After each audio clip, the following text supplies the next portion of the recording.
From the bustling streets of Taza Vash to the reclusive enclaves of the Sacred Flame, our dungeons reach to the depths of Azeroth and beyond. But no matter where Season 3 of the Mythic Dungeon International takes our teams, they will have to climb to legendary heights to become champions. I'm your host, Rookery. Kicking off Day 2 of Group A alongside Zyronic, Nagura, Tettles, and Isn't Dratnos supposed to be here?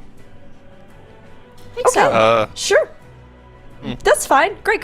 All right. No. It's all right. We're kicking things off with Tettles. Here at the start, we had a lot of exciting things happening yesterday, and a little bit of a recap is in order for anybody who might have missed it or wants to pick out those highlights as well. So Tettles, can you give us your Tettles top 5 highlights from yesterday's gameplay? Yeah, so my favorite returning series, Tettles Top 5 Plays, returns this season, and we've had an excellent day 1. And at 5 here, we have Holy Method doing a 22 Streets, Ecodome, and Halls of Atonement. I've put this at number 5 because it's really just an extension of their Season 2 play. They looked like they were absolutely in peak form. They showed up and did insane amounts of damage. They ended up pushing keys as fast as humanly possible, and they looked like they were champions again. At number 4, I have I Do It, barely depleting a 21 Halls of Atonement with 5 deaths, and then eventually they're able to time that 21 Halls of Atonement. This, as a brand new team, they started off a little bit slow, and I remember Nagura and I were casting. We were a little bit worried just about their performance, but they were able to kind of recover after barely depleting that 21 Halls of Atonement, and then they were able to come back and time it. Now their timer, as you see on screen right here, maybe not the fastest ever, but it's not that big of a deal. At number 3, we have Holy Method in anti-clockwise, 3-chesting the Ecodome Aldani 17. This ended up being a pretty big deal, so you're going to see this later with our scoreboard.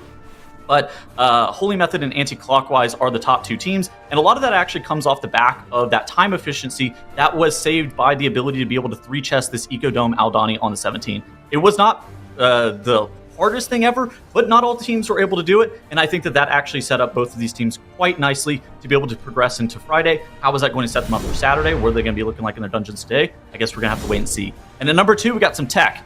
And in the Ecodome Aldani, there is a lot of routing decisions that can be different. And as you see on screen right here, there is now, and he's running with these destroyers. What he's going to be using is a Shadow Meld Potion to be able to drop threat right there and sending those destroyers back to the beginning. In addition to that as well, we saw anti-clockwise skipping the Sentinels. There's a decent amount of mobs that you can skip. And I mean, like this Overcharged Sentinel, whenever it gets his shield broken off, it starts pulsing for an insane amount of AoE damage. So it seems pretty popular that you're skipping the high health targets that don't have really good count efficiency or are just super deadly. And I think that was displayed very well by both Anti-Clockwise and Holy Method with these Meld Potions. But at number 1, we got some new tech, and I love tech. Whenever you saw Streets of Wonder back in Shadowlands, you had to use these portals as the checkpoints to the dungeon. So unlocking these portals fairly frequently was a huge deal. However, for Polish Mountain, we haven't seen the portals being used that often, but Polish Mountain figured out a way to use them. They sent their healer over to the side. This can also be used with things like Resto Druid or maybe Camouflage from a Hunter. They activate the portal, and then they're able to, after Menagerie fight, go through the portals, skipping a bunch of trash in the middle area, setting them up quite nicely to be able to deploy their offensive CDs into the mailroom on top of that mob that is in the Mises Oasis that is patrolling around. I wouldn't be shocked to see if other teams start to pick it up. I think that Streets was fairly standard in terms of the routes that we're seeing, but I think there's still a lot on the table in terms of what we can see out of the Streets of Wonder.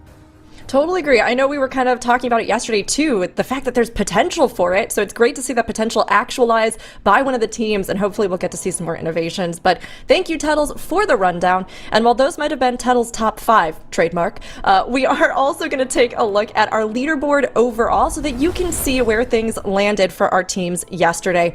Now, starting things off slow and humbly, Holy Method came in with plus 22 world records across the board, which I would say pretty handily secured them that top 66 score. But close behind them, we had Anti-Clockwise, Polish Mountain, and I Do It, with Polish Mountain and I Do It both coming in around that 63. 9 to 5 is currently in our last position coming into the day with 62 points on the board. And because we do have 1 elimination per day in our group stages for Friday and Saturday, Physical God Comp was eliminated yesterday from the competition, though we wish them well. Now, honestly, really, Dratnos was supposed to do the next segment about Spec Variety Rule updates. Production? Like, do we have any idea what he is? Or I honestly don't know. I heard him talk earlier. Oh. Hey. Oh my gosh. Hello. Okay. Am I supposed to be? Oh. Yes. Isn't it? Wasn't it daylight savings or something today? Don't I have an extra hour? No. Okay, is that not not for a while? No, not for us. Not for a long time. So, I may have started a Legion Remix dungeon, but I can do it. Yeah. What are we talking about? What do you want to ask me? Yeah, Dratnos, we knew that you were loving Legion Remix, but honestly, you're like really loving it, huh? Yeah, I mean, I'm just doing an Arcway. You guys may remember this actually from Legion MDI. Where we got a Sanguine. Yeah, Sanguine Arcway. Oh my God, bring it back. You guys remember the 400 death Arcway in the MDI back then?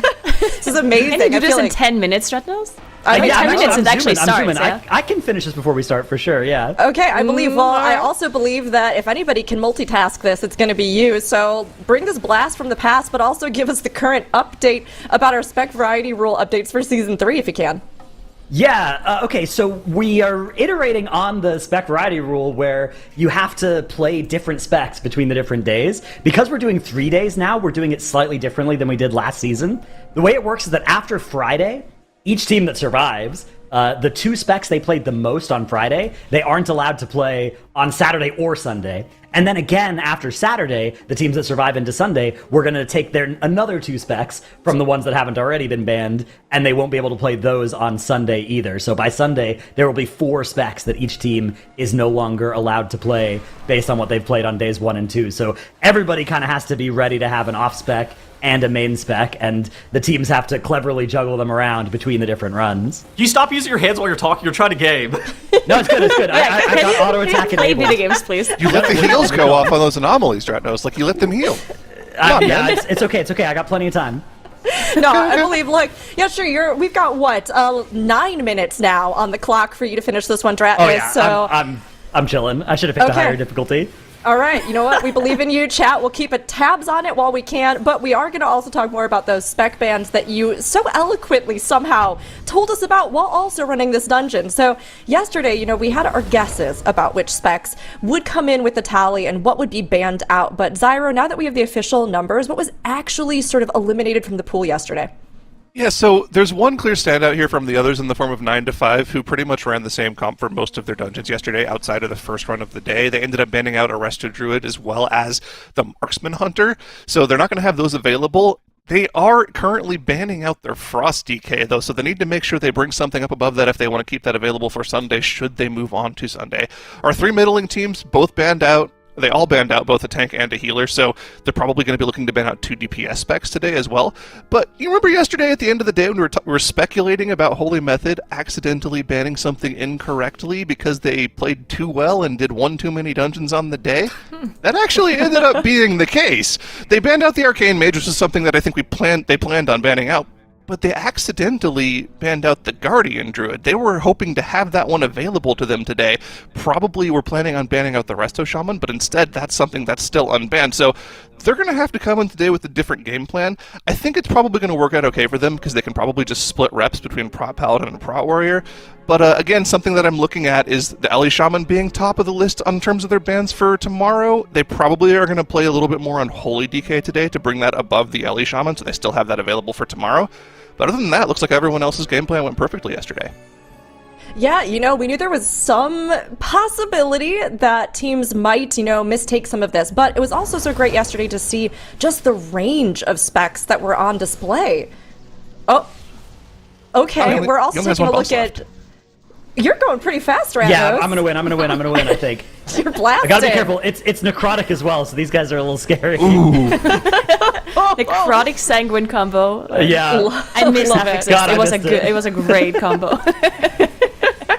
Honestly, I love that, you can go back, you can do this, you can do it live while you're on air as well, everyone, but you can do it yourselves, get some rewards. We were even talking yesterday about the fact there's going to be some housing items added in for Legion Remix, so Dratnos, thanks for showcasing. As you come in here for this final boss, we'll have to see if you're able to get it done, but it looks like you're going to be good.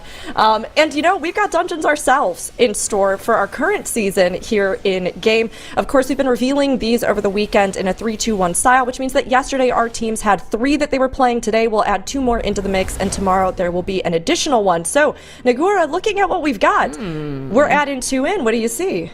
All right, well, we do have Arakara and Floodgate for today. They are starting 1 key level higher as well, so they're starting on that 18, which means that we're probably not going to see any 3 chests anymore, like we've seen yesterday from that Echo Maldani for those 2 teams. But yeah, Arakara and Floodgate, I think those 2 dungeons are going to be very tough for the teams, especially because we only have those 2 dungeons. That means we're probably going to see some higher key levels attempted as well in comparison to yesterday. And yeah, I think it's going to be really tough today, especially for some of the teams that still have to do the hierarchies from yesterday as well. Yeah, I mean, it's something where you're trying to always balance, hey, we have new ones that we need to push up, and when you start getting new ones like Floodgate that are very difficult, Arakara as well has those challenges, even with the adjustments for Season 3. I mean, it's tough to see where they're going to go, but yesterday we saw some plus 22s. I don't know. Zyra, do you think we're going to get some 23s? I want to see if Dratnos is going to complete this dungeon first. Yeah, I'm going to win. I think he's going to win, though. I think he's chilling. Yeah, this is I noticed. Yeah. I noticed you had a bunch of fell meteors dropping from the sky. That's not a Havoc Demon Hunter ability, is it? No, it's from the artifact weapon that you get in Legion Remix. You get like you get a huge tree, and you can take all these points to. You could pick these different rows, and this one's the best one, the fell row. You get these. You get all these demons, and you can explode them for big damage. It's very fun. I love this. You know, I've been hearing a lot of folks talking about the fact that Legion Remix, they felt like it was even better than Pandaria Remix titles. I mean, with some of the adjustments they made and things, what have you kind of thought about these remixes coming back in? I think that this one is a lot more addicting than, at least for me, than the Mista Pandaria one was. This feels more like ARPG style, and you also level characters super quickly. So this is one of those things that I think that, like, even if you're just trying to get characters leveled in preparation of Midnight, that's also like a really easy way of getting everything set up and situated. Yeah, I love it. I mean, it's great. It's additional stuff. We've had so much to do in WoW. It's been unbelievable. Dratnos making the best of it, honestly, even here at the start, but got that dungeon done and should be clear for the rest of his shift. So, sorry everybody for the delay this morning, but great to see a little bit with Legion Remix as well. We're talking about before the current key levels, right? So plus 22 today. Are there any plus 23s on the table? I don't know, Nagura, you think we're going to see them go high, or you think they're going to just try to get things pretty even? I do think it's possible that we see 23s attempted today, especially from Holy Method, because they already have their 22s from yesterday, and there's only 2 dungeons that they can play up today, and they start 1 key level higher, so what else are they going to do? So I'm expecting some 23s for sure, at least attempted. Okay. And I mean, of course, our spec bands add a little bit extra into that. So, I mean, Tettles, do you think we're going to see any really wild comps? I think, yesterday, Evoker was one of the few ones we didn't see, but anything you think we're going to see today? I think we're going to see something similar to what we saw last season when we initially implemented the spec variety rule. I think you do have to really factor in what's actually going to be happening with some of your comps. I was looking at this, we were talking about this earlier before the broadcast even started. What is Genji going to be playing today? So far, he's only been playing Beast Mastery Hunter and Arcane Mage. Arcane Mage ended up getting banned. I think he's likely to be playing a decent amount of Marksmanship Hunter today to try to allow Kush to then also get the Unholy Death Knight over the Elemental Shaman threshold, but not push Beast Mastery over it. And so I think that there's going to have to be some consideration, but a lot of that consideration for Spec Variety Rule is going to be in those lower keys, and then those absolute tip-top push keys. The teams are going to be playing whatever compositions they believe to be the best, largely seeing that Protection Warrior and that Resto Druid start to show more play today, because I don't think we saw it that much yesterday, but I think today is the day that we are going to start seeing it a lot. Oh, for sure. I mean, it's interesting just, I think, seeing the range, how these kind of different classes sort of play in, obviously with the different dungeons. But, I mean, we got to see a lot of specs so far, so I'm curious. I'd love to see what Genji's going to bring out today, and of course with all the other teams too. And Zyro, I mean, sort of from your perspective, right? So obviously Holy Method is pretty dominant right now at the top. But we've seen some really good plays, even from Anti-Clockwise yesterday. We were talking about how strong they seemed to be overall. Polish Mountain and I Do It as well, having really good moments. Are there any teams or players you think could have a real breakthrough moment today? I think a team that we were talking a lot about yesterday, looking like a very solid team, is Polish Mountain. This team has been very consistently near the top of the MDI for a little over a year, now closer to 2 years now. And I forget if it was Meg Nagur that said this yesterday. One of you said it. They look like missed count a year ago right now. And I 100% agree with that sentiment. They've been playing extremely well. They looked very consistent yesterday. And if you look at the mistakes that were made across the board, I do it. You talked about that Halls of Atonement earlier in the day for them. They ended up missing out on a whole run. 9 to 5 had a couple of reset runs, but the top 3 teams at our leaderboard, Polish Mountain only had like a 10-minute reset as their worst mistake yesterday. Anti-Clockwise and Holy Method were like almost perfect. I think Holy Method's worst mistake yesterday was actually the Spec ban thing. I was gonna say like the worst that we saw from them throughout the day was like, oh, we saw Genji died once, and that was kind of it. The Spec ban actually is probably going to be a problem for them today. But like Polish Mountain, they look like they could very easily be one of the top 2 teams on the weekend. So I'm looking for them to continue that consistent play today. I would love to see it. Polish Mountain, we consistently are like, oh, they're the dark horse. They could totally throw one over for everybody here. So I think that's a possibility. You're right, for sure, Zyro. Now we're getting into the day. It is starting day 2, Group A. So we will say goodbye to Tettles for now. Thanks so much for kicking off the day with us, and we will see you later today. All right, we're going to toss things over to Nagura as our teams jump in to begin the day. Yeah, there we go. We already see some teams switching up their comps a little bit and already going into those new dungeons that have been announced today. As we do see Holy Method and Polish Mountains moving into that Arakara. We do also see the Brewmaster monks coming up, as Anti-Clockwise does have to reset their key immediately on that first pull, which we're probably going to see quite a lot of, because both Arakara and Floodgate are notorious for those first pulls being very difficult to execute. Does that count as a caster curse when I was literally just talking about them having almost a perfect day yesterday and then they wipe on the very first pull of the day? This first pull can be pretty silly, especially if you like accidentally pull the spider and it spits on somebody and they just get one shot by it. Or maybe you accidentally pull the snipers when you're pulling in the trash on the right side that you can see I Do It has pulled in as part of their first pull here as well. But the comps today, I mean, they should be able to deal with this AoE, but something I'm interested in seeing, again, I Do It.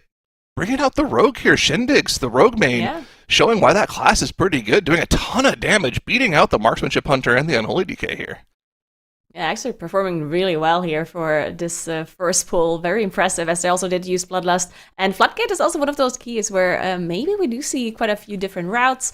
We're going to have to keep an eye on that, how those teams handle Floodgate. Also last season, we've seen lots of different routes and teams not really agreeing what's the best even throughout the whole MDI.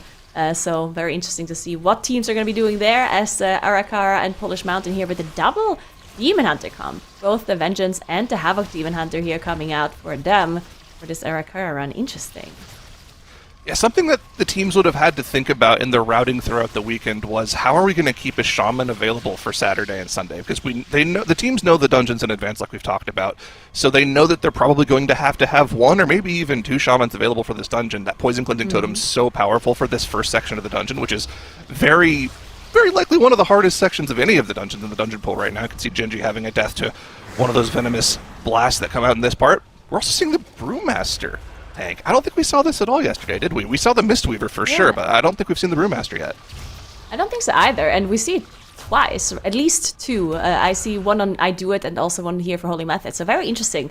That makes me believe that maybe they're trying to get another tank ban. Oh, Quasi here is, on I Do It as well, yeah. Do you think that maybe one of their strategies is to get enough keys in today to overtake the tally from yesterday and just get another tank ban potentially?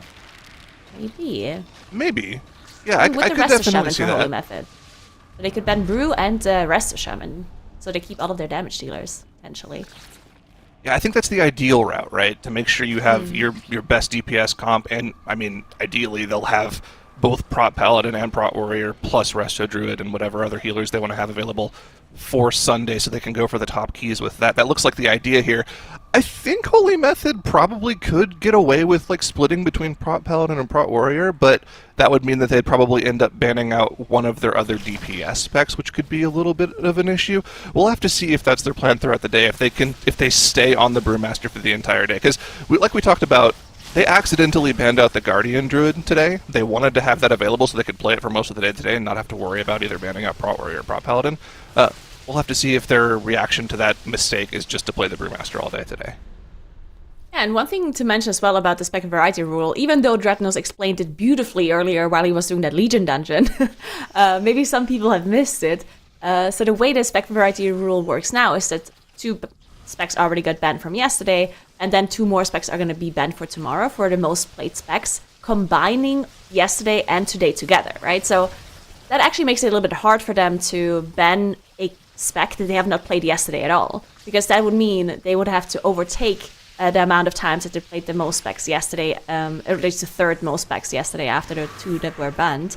So yeah, we're gonna have to see if that works out for them after already miscounting yesterday for Holy Method here.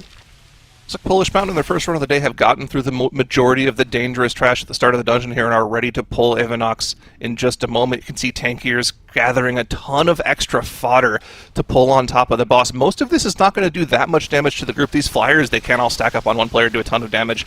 They're also grabbing an attendant, which is going to be a kick for them to worry about as well, but with that Resto Shaman 12-second wind shear as part of the group, they're going to be okay with those kicks. This is mainly going to be funnel for that Havoc Demon Hunter here, and look at the burst damage from Mach as they go into the boss here. Most of that damage is just going to be funnel damage on top of the boss. You can see Avanox HP is going to start to get shredded here with that damage. Yeah, just crazy amount of damage coming through. As we do see a Moonkin pop here as well for a second. I'm sure that was all single target here. He's killing the funnel! Oh no, he's actually dropping really low as well. I think some of these crawlers might be aggroed on Raffles here on that Moonkin.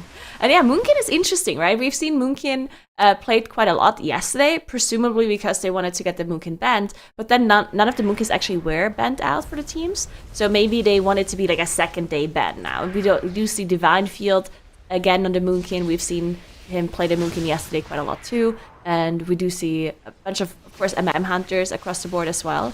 So yeah, very interesting approach from these teams to get different kinds of specs banned, playing around that class variety rule or spec variety rule. And now we see anti-clockwise on that 18 that they did have to reset earlier once. They were the first team that had to reset, but it was the very first pull, so not too much time lost.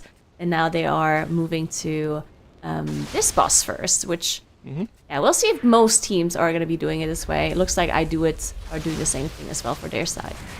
It's interesting. Floodgate was added, of course, last season as a new dungeon for the War Within. Little death from Skilly here, unfortunately, for I Do It. They do have a battle res though, but it's going to have to be somebody with the cables instead. Norcom's going to be the one resing up their DK there. We'll see if he actually takes it. He does. I don't know if they needed to go for that res there. Actually, the boss is at 15%. Or so. They probably could have just killed the boss and had him release with that checkpoint. But of course, the point of these first runs of the day is they want to try to go for the 2 chests, so any damage uptime is very important. Yeah, one of the things I was going to say about this dungeon before that death just occurred was that we had a lot of iteration and routing in this dungeon last season, and it seems like throughout the season what people ended up doing as their quote-unquote best strategy is to go to Demolition Duo first, so that you have your Bloodlust available on the pull of Big Mama. You pull a whole bunch of trash on top of that boss. It makes for an insanely difficult pull 10 minutes into the dungeon, but if you can pull that off, you're so far ahead for the rest of the dungeon that you can pretty much take it easy at that point. We'll see if I Do It's going to be able to pull that off here as they deal with the Demolition Duo. Yeah, I'm going to have to see as they are moving on. We see one death here on their shaman, unfortunately. Ah, never mind. Nothing happened. Immediate Ankir as the floor Did he? Perfectly done. Did he?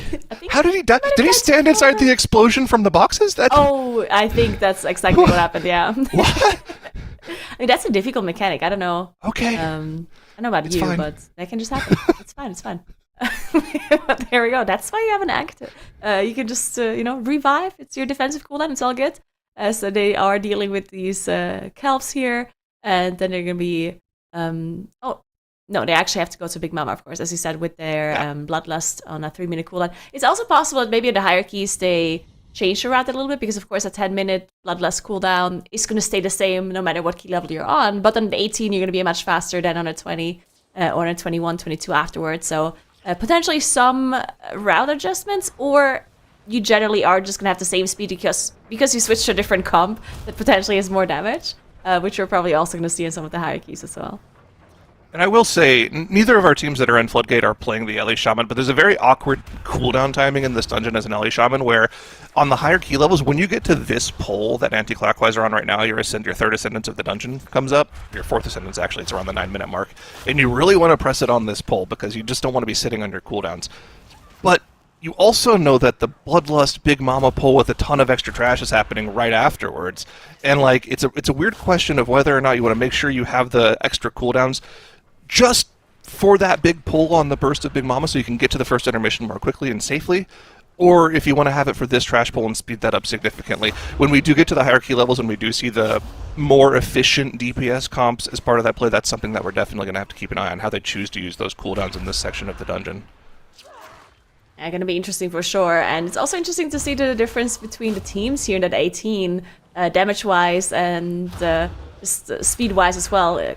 Comparing the comps a little bit to, like, looking at anti-clockwise versus I Do It, they're running completely different comps here, as we do have the Prot Paladin, the Unholy DK and the Moonkin with the Havoc, while I Do It is playing the Rogue, and basically like a melee comp, while anti-clockwise does have the little bit of the magic damage in their group as well. I think I Do It's comp, like, they scale really well, like they synergize really well is what I wanted to say, with their extra physical damage. They almost play like a physical god comp. They're not quiet, but they're almost there with their classes. Yeah, they've got pretty much like all the buffs. The only thing they're really missing is the Moonkin, right? Or just a druid buff, but other than that, it's Like pretty the good. warrior buff, I guess, yeah. Oh, warrior buff too. Okay, so they're like a weird hybrid version of the physical god comp, but like you said, it is synergizing really well, and they're right there with anti-clockwise. Now, of course, they did go and deal with the kelps before Swamp Face earlier on, so their timing is a little more perfect, and you can see anti-clockwise actually might be a little bit too fast for their run so far, as they've actually engaged Big Mama 9 minutes in. The Bloodlust isn't available for another minute now, so I actually like the way I Do It has routed their initial run here. Yeah, I think I like I Do It's route as well, a little bit more. Now, obviously, if anti-clockwise can execute this without their Bloodlust, then it is what it is. But then at the same time, they could have changed their route a little bit as well. Because now what do they use the Bloodlust on? Do they just use it on Big Mama as it comes up? Or do they use it for like a trash pull afterwards? We're going to have to see. They did manage to execute the start of the pull, at least, which, as you mentioned, is the most difficult one with all of this trash on top.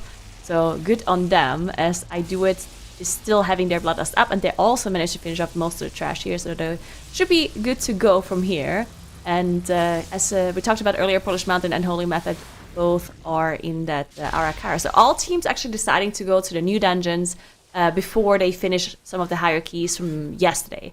Because we've, like in previous MDIs, we've seen some teams just finish off the dungeons from yesterday first before they go into the new dungeons, right?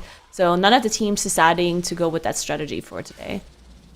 Yeah, and I mean, again, I think that goes back to the fact that the teams knew exactly what the dungeon route was going to be this weekend. They know Friday, Saturday, Sunday dungeons, so they would have already had a plan for every single day coming in. I don't think you can really change your plan based off of how you played on Friday, because if you play the start of your day on Saturday correctly and you level up your 2 new dungeons efficiently, you will have time to go back and shore up any weaknesses that you had from Friday. So it makes sense to just stick with the plan, go to the new dungeons, get those early runs in, get some reps on the day, and then you'll be a little bit warmer when you get back in near the end of the day, have to go back and do those harder keys. Yeah, I agree. I do think that makes sense.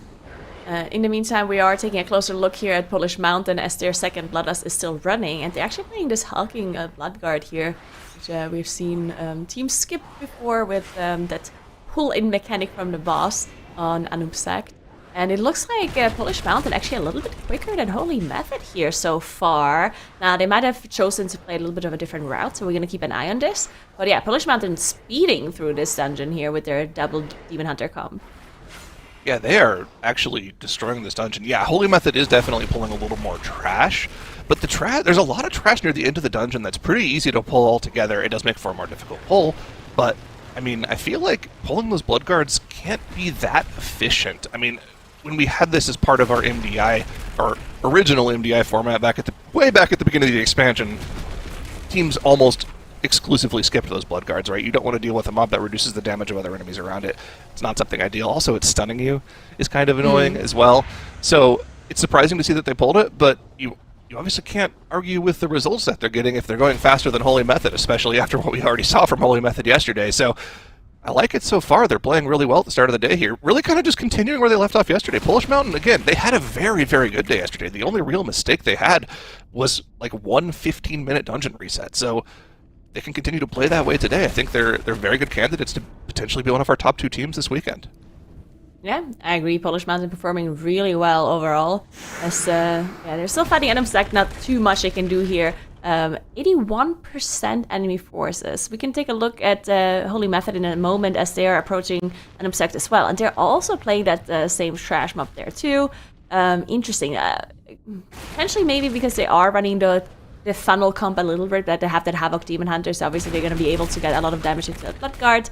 But yeah, looks like Holy Method might be a little bit over the count of Polish Mountain, so they potentially can skip something after Anub'Sek. Maybe some of those Overseers. We're going to take a look at that in a moment. But yeah, Polish Mountain speeding as we do take a look a little bit at our Floodgate teams as well, as all of them are now past Big Mama, and they're going to be approaching that swamp phase as well, which shouldn't be too big of a problem on the 18, but, you know, there can always be something happening if you're pulling trash on top of that boss. Yeah, again, slight differences in routing here. Anti-clockwise heading straight up to the Blood Warper here, whereas I do have to double back and deal with this large sniper plus demolitionist pull that they didn't deal with before getting to Big Mama. They didn't do this pull specifically because they wanted to get to Big Mama right as their Bloodlust came off cooldown. So maybe there's a little bit of inefficiencies in their pulls beforehand. They could have done things a little bit better there. Something about doing this demolition pull after Big Mama, though, does alleviate the problem that I was talking about earlier, where if you have these big 3-minute, 2-minute cooldowns, you can't really pop them on back-to-back pulls. But if you pop it at the beginning of Big Mama, kill Big Mama, go to the Blood Warper, and then come back down to the Demolitionist, you can have cooldowns for both of those pulls. So if this is going to be their strategy moving forward, I actually kind of like this difference in routing than what we've seen from most of our high-end keys that we've seen on live. Yeah, it's very interesting. We're going to see what they do on the higher key levels as well once they do change the comp, which I assume they will. So how high do you think the Floodgate is going to go? That's a good question. 22? It probably is 22. On live, I believe the highest Floodgate that we've seen is a 21. There's only been a couple of dungeons that have been done on the 22 key level. I think it's both of the Tazaveshes and Ecodome, and even then it's like 1 or 2 teams that have done those. And you have to remember, live keys, the gear level that you can have on live is the same item level as what you have on Tournament Realm. The big difference is Tournament Realm, they have avoidance on every single piece of gear, so the defensive value of your gear is a lot higher on TR. But the other thing on TR is that you can just craft your key, right? So you can get infinite attempts at the dungeon that you're on, whereas on live you have to actually level up your keys, get to the key, and then you only have 1 attempt at it. So it's kind of hard to determine how difficult a key is based off of live keys. But again, I do think Floodgate is one of the more difficult keys in the season. Tettles and I had to talk about this yesterday. I think Floodgate and Priory are probably the 2 hardest keys. 22 likely will be the cap, but you never know. Sometimes these teams have interesting strategies in their back pocket, and maybe their cap is a little bit higher than we would assume. Yeah, definitely. We'll see what happens. What do you think Holy Method, like if Holy Method manages to get the 22s on both Arakara and Floodgate, what do you think would be their 23 that they're attempting with the dungeons they have available to them? Ooh, that's a good question. I think the clear standout of all of the runs that they've had, both this weekend as well as in time trials, is the Ecodome. Holy Method seemed to have just figured something out in that key that make it so much more consistent, so much more quicker than all of our other teams. I mean, they had a 27-20 in Ecodome yesterday. They had 3.5 minutes left on the timer. They could easily do that 1 key level higher. I think that's the first one they go to, but I think that's also something they don't do until they're done with both of our 2 new keys today. Yeah, I think so as well. They're definitely going to take some time to get there, and we'll see if they are as clean as they were yesterday, not depleting a single... I think they didn't do a single reset. No resets. They were perfect. Yeah. That's actually crazy, just one-shotting every single key. So incredible performance yesterday from Holy Method. We'll see if they continue that streak. As in the meantime, though, Polish Mountain, they are approaching that last boss already. Looks like they're going to be pulling some of these Overseers, potentially even on the boss. Looking at their timer, they are over the 3-chest timer, and the 2-chest timer is still long. Like, they have a lot of time, right? So they don't technically need to pull this onto the boss, but it looks like they want to do this anyway, as they have... almost 6 minutes for this boss plus the Overseer. While in the meantime, as we talked about, Holy Method also in this dungeon, but they're not really close to the last boss. So Polish Mountain definitely having a super fast route here in this Arakara. Yeah, and it's not like a major comp differential, right? It's DK versus Boomkin, and it's just a tank difference. And you would think Brewmaster has higher output. I mean, look at the damage that Now's doing on the Brewmaster on this pull. I know that class is capable of some ridiculous DPS. I wonder what the difference is here. Maybe they weren't expecting to play the Brewmaster, and maybe they went a little bit more conservative with their pulls overall. At the end of the day, it won't matter if Holy Method is still able to get the 2 chest here if they're a little bit slower. They are going to be brushing up closer and closer against that timer. Now, the good news for them is that Bloodlust will come off cooldown near the end of the boss. You can see it's going to be available in about 2.5 minutes here, so that should help them out. And it looks like they did pull a little bit of extra trash count earlier on in the dungeon. They should be very close to, if not at trash count with this particular pull here. We'll see just how close they are in just a moment as the trash starts to die off. But again, if they're able to get the 2 chest here, the slowness of this won't really matter that much. Yeah, a good point to mention again, though, is as you said, maybe they weren't expecting to play the Brewmaster. It is possible that they did not practice this with the Brewmaster, because in case you missed this part, Holy Method actually, on accident, got their Guardian Druid banned. So they were planning on getting the Resto Shaman banned, but ended up banning the Guardian Druid instead, right? That's how it went down. So potentially they have to play a different tank than what they planned on doing, which is maybe slowing them down a little bit, but they're pretty far in the lead already with those 322s on the board, so it might not make a huge difference for them, as they are now also approaching the last boss. They are not pulling any trash on top of the last boss, as we've seen Polish Mountain do.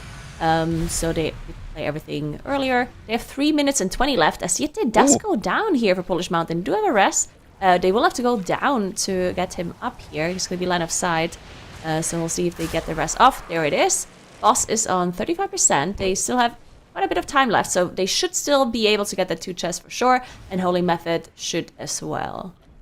In the meantime, let's take a look at what Swampface is looking like for our teams here as they both get to this section of the dungeon. Actually, Anti-Clockwise already passed this. They've been zooming after they dealt with Big Mama here. Swampface went down very quickly for them. I Do It is not going to be 2-chesting this key. Yeah, they Swampface won't. still at 20% here. 4.5 minutes left on the 2 chest. Those 4 deaths are really going to be the thing that costs them here. An extra minute off the timer is not going to be very conducive towards getting that 2 chest. Anti-Clockwise, on the other hand, let's see. They have this pull. They have one more pull afterwards. I believe they're going to be skipping the 2 spark jump starters near the end. And I think they actually could be on pace here. They have the Bloodlust coming up in a few seconds here. I think it might actually be better to just use the Bloodlust on this pull. They are dragging the remnants of the trash into this final jump starter. There's 2 more casters in this pull. They're going to be placing debuffs on players in the group. They only have the 1 dwarf on the DK to get rid of one of those debuffs. So yeah, the Bloodlust definitely going to be used on this pack. Going to try to explode this pack, get the skip past the jump starters, and I think actually, Nagura, they might barely just have enough time to 2-chest this. Yeah, I think they do have the time, but it's actually interesting to see how close this actually is. Because Anti-Clockwise, we've talked about them, they had such a solid performance yesterday, and if they, on such a clean run with 0 deaths, struggle so much to get the 2 chests in, this is going to be this might be a super important part of today to see who's going to get eliminated potentially if the teams are missing out on those 2 chests here, because running 1 extra Floodgate it's actually quite a lot of time, especially if you have to still run those hierarchies from yesterday that they're missing out, those 22s. So we're going to have to see who else is going to be able to get the 2 chests in, as Holy Method is now at 10% on the boss here. Only a minute left, so also not super easy for them. Like, they got it, right? But not super easy. So yeah, we're going to have to keep an eye on those 2 chests for both the Arakara and the Floodgate for all the teams. Yeah, I mean, again, this was slow. Polish Mountain got their 2 chest with about 2 minutes 30 left on the timer. Holy Method is going to be a minute 30 slower than that, but they still got the 2 chest off either way, so they're still going to be... They're not going to be happy with the speed, but they're going to be happy that they still were able to pull it off here. Let's go back to Anti-Clockwise here. They've pulled Easel Gigazap. Say that 10 times fast. It's very difficult. I can't do it. With about 4 minutes 45 left in the dungeon. No Bloodlust, but again, this should be enough time to deal with this boss, even without the Bloodlust for them. Yeah, I do think so as well. Obviously nothing else they have to deal with here other than pressing their damage buttons in the correct order, which they should be able to do. They are really good players. We do see Divine Field here, which of course you probably are familiar with. Divine Field actually switched to DPS for this season. Divine Field, of course, used to be a long-time tank in Perplex before, and now he is switching to range DPS, playing in Anti-Clockwise here. So far, looked like Divine Field was performing really well, didn't really notice anything too crazy. Also playing that Moonkin as well, so he's going to be swapping roles quite a bit. Because I doubt he's going to be playing Moonkin tomorrow as well. I do think they're going to be getting that spec banned. So yeah, switching roles and also playing different classes and specs as well. Ooh. Very nice. 9 to 5. This was a struggle dungeon for them to start the day here. They're unable to get the 2 chests. 3 minutes left on just timing the dungeon timer, but something I noticed there, 14 deaths in that key for them. If they had a 0 death run, they would have actually been within like 15, 20 seconds of the 2 chest timer. And I guarantee you the players being dead definitely would have made up that difference. So, wow, it's a really unfortunate start to the day for them. And remember, they were in the last slot coming into the day here, so they're on the chopping block currently for that elimination that we'll have at the end of the day here. And that's not how you want to start your day when you're in that situation. Yeah, definitely not. One thing to mention is that maybe they could 2-chest the 19. If they have a really good round and they're fast, potentially that would make up the time that they lost for not having the 18 2-chested. But looking at how close the timer was for some of the other teams, probably not, but they might just have to run that dungeon one additional time compared to the other teams, so definitely not ideal for them. One more thing to note as well about 9 to 5 is that they actually got the Resto Druid banned, right? Like they did play pretty much the same comp throughout the whole day yesterday. They only switched their tanks around for 2 dungeons to make sure that their main tank doesn't get banned. But yeah, that might actually become a problem for them tomorrow if they're going to be continuing that like same comp and run for the whole day. Yeah, we'll have to see what the plan is for the day, because it seemed like yesterday they really kind of just said at some point, okay, we just want to play close to our main comp and try to play as consistently as possible so we don't go on the chopping block for Friday, and they made it through. So, worked out for them yesterday, but again, their plan for today is going to have to change based off of that. We'll see what they end up doing, like you said. I do it. We're going to have to see if they're just going to be able to time this key on there, and it looks like they have plenty of time. Not able to get the 2 chest here, unfortunately. Middle of the dungeon didn't quite go the best for them. But still, starting off the day with a non-deplete, as long as they're able to send this boss home, you can't be too upset with that, but they're going to have a very consistent day if they want to stay in the top 4 here. Yep, definitely. Let's take a look at anti-clockwise as they are about to finish the boss as well. And we talked about their 2-chest timer. All right, they're going to have a little bit over 1 minute left here, which means definitely doable to 2-chest this, but anti-clockwise. Oh, yeah. They're a really good team, and they have a 0-death run. So definitely going to see some other teams potentially struggle. Of course, I do it already over that timer, so we're going to see if the other teams manage to get the 2-chest or the 1-chest as well. Going to be pretty important for later on. Because it means you're going to have less time to attempt those higher key levels that we're definitely going to attempt today at the end of the day. We're going to see loads of 22s and potentially even 23s attempted from all of these teams. Yeah, we'll have to see. Like, again, I don't really know how high the Floodgate goes, especially if you get the 1 chest on the 18, right? If you're 1-chesting the 18, you're 1-chesting the 19. That's a slow climb up to the potential 22 that we were talking about. That's 5 dungeon runs to get to the 22, so that's a large chunk of your day. Now, of course, we only had 2 dungeons added today, so you can afford to spend half the day on 1 dungeon if you really want to. But again, all of these teams not named Holy Method are going to have to go back and attempt to get some of those 22s from yesterday done. So you want to allocate or just leave some extra time at the end of the day to try to go back and do those, especially since you've already seen that they're possible. So, yeah, I don't know. It's a little unfortunate for I do it to start the day this way, but I think there's still time in the day if you go through the 1 chests one at a time and you one-shot them all. That's the important thing, consistency, not wiping. That there's enough time to be able to get it done. I guess one other question would be, like, if you're 1-chesting the 18, 19, and so on, do you even have the damage and the time to be able to do the 22 at all? Or the higher, even the 21 would be questionable. Now, of course, they can switch a comp and potentially just be much faster with that comp because they have practiced it more and generally just have better synergy, more damage. So we're going to have to keep an eye on that. And if they really feel like they're struggling with this comp, then they can just switch earlier. Of course, the spec variety rule has to be considered, but if they think they can't time a key with this other comp that they're running, then obviously they will have to switch early and then probably have to deal with the spec variety rule later and like reassess this at the end of the day. There it is, all 5 of our teams completing. Yeah, first run of the day completing, varying levels of success. We had 3 2 chests and 2 1 chests. A little unfortunate for our 1 chest teams, but better than wiping, right? The worst thing you could do is just go through an entire run and deplete by 15-20 seconds like we saw in that Halls of Atonement yesterday from I Do It. So starting the day with a win is always a good way to start the day. Polish Mountain, though, great start to the day from them, going faster in their run than Holy Method. If they can keep that level of play up, I'm excited to see where they'll stand at the end of the day here.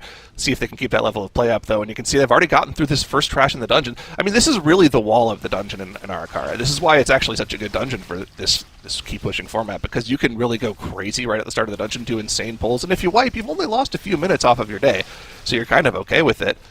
But they haven't wiped. They've been playing perfectly so far.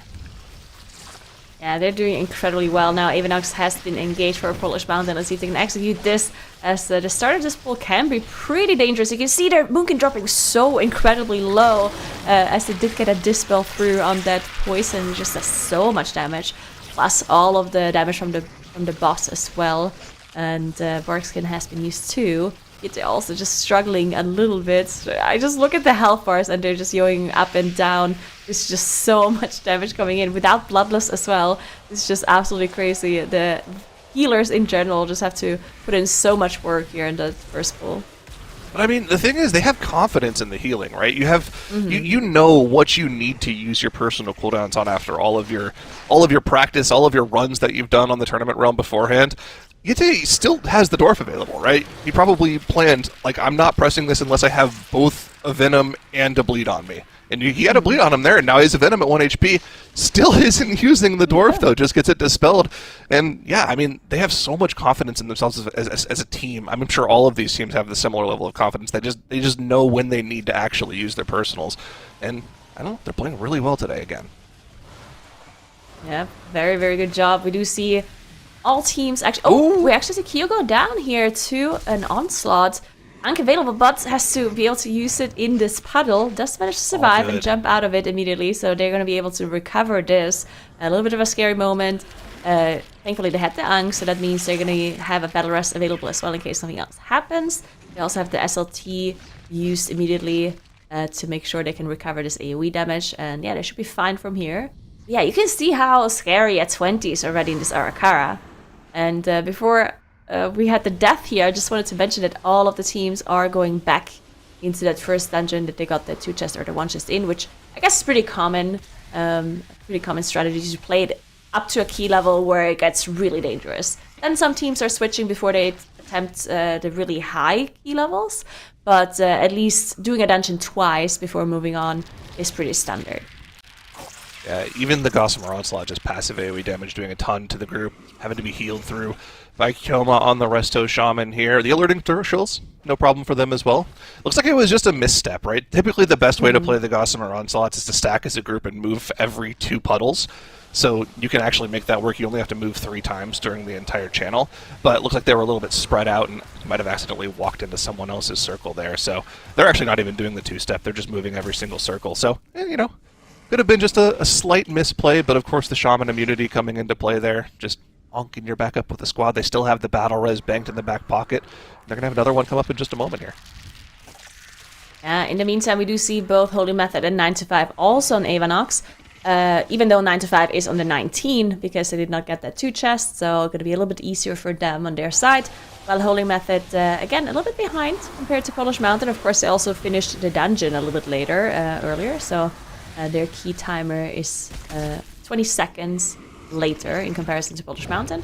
But yeah, I'm going to take a little bit of a look at their route here, see if there's anything that they do majorly different here between Avanox and Anub'Sec, because we do know that after Anub'Sec, Polish Mountain is pulling something onto the last boss, while Holy Method is doing a bigger pull before they go to the last boss. But I also want to take a quick look, see if there's any major differences between the first and second boss, because that's where I feel like Polish Mountain made up so much time in their 18 run earlier. Yeah, it looks like Holy Method, they did like literally 1 extra trash pull in between, Yeah, and it was I think so somewhere too, near the end of this section of the dungeon. So we'll take a closer look at that in just a moment here once they've gotten through Avanox.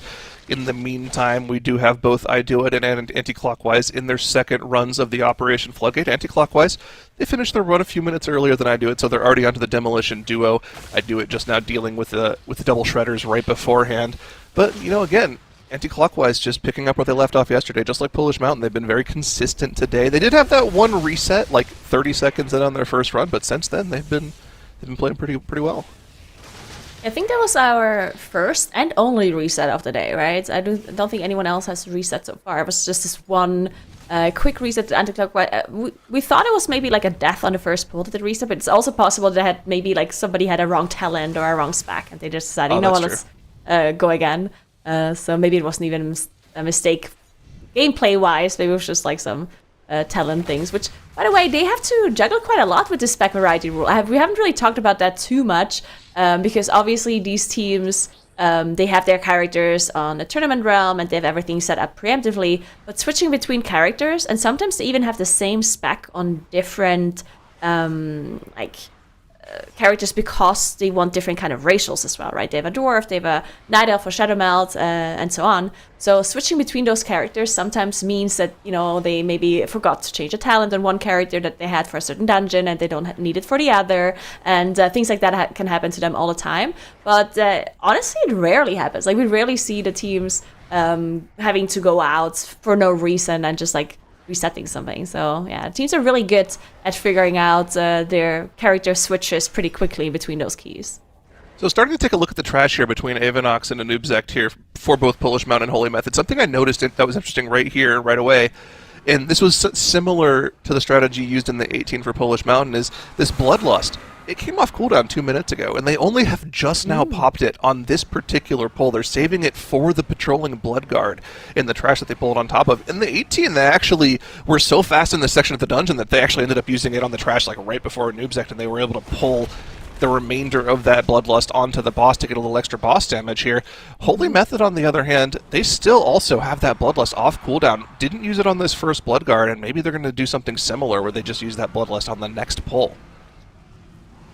Interesting. Yeah, we're gonna have to keep an eye on the Bloodlust time for Holy Method here as they're fighting this bridge pull, getting another pack in here as well. In the meantime, it looks like IDoIt did have to reset their key as they are facing into that Floodgate again. So maybe we can have a replay in a second to see what happened to them.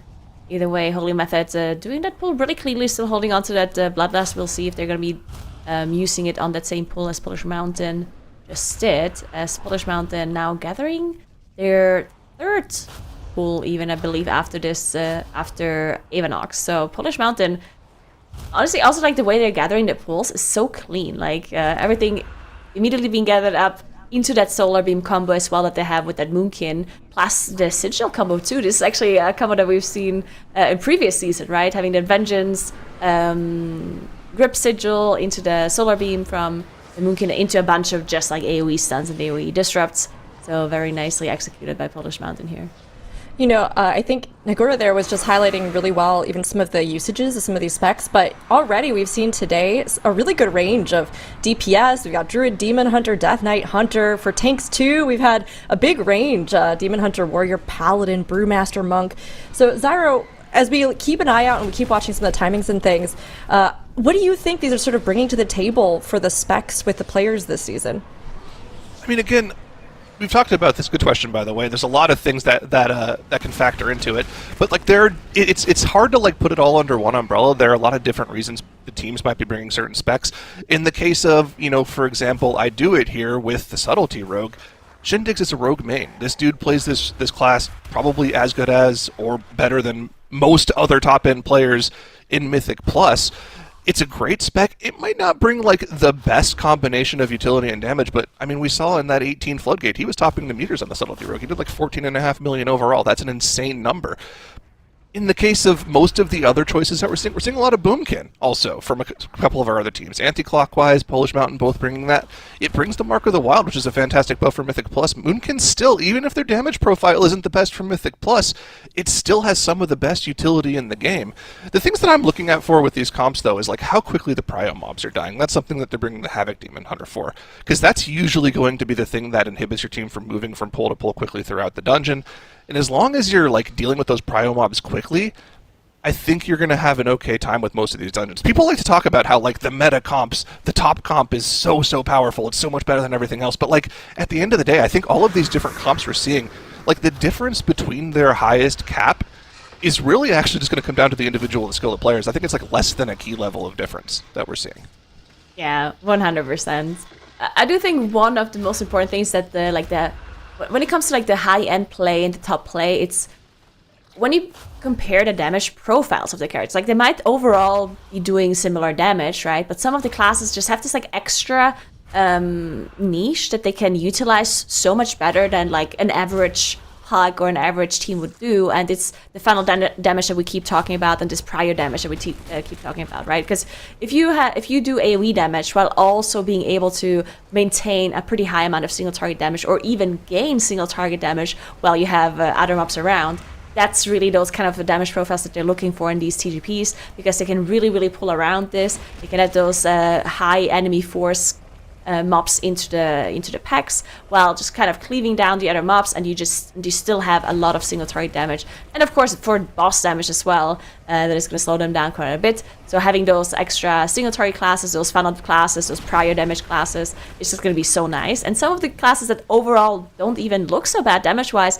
just don't quite have these niche profiles. Moonkin being one of those classes that they can do good damage, but they don't really have funnel, and they don't really have like high prior damage whenever there's an AoE pull going on. So that's a little bit of the downside. But again, they bring a lot of utility, and they bring that macro to wild, of course, as well. Yeah, I think something that's really important to mention is that we've also seen every single class so far in the first couple of days, except for that one like dragon class, but nobody really cares about them. It's okay. We've seen everything else. And all of these teams have been playing incredibly well within a couple of key levels of each other. So, I mean, everything's viable right now. You just have to be comfortable and good at what you're playing. Yeah, 100%. And being comfortable at what you're playing. We see Polish Mountain here as they are fighting Anubsect on their +20. They had this one death earlier, and I see Holy Method also had somebody go down on one of their trash pulls, I believe, earlier as well. Both of the teams, or at least Holy Method, did use their battle rest. For Polish Mountain, it was the Ankh that they used in their Shaman earlier on Avanox. So both teams still have another battle rest left in case something does happen. But yeah, Polish Mountain, again, just looking really strong in this Arakara compared to Holy Method. It's not that they're struggling, right? They're just slower than Polish Mountain. And I want to talk about that because Holy Method has been performing so well yesterday. And if there's another team that does better than them, then it's like something that doesn't happen very often. So yeah, Polish Mountain having a really good Arakara run here. Yeah, let's look at the difference in trash here. As we were talking about, this is the main thing, right? Polish Mountain on 81.25% trash as they have a Noobsect almost dead. Holy Method just now engaging a Noobsect, and they're at 82.62. So, like, if there even is a difference, it's like 1% between them. It's like very minimal. Of course, Holy Method has all of these swarmers on top of them. That's going to give them a little extra count, but yeah, it really looks like it's only making up for that one pull that Polish Mountain pulls on top of the final boss. And even then, I think the strategy for Polish Mountain to get that extra trash on top of the final boss is actually just a faster strategy, because you're just giving your Havoc Demon Hunter more funnel. So I think a lot of that is what's actually causing them to be faster than Holy Method here. Now, also at the same time, you have to factor in that Holy Method was supposed to have a Guardian Druid as part of this comp here, not a Brewmaster. How much of that is really going to be a difference? I think really what that's going to come down to is like just their practice playing with the Guardian versus just saying, okay, let's try throwing in Brewmaster and we'll make it work somehow. The fact that they're able to just riff and make it work when they might have even had like CC planned around the Guardian Druid or particular pull styles and cooldown timings based around that is pretty impressive in its own right, that Holy Method is still able to make this work. Yeah, I think that is actually very impressive, because the tournament realms actually don't have the dungeons open like whenever the tournament is not going on during the weekend, right? So these teams can't really necessarily practice this very much. So they just have to kind of wing it and just theoretically talk it through. They could have potentially maybe played a little bit on live service with this comp and see how they are adjusting their routes and their CC a little bit, but they probably did not manage to get high key levels on those exact dungeons that they wanted to practice, right? So obviously it's not quite the same thing as playing a tournament realm. Also, you're missing the avoidance and whatnot. So yeah, very impressive that they are managing to get this done with the different tank as well. I think switching a damage dealer is one thing, right? With something that you haven't practiced. But switching your tank, I do think that's a pretty important part of your comp. So yeah, we're going to have to talk to them afterwards and see how they adjusted and how the Brewmaster was working out for them here. I like how we're just like already assuming, yeah, they're gonna make it through. We'll cover our interview questions for them for tomorrow evening. Right now, start jotting those notes down. I mean, again, they put themselves at a significant advantage yesterday with how they played yesterday. 3 world records across the board, 2 points ahead of anti-clockwise, 3+ points ahead of every other team. You just have to finish in the top 2. So even if this Brewmaster does cost them 1 or 2 dungeon levels today, they'll still be in a very, very good position moving into tomorrow, where they'll have their entire comp available to them. They won't have to worry about banning anything further out, and they should be able to play at a level that they're familiar with. But for today, I mean, seeing how they play around kind of a surprise pick for the day that they wouldn't have had any practice on, I think that's also a key point that you mentioned, right? There's no practice in between days in the tournament realm in the MDI, so they would have had to just kind of theorize what they're going to do with the Brewmaster rather than actually play it and practice it. These are probably some of their first reps playing with the Brewmaster in these dungeons today, so we'll have to see if they're going to be able to continue the one-shots here as we move on to the hierarchy levels. Yeah, we will see. As in the meantime, we can take a look a little bit at our teams that are still in that Floodgate. We do see I Do It on that +19, didn't quite manage to get the 2 chests in, and we have Anti-Clockwise who are on the 20 run. Now, when it comes to hierarchy levels, we talked about the Bloodlust timings for Floodgate, and how you definitely want that Bloodlust for Big Mama, especially at the start, to make sure you get that trash done initially, making sure that the pool becomes a little bit easier, because of course gathering a bunch of trash into a boss that is already difficult just makes everything a bit harder. So we'll see if they get the Bloodlust time properly aligned this time around. I think it was Anti-Clockwise that did not have their lust for the Big Mama pool on the 18. While I Do It did manage to do a little bit of a different route to get their Bloodlust back up. We'll definitely be keeping an eye on it. I mean, it's huge, especially for how you're going to pace the run, as we've seen. And we will actually have Dratnos coming in to provide us some additional commentary while Zyro steps off the desk. We'll see you a little bit later today, Zyro. Bye. Bye. And Dratnos, I'm really glad you've managed to tear yourself away from Legion Remix to join us here on the Mythic Dungeon International. I know it was a big sacrifice, but I have sacrificed everything. I know, I'm so sorry, but you know, you can get back to it after, or maybe when you're off shift again later. In the meantime, we'll take a look at our Arakara and Floodgates, and obviously talking about some of the Bloodlust timings, other factors, routes, even comps going into these. Have you seen any differences between the teams as they've sort of split and tackled either one of these today so far?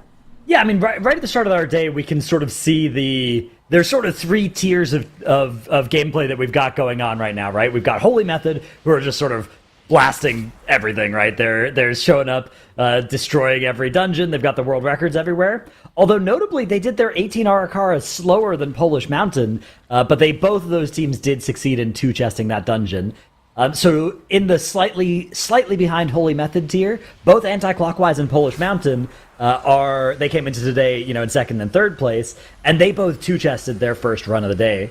Then it's I Do It and 9 to 5, who are likely going to be the 2 teams that are facing elimination at the end of the day. Of course, there's a long day left. The teams are only a couple of points separating each other right now, but based off of a combination of how yesterday went, how time trials went, the most likely way that the day goes is that those 2 teams are the ones that are in the most danger. And the start of the day has reinforced that belief for me, because both of those teams were not able to +2 their initial runs. So even though they picked up the same number of points as everybody else, they sort of lost 30 minutes in the exchange.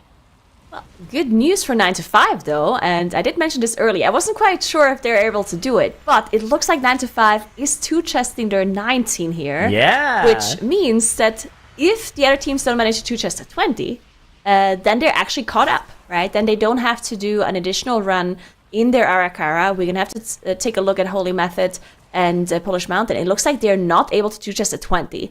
That means I am assuming that no team then manages to just at 20, because of course Holy Method and Polish Mountain are one of their top tier. Something, it's impossible, right? That's exactly right. I think it's though that's not actually true, right? We have seen some teams be able to match or outcompete them, especially if everybody is playing various off-meta specs. I do think it's pretty likely to be a very hard thing to do. So yeah, I like seeing this. Out of I Do It, or out of 9 to 5 rather, against I Do It. So now the pressure is really on I Do It, because I Do It came into the day with a point over 9 to 5, right? Both of those teams were in 4th and 5th. And of course, at the end of the day, whichever team is still in 5th is going to be the one that gets eliminated. And effectively now, if I do it, don't actually get the 2 chest in their 19 Floodgate, which I think would be very hard. It's not impossible, but it would be very hard. Then I think that now those 2 teams are basically tied, and they're both equally in danger of elimination at the end of the day, and it's going to be a very, very stressful next 4 hours for both of them. Yeah, this is very interesting, right? Like 9 to 5, I do think they chose, because they had a lot of deaths in their 18 run, right? And I feel like they specifically chose not to reset the key because they probably knew that they can do just a 19 and then just kind of come back this way. At least that would make sense for me, because otherwise, if you know that you can 2 chest a dungeon and you have like a couple of deaths at the start, you just go and reset. It's like a big time loss, right? So I really, really like this from 9 to 5, and they're looking pretty confident. Anti-clockwise, though, they actually have a death on their Swamp Face run here. They do lose their DK. Oh my god, there's actually a lot of harpoons are going off here. There's harpoons getting casted. That's not good. Better S's, but they need to recover this soon. Potentially, maybe some problems with their DK. Where is? Do you see where they are? Oh, another rebirth is coming through now. It was pretty far over, just up to the top of the screen, but yeah, the res has come out. It looks like we have an architect in combat with us, just blasting us from that scaffolding up just in the very top of the screen right there. Yeah, you can see over to the side. So that's not gonna. That enemy is not going to come into the combat, right? It's just gonna stay over there, shooting from long range. Could be potentially pretty annoying for anti-clockwise. Looks like they're maybe trying to get out of here, get at range from it, and fighting. Oh no! A mudslide now is going to take another 2 of them out, as they are in an unusual position to be fighting this boss. And looks like that has caused some problems with their dodging of the mudslide while tethered to each other. So this boss is going to claim 3 of their 3 battle reses, and still they're not all going to be able to stay alive through to the end here. This is dangerous territory here for anti-clockwise. 1 more death, and they'll be in a lot of trouble if it lands on, say, a tank or a healer. Now their healer is chained as well because they're down a player. Those harpoon casts, one of them almost goes off. Nice thunderstorm from Robin, but still this rot damage from the Razor Choke Vine Dot is going to take out Divine on that Moonkin, which means we're down to 1 DPS player, 10% still left on Swamp Face, and this boss has a lot of HP that they need to get through, and they can't walk too far to the left or they'll get back in range of that Architect they're in combat with, and it'll start shooting them again, so they have such a small area to play this in. Yeah, looking at the timer here as well, this is a plus 20.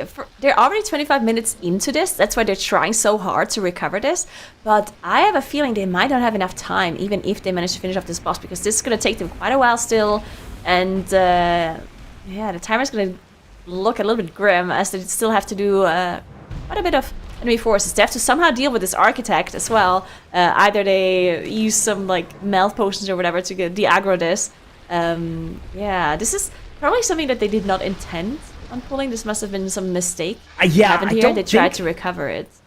I don't think I've seen an Architect into Swamp Face strategy yet, so could be innovation. But yeah, Zyro says winnable in our talent chat, so he's a believer still in anti-clockwise. Of course, Bubbles. They've already dealt with Bubbles, so that's nice here. They're able to get through. And yeah, they only need 19% count here, 18.3% count, so it might be okay. Meanwhile, we'll swap back over to 9 to 5 near the start of their 21 Arakara. Now, 9 to 5, I talked about how they had a nice... We talked about how they had a nice, recovery at the start of their day with the 2 chests and the 19. 9 to 5 are notably the only team with a meta spec down, as they've lost actually their actual meta spec in the DH, and this is going to be a reset probably here with another death. But they don't have Resto Druid anymore. They lost Resto Druid yesterday, so they're the only team to lose one of those kind of main 4 meta specs that a lot of the teams are gravitating towards: the Prot Warrior, the Resto Druid, and then the like the Frost DK, the BM Hunter, those specs that a lot of teams really seem to want to have access to for the highest keys. And then there's some honorable mentions, Ellie Shaman, MM Hunter, that are also ones that teams would rather not get banned, but a few have. The good thing for them is that, particularly for Arakara, you actually want to play the Resto Shaman and not the Resto Druid, right? We can see Holy Method now in that 21 Arakara as well. and they are playing that Resto Shaman. Even though they do have the Resto Druid available, they are choosing to play the Resto Shaman because, of course, they do want that Poison Dispel and the Poison Totem, which is incredibly valuable, especially here at the start and then also at the end of the dungeon. So yeah, both Holy Method and 9 to 5 going to be attempting that 21, while Polish Mountain actually decided to go to Floodgate now. So they're not trying to get the 21 done, they are just trying to get the points in Floodgate first. Yeah, it makes sense for the start of the day. It makes sense for the Arakara, but, for all these other dungeons, it is going to be a drawback. And the big problem as well for 9 to 5 is that, it's not like, oh, we used Resto Druid and Eco Dome and Halls of Atonement too much, now we can't use it in the other dungeons. Like, you still can't use it if you go back to those dungeons, right? Yeah. In the future days. It is restricted for the entire rest of the weekend, which means, their hopes of doing something like a 22 Eco Dome, like even a 21 Halls, are going to require them to do it without, presumably, the healer they're most comfortable on, because, they were using it yesterday to put those runs on the board in the 21s. Yeah, that's actually a very good point. They're going to have to focus on the dungeons of today, as Anti-Clockwise is now approaching the last boss here in their plus 20. They had... they didn't manage to get the skip here properly, so they have another death. They have to use an out-of-combat rest. They can have less than 4 minutes when they pull the boss here. No Bloodlust, as they did use it. Oh, they're town portaling. Okay, they know they don't have enough time. that was too much. Oh, and this is a tragic turn of events for Anti-Clockwise. Whenever we think about a dungeon like this, right, the last... wiping at the very end, resetting at the very end, you've just lost 30 minutes if you are Anti-Clockwise here. That is very tough for them because they are, of course, not in too much danger of being eliminated, but trying to win today. But yeah, here's that Architect. Was that a cloak proc or something pulling it somehow? Or there's a pet. Unholy DK pet there's attacking a DK pet. Okay. How did that happen? Interesting. All right. That's a mystery. But yeah, that Architect over there was you could see the That's coming back now. Like, it's like, see, don't worry guys, I got it. If you're the DK, you notice that, and then you hope the rest of your team doesn't, and then at the end you'd be like, who pulled that? Yeah. That was so weird. Well, strange. Okay, I guess, strange things just happen. Let's not check the logs. We just do it again. I hate when stuff like this happens because the Moonkin is always the first one to be blamed. Because you always have aggro, because, Starfall just starts hitting it as soon as you're in combat with it. It's like, why do you keep pulling everything? It's like, it's not me. Wow. Anyway. For the first time since, I believe, BFA Season 3, we have multiple hunters in an MDI dungeon run here. Polish Mountain playing the BMMM combo here. In their plus 18 Floodgate. Love to see this. Of course, there was the triple hunter season in BFA. That was a good one. But that was a thing, yeah. That was before the spec variety rule. It was all one spec.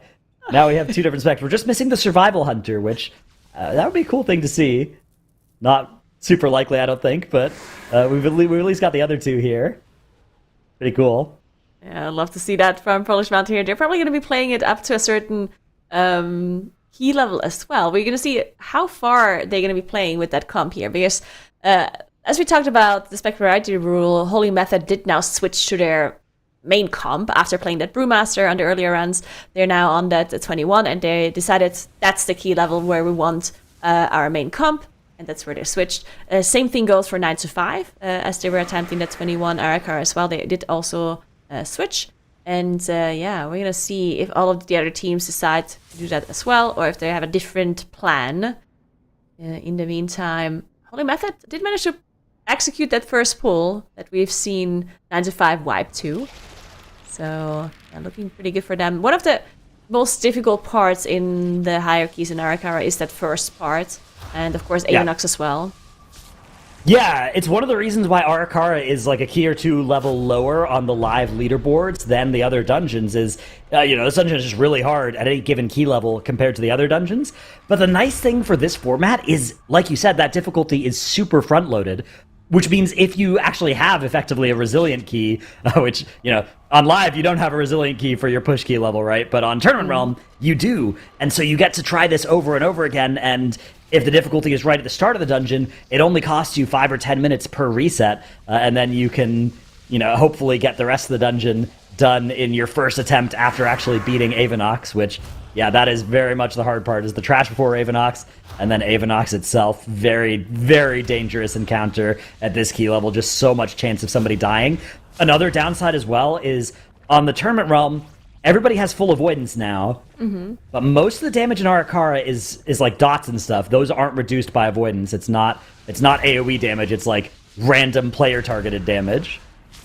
And that's what you can also see, that they have 4 dwarves. So everyone that can play a dwarf is actually also playing dwarf here from Holy Method. And all dwarf racials are on cooldown already, as they did have to use them to get rid of some of those dots and some of those bleeds.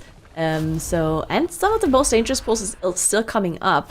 So hopefully they get those dwarf racials back in case they need them, as Whippy is grabbing some more trash here onto the rest of the group. And then they're going to have this like dangerous pull onto Avenox. It's going to be coming up in a second. Looks like... Quick note about I Do It. So I Do It was also one of those teams, as Dratnos mentioned earlier, that didn't manage to get the 2 chests in on their plus 18. 9to5 made up for not 2-chesting the 18 by 2-chesting the 19 afterwards in their Arakara, while I Do It is now doing their 19 Floodgate, and it looks like they're not going to be able to 2-chest the 19. We talked about that is much harder than 2-chesting the 19 Arakara, but yeah, they're not going to be able to do that. It's 3 minutes left, and they still have to finish off Swamp Face, doing more trash, plus the last boss, so that's not going to be possible for them. But overall, it's still looking good for them to time it, right? But yeah, that kind of confirms that they have to do one more run in that Floodgate compared to the other teams that have spent some time here. Yeah, so, basically something has gone wrong for all of our teams except for Polish Mountain and Holy Method at the start of our day. Things of varying levels of pain, but definitely going to be a difficult day. And that's the thing as well. A lot of the times when we talk about the MDI, we sort of, especially on the first day, we do all this math that's assuming, 30 minutes is a key run, that kind of thing. But a lot of our teams are already approaching a point where these keys are nearing their ceilings. And so the chances of actually succeeding at any of these runs, even at the first level of key that we give you, is not 100%. And especially after you've done your first few runs of the day, these teams are going to be looking at all of their keys being 21, 22s very soon, and that might mean that even though a team can maybe get there an hour before everybody else, if they can't actually succeed at that key level, that'll be a huge opportunity for the other teams to catch up and overtake them. I think for me in particular, Polish Mountain has been really impressive. If you just look at their timers in a lot of these dungeons, they're really fast, which makes me think they have the potential to time a lot of the keys, even though they've lost some time in the lower level keys compared to, of course, Holy Method, but even anti-clockwise. I actually think I favor Polish Mountain against anti-clockwise, even though anti-clockwise have had some more efficient early days, not including the most recent disaster in the 20 Floodgate, but everything else besides that was going better for anti-clockwise. But I think Polish Mountain maybe have a higher ceiling than anti-clockwise do. Yeah, I think I might agree with you as well here, especially even after seeing Polish Mountain having just a faster Arakara route compared to Holy Method. Now, of course, Holy Method maybe had to just kind of come up with a completely new comp here, as they had to play that Brewmaster after accidentally banning the Guardian Druid. But still, Polish Mountain being faster on that Arakara compared to Holy Method definitely speaks really good for Polish Mountain here. Then anti-clockwise, yeah, as you said, they performed really well yesterday, but losing, I think it was 29 minutes that they had spent in that plus 20 Floodgate. Absolute disaster. That's a huge time loss for them. They did go right back in there, and now they're going to have to get this 20 done.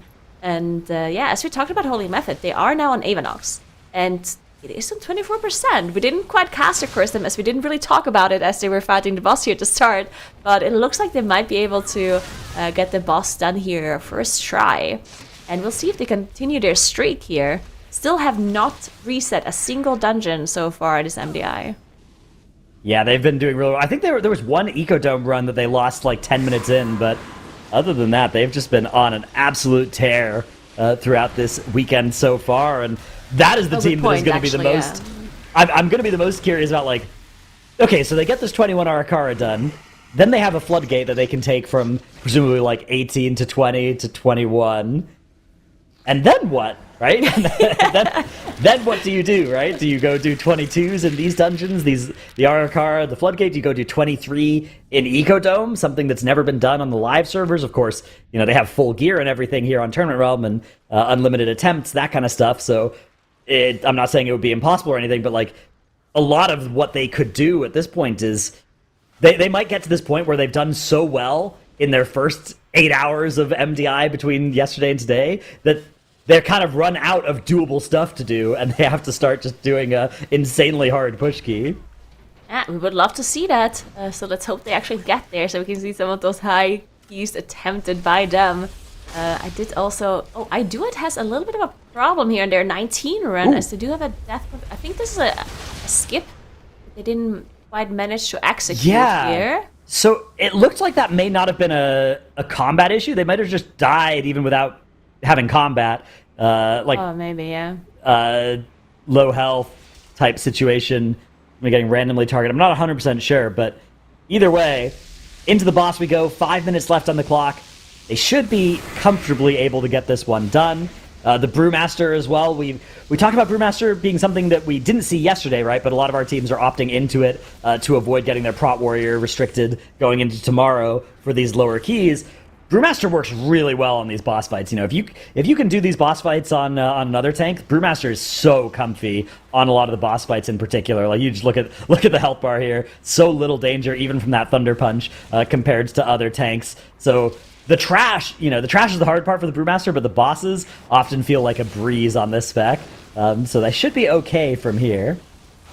It is interesting, right? Because of the way the spec variety rule works, so for the bands that are gonna... Oh, we have a replay here. So that's gonna be the skip that they are doing. So Kwasi is pulling this to the side, and it looks like they are moving over there to the left. Looks pretty good so far. Oh, yeah, this is a battery Karm discharge. Didn't have combat, just the discharge.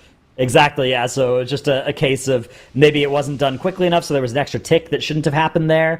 But either way, they were able to get the res off. It wasn't a catastrophe for them. And the reason is that they had an extra minute compared to Anti-Clockwise, who had basically the exact same thing go wrong for them.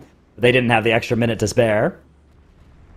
Okay, just to continue my thought, because I wanted to ask you, what do you think about this? So, because of the way that tally works for the specs that are going to get banned today, so we're going to combine the amount of times they played a spec yesterday and today, and then we're going to look at the total and see which other two specs are going to be banned for tomorrow, right?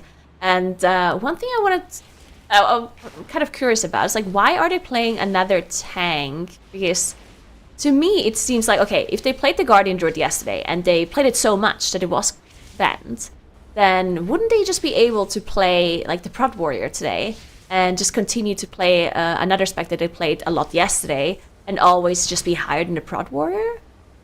I'm just a little bit confused on why they're picking like a third tank instead of just... Yeah, so the problem is, okay, if you come in yesterday, for instance, and say you played 5 Guardian Druid and 4 Prot Warrior, right? And then if you come into today and you play Prot Warrior in all your keys, if there's... your Prot Warrior is going to have a lot of cumulative play time on it, right? Like, you would have to play the off-meta stuff that you're trying to get banned. Presumably, you don't want to play in your highest level keys, right? So, if you miss even like a run or two on those other specs, then your Prot Warrior is going to be the one restricted going into Sunday. I do think that it's a little bit suboptimal setting it up this way, though. If you prefer the Guardian Druid to the Brewmaster, which I have to assume these teams do, what would probably have made more sense yesterday is to just not get a tank banned at all, and then you could spam your Guardian Druid today still, right? Like, just yesterday, you could, for instance, play the Brewmaster in 2 keys yesterday, and then the Guardian Druid in 4 keys yesterday, and the Prot Warrior in 3 keys yesterday, right? And then none of them get banned. It's two other off-meta specs get banned for you instead, and then you can just spam Guardian Druid today for the low keys, Prot Warrior in the high keys, and you don't have to play as much Brewmaster as the teams are setting themselves up to play today. It's weird, though. It's one of those rules where, like, the way that our spec variety rule works is it sounds kind of simple, and then when you actually start, like, enumerating the possibilities across the 20 dungeon runs you're doing on Friday and Saturday, it gets so crazy that, like, the best players, even the best players, right, Holy Method, made a mistake with how their spec variety rule was going to work out. So I would say, for me, what I'm kind of doing is I'm sitting back and enjoying seeing the different specs, and then at the end of the day, I'm happy to look and see what happened, and I'm not too worried about actually trying to understand all of the different ramifications of each choice. Yeah, it's going to be interesting to see if Group B, that is going to be playing next weekend, is going to change the strategy for the spec variety rule a little bit. Going to be interesting if there's any kind of different approaches there. But yeah, we do have I Do It here, finishing off the boss. A little bit less than a minute left here, so I actually got that a little bit close for them at the end because of the issues that they've had. And, I mean, looking at the timer on this 19, like, I mean, they definitely are going to have to switch their comp for the 20, right? Because yeah, that's the thing. Yeah. Is we look at these timers and we sort of have this muscle memory of being like, oh no, that's too close. They can't do it on a key level higher. But they were doing this dungeon run with 4 off meta specs, 3 off meta specs, depending on how you look at the marksmanship hunter, right? So once they swap their comp over, will that get them a key level? It's not that those specs are that much slower than the other ones, but maybe their strategy also is just not as well practiced on those specs compared to what they're planning for the highest level key. So I wouldn't be surprised if the 20 is still in reach for them. I am worried about the 21, I will admit. But I'm kind of worried about that for everybody, except for maybe Holy Method. yeah. Polish Mountain, in the meantime, they did switch to that Floodgate after timing that plus 20 Arakara. Didn't attempt the higher key compared to what Holy Method is doing. And we saw that the 18 actually was pretty close for the 2 chests for the teams that have been in here. So Anti-Clockwise did manage the 2 chests, but I Do It did not manage to get that done. So we're going to see if Polish Mountain can get it done on their run here. But it's looking actually pretty good. I think their time is just really, really solid for Polish Mountain. Well, in the meantime, Holy Method, still in this 21 run, that they still have 0 deaths on. So actually very clean by them. And we haven't looked at 9 to 5 for quite a while. I don't think I've seen them on the screen. We can pull them up for a moment because, yeah, they're also near 21 still. Wow, okay. So 9 to 5 had to reset the 21 once because they had a full wipe on like the first pull, I believe. So this is their second attempt, but they're looking really solid. Yeah, Arakara kind of has to be their strong point because this is our team that has lost the Resto Druid. Yeah. So this is kind of the one dungeon where you want that Resto Shaman more than the Resto Druid anyways. I think this dungeon has to be their strong point. This has to be where they succeed quickly, where they get a really high level run, and that sort of gives them the space that they need to be able to catch up and improve in the other dungeons. Doing something like, say, that 21 Halls of Atonement with, say, the Resto Shaman again is going to be something that they might need a little more time for. Although, back in the day, Halls of Atonement was also a Resto Shaman dungeon back in Shadowlands. That was one of the dungeons where you like swapped into it. We have a question coming in from chat. Since you two have been talking a bit about specs and the different picks, Nagure, are there any specs that you want to see more of in this season's MDI or Group A? I mean, I generally just want to see underdog specs more, right? So I think for future weekends, I would love to see like just the specs that people are maining, right? That is not necessarily meta. Like, for example, we talked about Shindig playing that rogue. That is something that he mains, and they just decided to play it for the spec variety rule, right? So that is something like just generally having more specs. We haven't seen a dragon yet, right? We haven't seen any of the evokers. So that would be something that is still missing that I would like to see next weekend potentially. Other than that... Show me the dragons. I agree with you. Yeah. Yeah, I think I'm rooting for Blood Decay. It's personal favorite spec of mine to play. It's gotten a couple of like armor buffs this season as well that should make it a little bit more durable in high keys. Here's what I'll say: if we don't see it this season, I'll continue to be hopeful in Midnight because they're even further increasing its like high key durability in Midnight, trying to shift the power a little bit, because Blood Decay is historically like great at low keys and then it falls off as the key level gets a little bit higher. But that they've improved that a little bit here in this season, and it's getting even better in Midnight. So if we don't see it this season, I'll root for it again next season. Right, so one interesting thing, so I Do It, they are now in that plus 20 that we talked about, and we were wondering if they can get the 20 done with that comp. But they did, so they ended up switching the comp, but kept their rogue. So Shindig's still on that rogue here.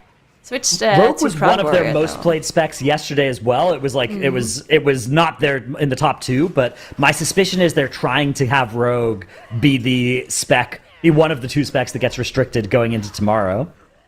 Yeah. Well, interesting to see that like it's part of their main comp. Like I assume maybe it's specifically a Floodgate thing. Maybe they just really like it in this dungeon here, and that's why they played in their main comp. But yeah, we're gonna see how it's gonna turn out for their plus 20 run here, and then potentially also in the hierarchy levels, depending on how high they're gonna go here. And Polish Mountain now on the last boss. They have a little bit less than 4 minutes left, so they should be able to do this.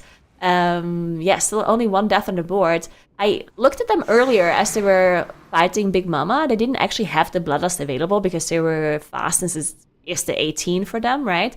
They still used it like throughout the fight at some point after the initial trash that they had pulled in was already dead. So a little bit of a weird like Bloodlust timing for them, but ended up getting it here on pull, which means they're going to be getting quite a lot of damage in with their double hunter comp as well. Yeah, exactly. You know, with this comp as well, they have 3 different people that can press Bloodlust, 2 different people that can press Hunter's Mark, so they have a lot of coverage if somebody forgets to press those important buttons. But it's something that happens in these 18 keys, right? Is that you may have a Lust strategy, especially in Floodgate. You know, you really want to plan it out so that you get a Lust on Big Mama, but when you get to a lower level key than what you've sort of mapped out, all of a sudden you get there 2 minutes early and it's like, oh, we don't have this Lust anymore. And then you get your next spot, you know, your Lust comes off cooldown, and you're like, okay, well, I guess we press it now, but then that throws off another Lust in the future, and that can lead to these lower keys actually sometimes feeling a little bit harder than they should relative to the key levels, because you end up not having Lust in all the places that you want it. Yeah, definitely. Holy Method in the meantime, and a 9 to 5 are approaching the end of their 21 Arakara run. Both teams actually looking really solid on the timer as well, but even though we talked about how dangerous the start of this dungeon is, I do also think we've seen many teams struggle here at the very end of the dungeon as well. So we'll see if they can execute this, as they still have to fight some of these Overseer packs before they start engaging the last boss. 9 to 5 does have their Bloodlust available. I do believe Holy Method is going to have their Lust in a second come up as well. So yeah, I do think the timer is looking good for both of them. Let's just see if they have any kind of issues, though, as Ugly Baby is trying to kite as much as possible, as the longer this pack here is alive, the more problems the tanks have. But yeah, not too big of an issue as long as they get all of the Overseer interrupts. Yeah, exactly. The Overseers aren't too bad, although something that can happen is if you actually pull them into the last boss, the cast sequence can get a little sketchy too. So you want to make sure that you pull the boss at the right timing, right? So that you don't get the web overlap with like when you're getting gripped in on the Cosmic Singularity too. So we'll see how they decide to approach this section. It looks like the Overseers are just going to be dead before they get into boss combat here, or low enough that they're definitely going to be dead by the time that boss cast comes out. How's the percent looking here for 9 to 5? Is this going to be count? I kind of feel like it's not. I don't think so. So they either pull something into the boss, or they do boss and then another trash pull. Yeah, I mean, my Arakaras often end up like this, but that's because I haven't planned it.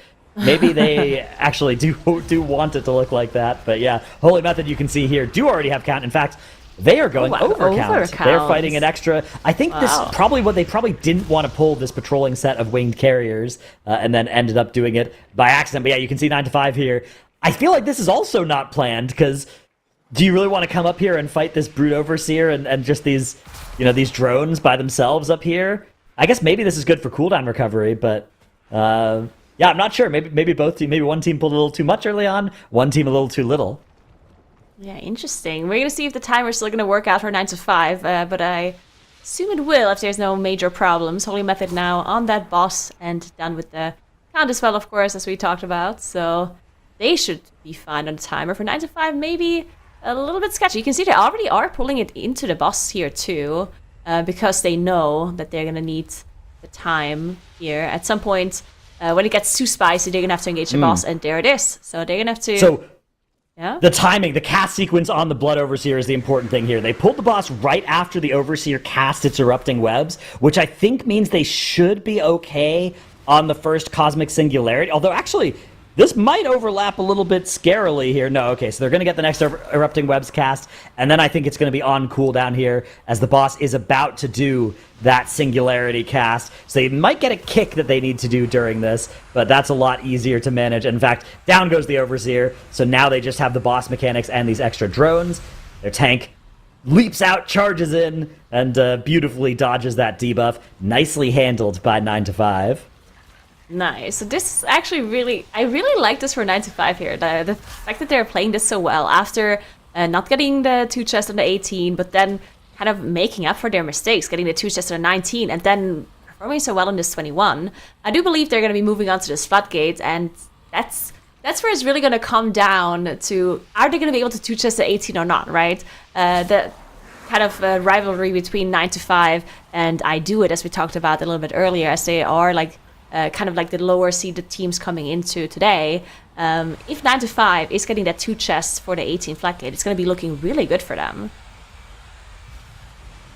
Yeah, I think so as well. This is going to be really exciting, actually. I mean, it's so impressive to be able to put up a run like this. Basically the same run that Holy Method are doing. Anytime you can do that, that's a great place for a team to be. At least during the group weekends, right? One problem is if you do want to win the MDI, eventually you have to do a better run than Holy Method. That is a required, part of the puzzle of winning MDI. But that's a problem you can ideally leave till global finals, because as it stands right now, I think all of our teams have sort of resigned themselves to saying, okay, this weekend we're probably not competing with Holy Method, right? We're mostly competing with the other teams. You don't have to outrun the bear. You just have to outrun the slowest camper. Exactly. In the meantime, we do have anti-clockwise here in their second attempt of their plus 20 Floodgate.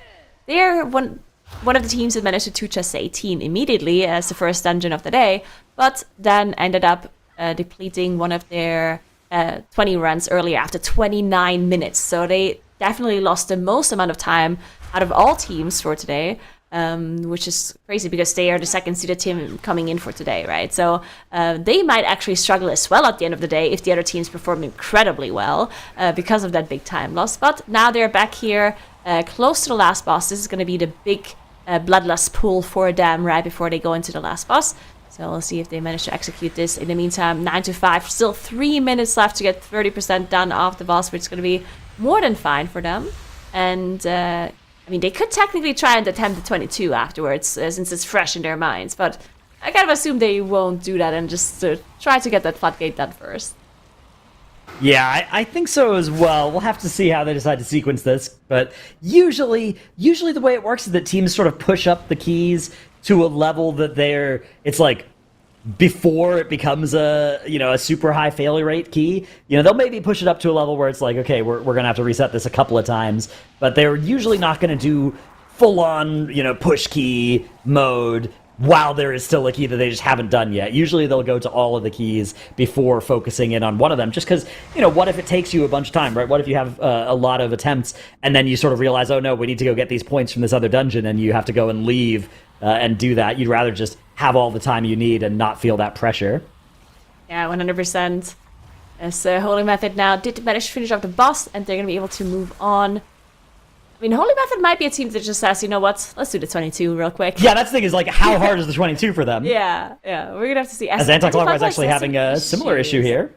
Yeah. This happened on their last run, but this time they have more time, right? They didn't have the catastrophe on Swamp Face, so they will still be able to complete that keystone. But yeah, 9 to 5, really impressive for them. Holy Method put up a 27-57 in this Arakara. 9 to 5 are only 30 seconds behind here, as they also put that on the board. And you can see, basically that death accounts for the lion's share of the difference between the two teams. Very nicely played by 9 to 5. That's actually going to move them into currently technically third place, with Holy Method in second, although the Polish Mountain are in first right now because they've actually done both Arakara and Floodgate, and none of our other teams have. So once that changes, we will have our scoreboard update. There are 18 easy points for all of the teams that aren't Polish Mountain, and you can see, just look at the difference between Holy Method and those other teams. They're 4 points ahead of 9 to 5 and 5 points ahead of both Anti-Clockwise and I Do It. An absolutely dominating lead that Holy Method have opened up here.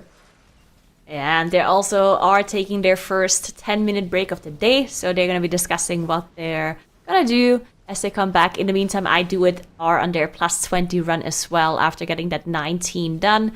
And they're on Big Mama. They have that Bloodlust running as well. Did have it ready this time around as soon as they pulled the boss. Not like some of the other keys that we've seen on the 18 runs. So no issues right there. And looks like they did manage to execute the start of this pretty nicely. But yeah, until the trash is dead here, until that first trash and the mecha drones are dead, you're still kind of worried about this boss fight. And I guess you're also worried throughout the rest of the boss fight. If you ever bait something a little bit wrong and you get the ads all over the place, then you can really struggle to finish up this boss. But yeah, looking good. 9 to 5, not 21. Oh! Yeah, so they are entering the Halls of Atonement rather than the Floodgate. Very interesting. Yeah, and they are, of course... Because they're the team that lost the Resto Druid, so they have to play the Resto Shaman in this dungeon. Now, I was saying earlier that this used to be a Resto Shaman dungeon when it was in Shadowlands, although a lot of the reason for that was that there were several effects that were curses that have been changed to magic effects. So the Curse Dispel that Resto Shaman has is no longer as powerful, and actually Resto Druid has that as well. At that time, the meta was like Holy Paladin that didn't have the Curse Dispel, and then you'd play the Resto Shaman in here. But yeah, or the Priests as well that didn't have the Curse Dispel for a little MDI history. But yeah, 9 to 5. Basically, they've got a slightly less comfortable healer than what they'd like, and you can kind of tell because. If that wasn't true, they would have just played the Resto Shaman more yesterday, right? And then gotten it banned. So they felt like they needed the Resto Druid yesterday to get all the runs done that they wanted. And now they won't get to play it for the rest of the weekend. Or maybe they actually do prefer the Resto Shaman, right? Maybe they actually got the Resto Druid banned on purpose because they actually do want to play the Resto Shaman everywhere. If that's the case, then I'm really happy for them because that would make their Arakara quick success actually a huge part of setting up a winning weekend even potentially for them. Yeah, for sure. In the meantime, speaking of how difficult Big Mama is, we did have Skilly go down here. They had to use their last battle rest for the next 7 minutes to get them back up. So still 50% of the boss to go through. We'll see if they manage to recover here.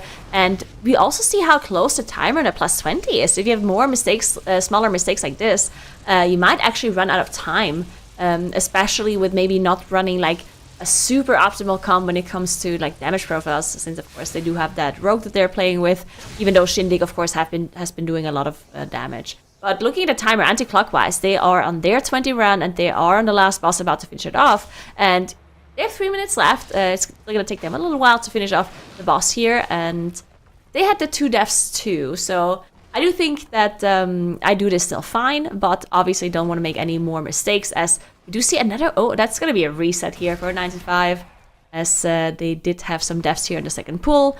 And as these Halkis pulls, or these pulls in halls at the start, are just generally so dangerous. If you lose a player, it means you lose interrupts, you generally just lose damage, and you get more thrash cast off, more debuffs going off. So it probably just means that you're wiping and having to reset the dungeon, which is nice because it's the start of the dungeon, but still not necessarily ideal.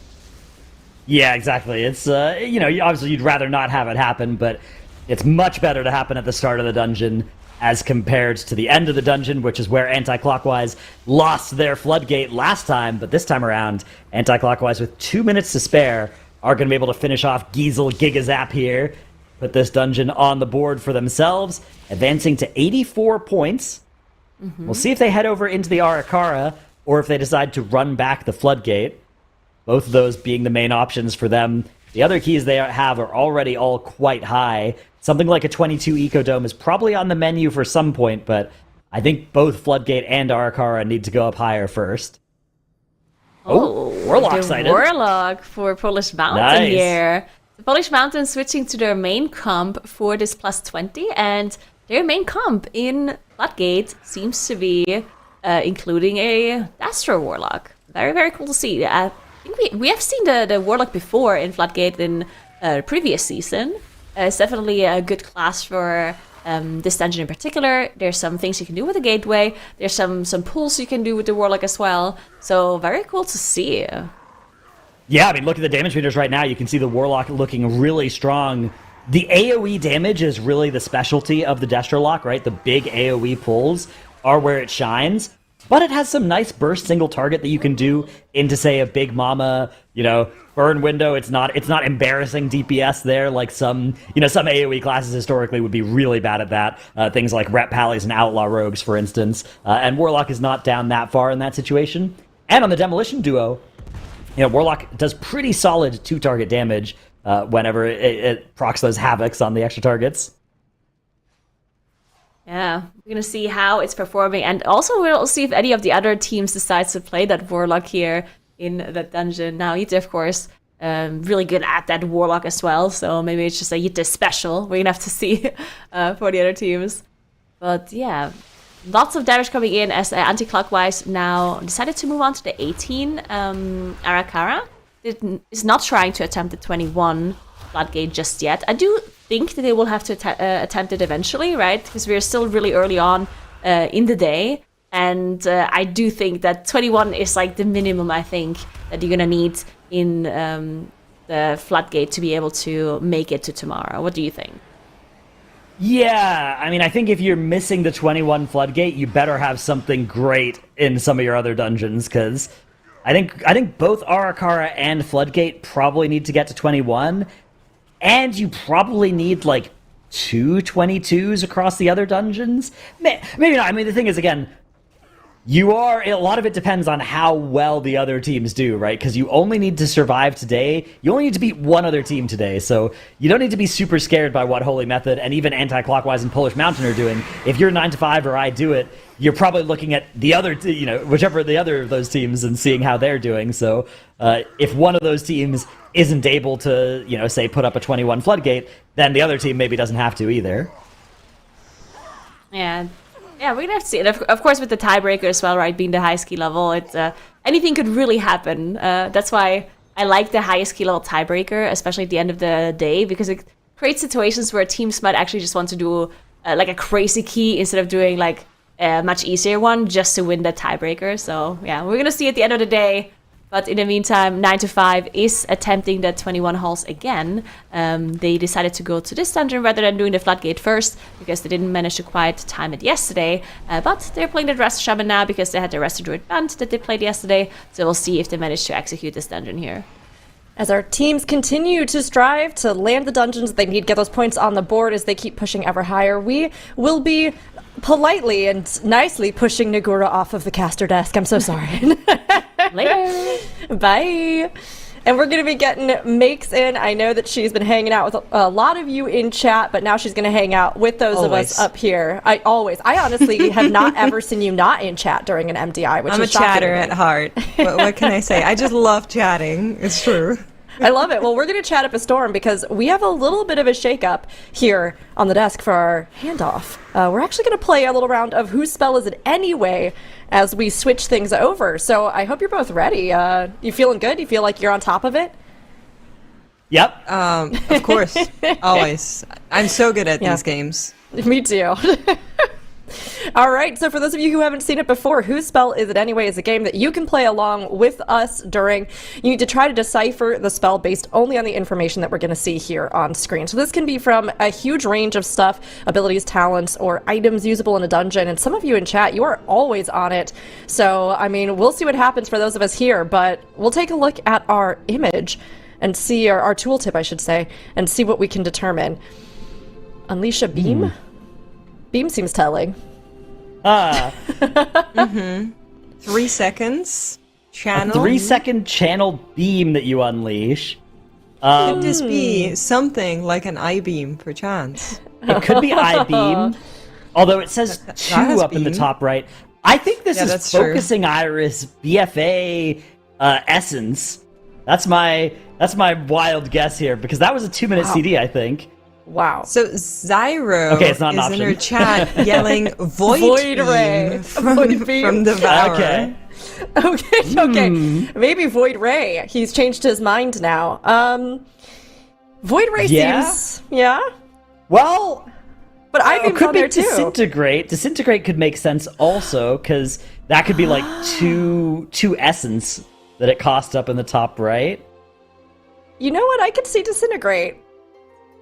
Because I feel like Void Ray's a misdirect, right? Here's what you'd be thinking: is like, oh, This is our first MDI I don't think since it's Void Midnight's Ray. been, since we've seen Devourer DH announced even and playable. So Yeah. I'm love gonna the go with chat. Disintegrate. Chat's like Solar Beam, and I was like, my mind went there too, but these definitely are not it. So I think it's I-beam. I'm just going to lock that in. I think that's like a range indicator or whatever up there with the two. I'm 25 yard I-beam. range. Yeah, something like Yeah. that. They have tricked us in the past. I'm hurt. So it's true. You know what? Okay, you're gonna do I-beam. I'm gonna do Disintegrate. How about you, Dratnos? I'm Disintegrate. Yeah. Oh, all right. Okay. Well, let's see what it is. I'm in suspense. I'm waiting. it would be funny if we're all wrong. Oh, it is Void Ray. All right. Well, Zyra's not even here with us, just in our Messed chat. up. But it is Messed Void up Ray. production. So But it was well done. range. See, That's true. My logic was true. I just didn't think they would trick us this much. I know. They're always tricksy about it, but some of you aren't fooled, so congrats to those of you in chat who got it right, and to Zyronic as well. Now we're going to look at the icon and try to determine which one is I like correct. B. I like think B. B I is really great. I want B to be the right one. Wait, so what's the difference between A and C? It's like the It's the big little horns? purple things on that. Yeah, the purple horns. So D There's has no a way those clearly are wrong real, one. no? Wow. Wow. I think it's C. No, I think the horns are real. Really? That does not look real at all. Production tried. I don't know. It does. I think it's C. I think the horns are. Okay. Yeah, I think they're there. I'm gonna go Maybe A. not. As much as I truly wish it was B, I'm gonna go A. Yeah. B is crazy. I'm actually locking in B. You're locking in B. All right, Wow. I'm locking I'm locking in in C. B. Okay, See, be the I played a change. bunch of Devourer, so If it's not B, it should be. It really should is be. B. It's B. No, are you No kidding way. me? No. Void Ray shoots out of your mouth as well. yes, yes. You get a beam, and you get a beam. Everybody gets a beam. Wow. I guess it's not I-beam anymore, so they have to. Yeah, I mean, because if it only shot out of the eyes, it'd still be called I-beams. I guess. Okay, good for all right. Beam. All right. That's new info for me. I love this. I feel like I need to go play this immediately. This is amazing. Well, we have some runs that are going on as well, but thank you for the fun little game break. But I'll pass it over to Makes as we continue to watch the action here today. Absolutely. Honestly, I don't know what's been going on, if it's just the fact that, of course, I wasn't on the broadcast or whatever, but I feel like, Dratnos, we've been having a lot of trouble in our keys today. Like, there's been so many do-overs already on the lower key levels, just hiccups, teams unable to convert into the +2s when they needed to, and even a couple of actually hurtful resets for our teams. Yeah, I think that some of it can maybe be attributed to teams playing around the spec variety rule. And Holy Method, for instance, playing around the spec variety rule differently than they had planned to, with this Brewmaster not being a part of their plan for the weekend. So some of it can maybe be attributed to that, but I think a lot of it just has to do with, Floodgate and Arakara, even at the low key level of 18 that we start them off, is very, very lethal. Those two keystones are both extremely lethal. A lot of stuff that can go wrong. It's very easy to pull trash that you didn't intend to. It's very easy to die to, the poisons at the start of Arakara. Shout out to the architect. Yeah, that architect getting pulled in randomly, somehow, mysteriously. We're not sure exactly how that happened. Yeah, but no one yeah, knows. all of that. Surely it's not a DK pet. I think all that can explain it, but yeah, it definitely is, surprising. And the thing is, it's only going to get scarier from here, right? The dungeon level only goes up. It never goes down. So things are going to get even more dangerous over the rest of our day. I think we're going to be in for a bit of a bloodbath. I think that today we're going to have a lot of runs go wrong after maybe the next hour, once the teams are done with these, pushing up each of the dungeons a little bit. It's all going to be difficult. It absolutely is. I've been looking a little bit at our leaderboard, and just to give you some more insights on that, as we're watching Anti-Clockwise currently work on their 18 Ara here.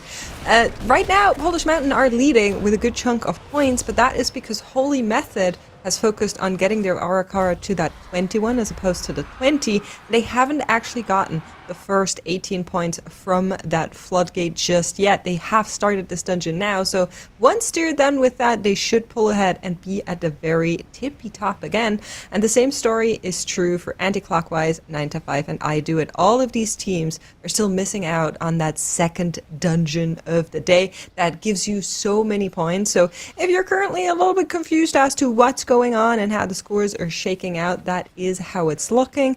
However, on the overall gist of things, I Do It is definitely a little bit behind because they are still in that 20. They are, of course, nearing the end. Actually, we should maybe take a little bit of a closer look at them as they are working away on that tailgate of the Floodgate, and there's been problems with this parts of the dungeon over and over again, and for good reason. The pull that they're doing here when they're getting the jump starters and the entire pack to run in, even though they are kind of getting them low before to make their life a little bit easier, it is still a very scary pack that can have a lot of things go wrong if casts aren't interrupted or if somebody is just a little bit inattentive and ends up in one of these AoE patches. Yeah, this is a dangerous one. We saw a little death actually for them on their previous trash pull already. They're at 3 total in the dungeon. And their timer is doable, but it's not fantastic. They definitely can't afford for things to go wrong on this pull. They basically have to be perfect for the rest of the way here. The good news is they should have decently high single target with this comp, right? The comp that they have here, the Subtlety Rogue, should be fitting in nicely alongside the BM Hunter and the Frost DK to provide them some solid single target on the last boss.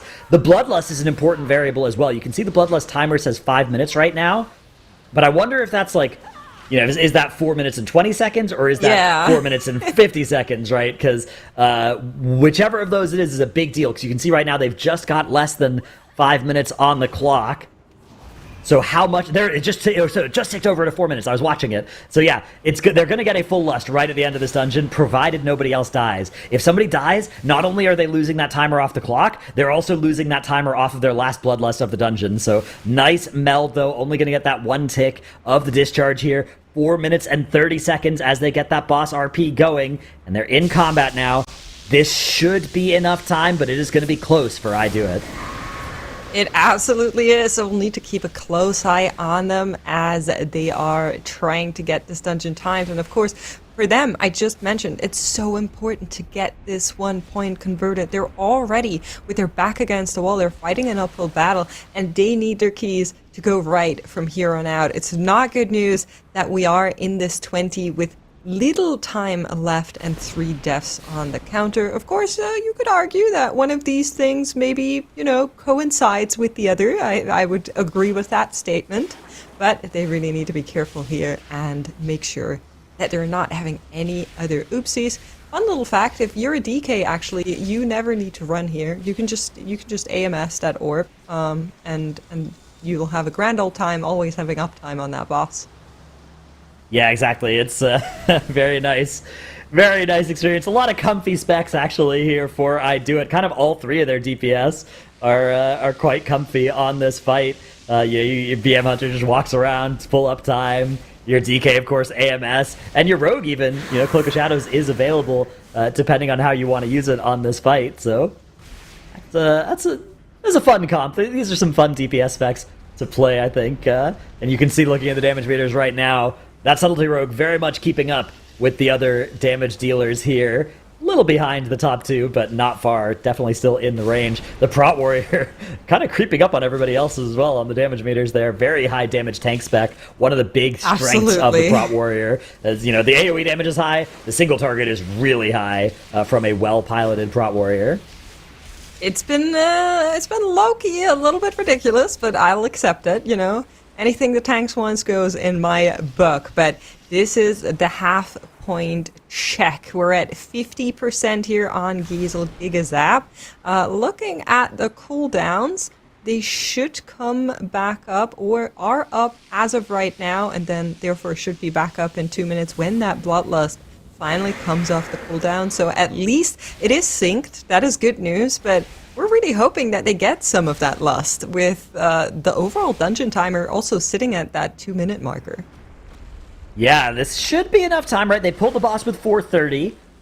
Their boss is now at 37%. I mean, when they do get that last lust, that should be the extra bit of damage they need to get through this. But they have to be really careful to avoid any mistakes to these mechanics, right? Any death, I think, will cost them this run. But I think without a death, they should be able to get there with, 15 or so seconds to spare. Well, you are Mathnos after all, so I will trust you, and definitely our lust is coming up in time. Look at how beautiful, 40 seconds. That means they're getting nearly a full run of that lust, or basically a full run of that lust, which is going to give them great damage there. I'm also a team that I do it, will do it.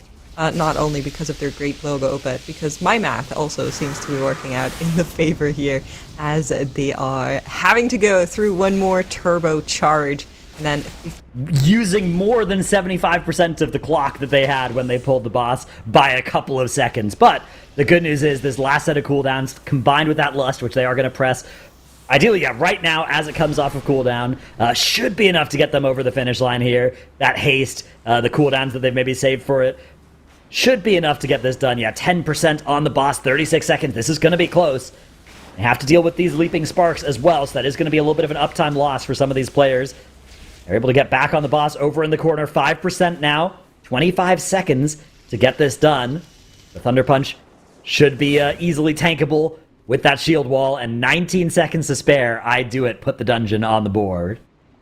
Scary, but very important for them to be able to convert this one into a point finally, and they're going to be moving on from there. Before we check in with our other teams, I just quickly wanted to reiterate on our spec bans, because a lot of people in chat have been asking, like, how are they shaking out? Who's actually sitting where with the bans, and so on and so forth. So we are going to be going over them just really quickly here. We have this nice little graphic that shows you all of the bans. Quick reminder, if bans are tied, tanks and healers go first. And there has been one team that unfortunately had a little bit of a hiccup with getting their tank bear banned out. But other than that, these are the bans that our teams have opted to go for. Basically every single team kinda electing to take out a tank and a healer, except for 9to5 who took out the extra Hunter, and Holy Method who unintentionally took out the Bear Druid. Right, the Bear Druid was the part of the plan for Anti-Clockwise and I Do It. It was not the plan for Holy Method. That was a mistake from them. And yeah, 9to5 just basically played that full meta comp in most of their runs. They just saved the Prot Warrior. They gave it a couple of runs off to avoid it getting banned. But yeah, that's meant that the Resto Druid has been gone for them. The Hunter as well. The nice thing about the Hunter is that it's a little bit less... like, you can play the BM Hunter equally well in a lot of these dungeons, so whichever of them is your preference, usually it's not a very strong preference over the other Hunter spec. Absolutely. Very, very good situation if you're a Hunter as of right now. But let's check back in with Anti-Clockwise. So, well, that +3 is ticking over as of right now. They still need a little bit of extra percentages as well. They do have one Overseer in here that's going to raise their overall count by just a little bit. But I think we're still going to be needing to tag more in, or maybe even do a pack after, with how much is still missing for them here. I do think the +2 is still on the board, though. Yeah, I think so as well. 5 minutes and 45 seconds is a long time for a boss, even if you have to get some count afterwards. It's a lot of count, but they can get it probably all in one big pull here. Although, it is tough to get a lot of count in this area, because... kind of awkward enemies that live here. Yeah, usually you see it depends a little bit on how much they elsewhere. pulled, right? Yeah. I kind of wish they would turn around so we could get a little bit of a view of what's sitting behind there. But you're absolutely right. And I think they parse down the right-hand side if from where we are looking backwards. So that part of the dungeon probably should have been cleared. It could be that we have the middle pack, which usually isn't normally played. And the pack on the left-hand side on the stairs should also still be up. So that definitely would give them count. Question is, can they do it in one pull? Yeah, exactly. That is going to be the question. I mean, their boss is already at 50% right now. It's a +18. They're a very high damage composition right now as well. So I think they'll be able to have maybe 2 minutes to spare. Maybe even 2.5 for whatever they need from the trash. So I still don't think that's enough time to do 2 pulls. I think it does have to be 1 pull to make this work, to get that much count. Unless they can tack something in here through something that they maybe like CC'd before that is just going to run out and then get in fight or something like that. We've seen things like that before, but I'm not sure that is the case for anti-clockwise. 40 seconds to go on that lust timer means that they definitely will have that available though for whatever poll they will do. We're going to check back in with them in a little bit. We're going to hop on over to this 20 Floodgate that Polish Mountain is working on right now. We have the divers in here with Swamp Face. Lust is pumping, and this is looking very, very good for them. Yeah, this is indeed looking solid. One of the most hectic encounters is Swamp Face, especially when you add those divers, but it looks like we aren't going to have any of those harpoons going off, nobody getting hit by those Seaphorium bombs, and yeah, Swamp Face going to go down here for them with plenty of time in this plus 20. This is what I've been talking about with Polish Mountain. Their runs have been super quick as well. You know, this plus 20, it's not in range of being two-chested by any stretch, but they should be able to finish this with enough time to prove that they can do the 21, I think. I would believe it. I think I'm team doable as well. We were talking a little bit yesterday about how Polish Mountain is just a team that's constantly been improving, and I'm very, very excited to see how well they've been doing all throughout today. Quick mention there, on the right-hand side, we did see one death for Holy Method throughout the Big Mama fight. They were able to recover it, and on the bottom right, you're seeing anti-clockwise currently finishing out that very last boss in the Ara, as they still need that count. And we're curious, what are they going to do about the count? Lust, as we predicted, is available. Are they going to go for one really big pack because they need a couple of percentages here still? Or are they maybe... Oh, we still have some flyers left up there. Yeah, there are some enemies here. What are they choosing to pull? It looks like... Yeah, the count... This should be enough count that's in this area without having to get that middle patrol that we see teams avoid like the plague, right? Yes. Is this going to be the 17% count? So we have 3 Brood Overseers, we have 5 Winged Carriers, and then we have about 5 drones as well. I think this might only be like 14%. We'll have to see when this all dies. But yeah, they're going to use the Lust on this one. I wouldn't be surprised if they need to get that other patrol of Winged Carriers to get full count here. That's what I was thinking. So I think we do this with Lust. They try to just finish it up real quick, and then they just have tag plenty in of time. the flyers later. Yeah, for sure. I think it's going to be okay on the timer. You could have kind of just pulled the flyers with this, but if it's too much difficulty and you know that you have the time anyway, then why not play it a little bit safe? Because nothing is worse than having a wipe where you usually wouldn't have just because you took a risk that you didn't need to, right? Teams know that, of course, so they're just finishing out this pull right now. Make sure those volleys stay interrupted, and now they could be getting those cures, but I don't think they need them looking at their count maybe okay. as the Overseers are down. Yeah, a little more count than I initially thought we would have here. So nicely done. Yeah, these these Blood Overseers do give quite a big chunk each. So that is going to be one more count than they needed as they get over the finish line here. More than enough time. The 2 chests secured by anti-clockwise. Perfectly planned out strategy for the end of the dungeon there. And I wonder if that was even a 2 chest strategy, because they did get their Lust right on that pull of that big pull. So maybe they'll see if their route changes as the key level goes up, or if they're going to do the same thing in the hierarchy and just the Lust will be on the boss instead, and then they'll fight that trash pack maybe without it afterwards. Hold on. That is interesting. So, usually what we see on a day 2 of the MDI, or previously TGP, is teams kind of just doing the 2 new dungeons first. Right. But 9 to 5 on our big screen there, just for a second, was actually working on their Halls of Atonement. So all of the other teams have at least a 21 in that dungeon. Holy Method even has that 22 world record. And 9 to 5 was still sitting on that 20. So they just locked in their 21 Arakara and then said, okay, let's get that 21 on the board that we're for sure going to need if we don't want to get eliminated later today, rather than going into the Floodgate. Could it be that they're hiding something? Yeah, so I don't think that that's likely, because They're going to have to do it to survive today. They're going to have to do the Floodgate to survive the day. But yeah, we saw them come in here earlier and then wipe. At least at this point, they must have wiped a couple of times in this dungeon because they're resetting it once again.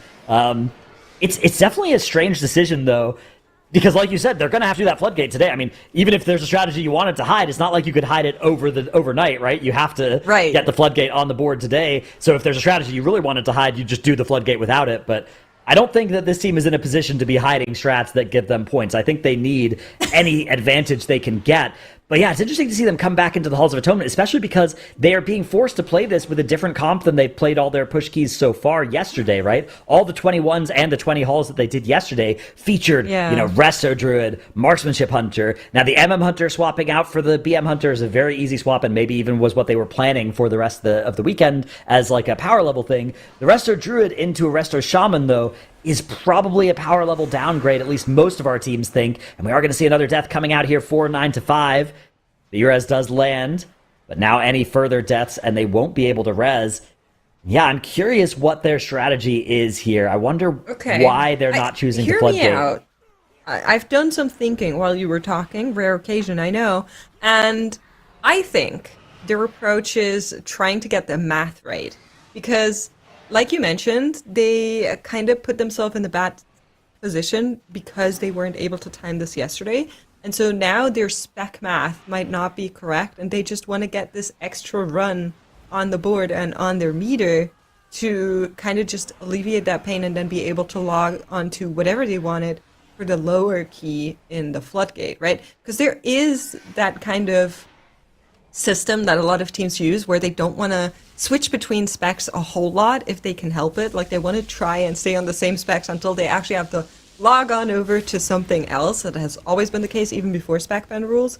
And I could see that maybe being a motivation to try and do it in this order. But of course, if they're going to be continuing to be unable to put that halls on the board, then that won't help them at all. They still need to go through the Floodgate for sure.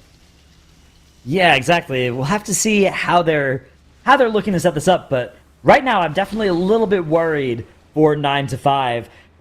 Because I Do It has also had a pretty good start to their day with putting that Floodgate plus 20 on the board. So going to be putting 9-5 under a lot of pressure. The way that our leaderboard looks right now, especially when you factor in the time trials, if you kind of extrapolate that forward, I Do It and 9-5 are the two teams that are most likely to be in danger of elimination at the end of our day. And then Polish Mountain and Anti-Clockwise are the two teams that are most likely to be fighting for that second ticket out of this group to global finals. And of course, Holy Method, overwhelming favorites to be one of those two teams. Overwhelming favorites to be the first place team, in fact, out of this group weekend. I think any result other than that would be a shocking upset of what is, many of the players that have been the winningest MDI players in the history of this event. Yeah, I think that's a good way to phrase it. The winningest MDI players. Yeah. They are for sure, absolutely. And it's been really good to see them in this constellation as well. We asked teams going into this group weekend about how they're feeling with the changes that have been made to their teams and so on. And from Holy Method, it's just been an overwhelming. We found our group even more since the last season of MDI. They competed under the name Wunderbar back then, and they won the entire season. As we get that 20 there for Polish Mountain, they won the entire season despite playing in a very new constellation, and that does a lot to a team that has or was before used to always playing with the same team composition. And now that they had half a year to kind of just go over, run a lot of keys, find their group with each other, they said we're even stronger than in the last season. We're so happy with this team composition, and we can all trust on each other, rely on each other, and it's just been wonderful. So I think it's definitely a force to be reckoned with. Yeah, exactly. This is shaping up, I think, to be one of my favorite MDIs so far. Look, we've got I Do It playing that Rep Pally as well here in the 18 Arakara. This is so fun. I think the spec variety rule is working out super well for us. Even better iteration than the one we had last season. I don't know how you feel about it, but we've already seen more than half of the specs in the game. So this has been a joy to watch. I think the thing I like the most about this, last season it was like, oh, we play like one switch in our team comp and then we're done with it. This Right. season, because there's so many switches, a lot of the players are actually getting to play their own mains, even if they're not meta. And I think that's just been the best thing about it. So I've been really giddy to see something like Shindig on his rogue, right? It's just really, really awesome. And I really, really love seeing that players are able to bring their mains and maybe show them some love on the big screen here. As we are checking in with 9 to 5 once more. So they had a couple of do-overs. I wasn't watching everything earlier as I was on break. What was the major pain point? So- You were here, right? There was only one that was on screen when it happened, and then there was 10 minutes where they must have wiped again at some point in there. But the one that happened that I saw was only like 3 minutes into the dungeon, where it was like the second Shard of Halkias pull. After that, they ended up going down and resetting. But yeah, I'm not sure if they've gotten past Halkias here before. They do have 2 deaths on the board right now, one of which they didn't have the B-res for. So I'm also a little bit skeptical of the timer situation here too. Like I'm worried that they're going to be in some trouble with the timer by the end of this also. Oh, yeah. That's a good point. We'll definitely need to check back in with them on that. I do kind of want to direct our attention to Holy Method, though, because they're in that 18 Floodgate, and they are looking as if they could maybe get a +2 here. I'm squinting a little bit to try and see how much time they still have on Giesel Gigazap, but with 26% on Lust now blasting as well, I think it looks pretty good for them to get that 18 +2, which is of course very nice. Yeah, exactly. This is we're going to start to finally have our leaderboard Easy. really showing us how all of our teams are doing, as Holy Method currently technically in 3rd place, but they will be jumping up to 105 points with this dungeon completion here, and with the 2 chests, they'll be threatening 107. But I'd just like to briefly put sort of a timestamp on the day, because 2 hours into the day, they're going to reach 105 points, and just at the end of the day, I just want to check back in and see if 105 would be good enough to get through to tomorrow, because I kind of think it might be. I think Holy Method might already be safe through to tomorrow with 105 points, because that is going to be very hard for some of our other teams even to catch up to, as it stands right now with their scorecards, right? Some of our teams are at 83 points. When they add 18 more points to that, they will be moving up to 101, so they'll still be 4 behind Holy Method.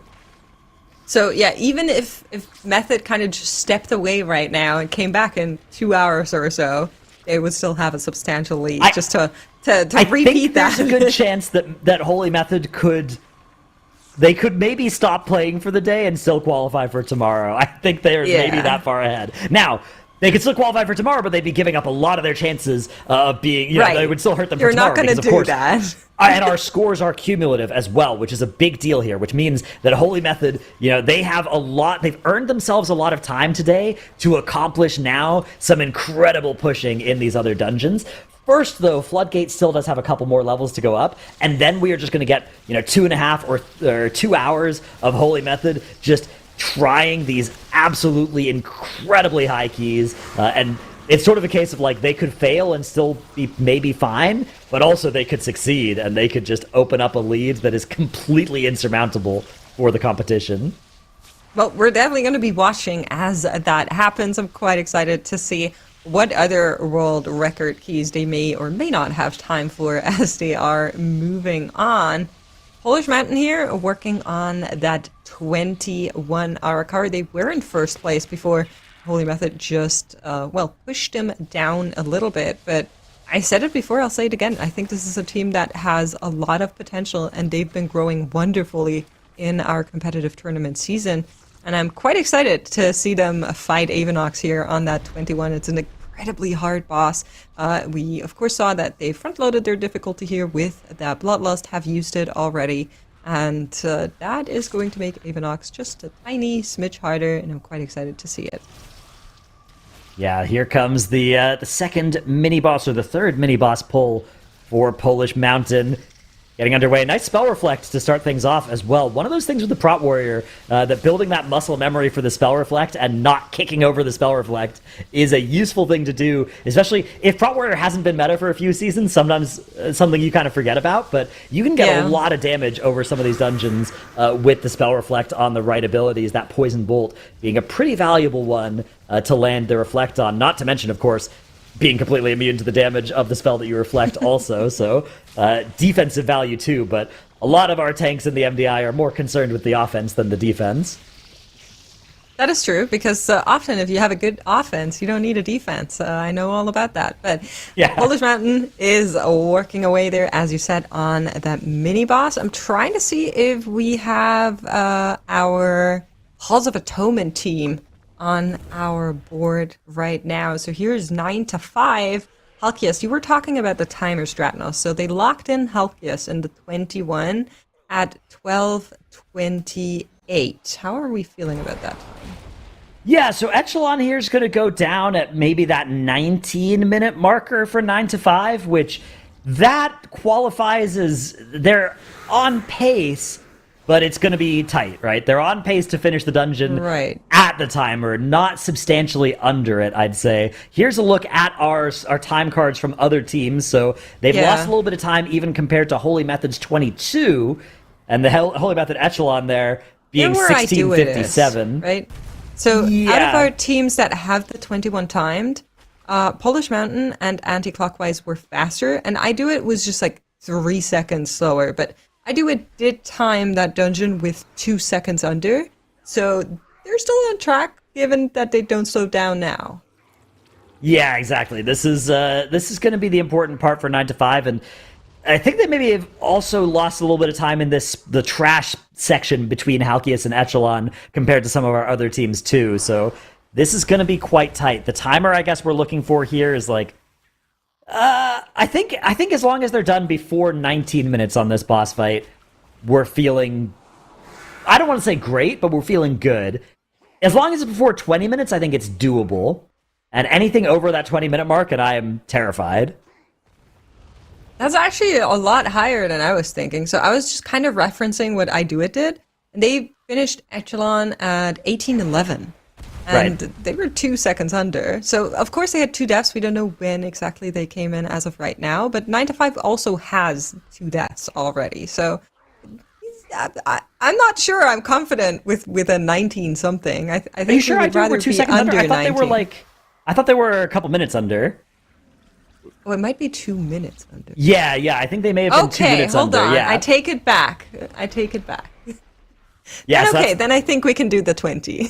Yeah, I think it's okay as long as it's under the 20 minutes. And you see Echelon here, it's a pretty healthy boss fight, but it is dying nice and quickly for them. Their team is pretty high damage as well, right? They're playing basically that full meta of DPS specs that, we've got the BM Hunter and the Frost DK, which tomorrow I'm pretty sure they're going to have that Frost DK banned, so that's going to be something that they'll have to worry about. But that's a tomorrow problem. It's really interesting as well.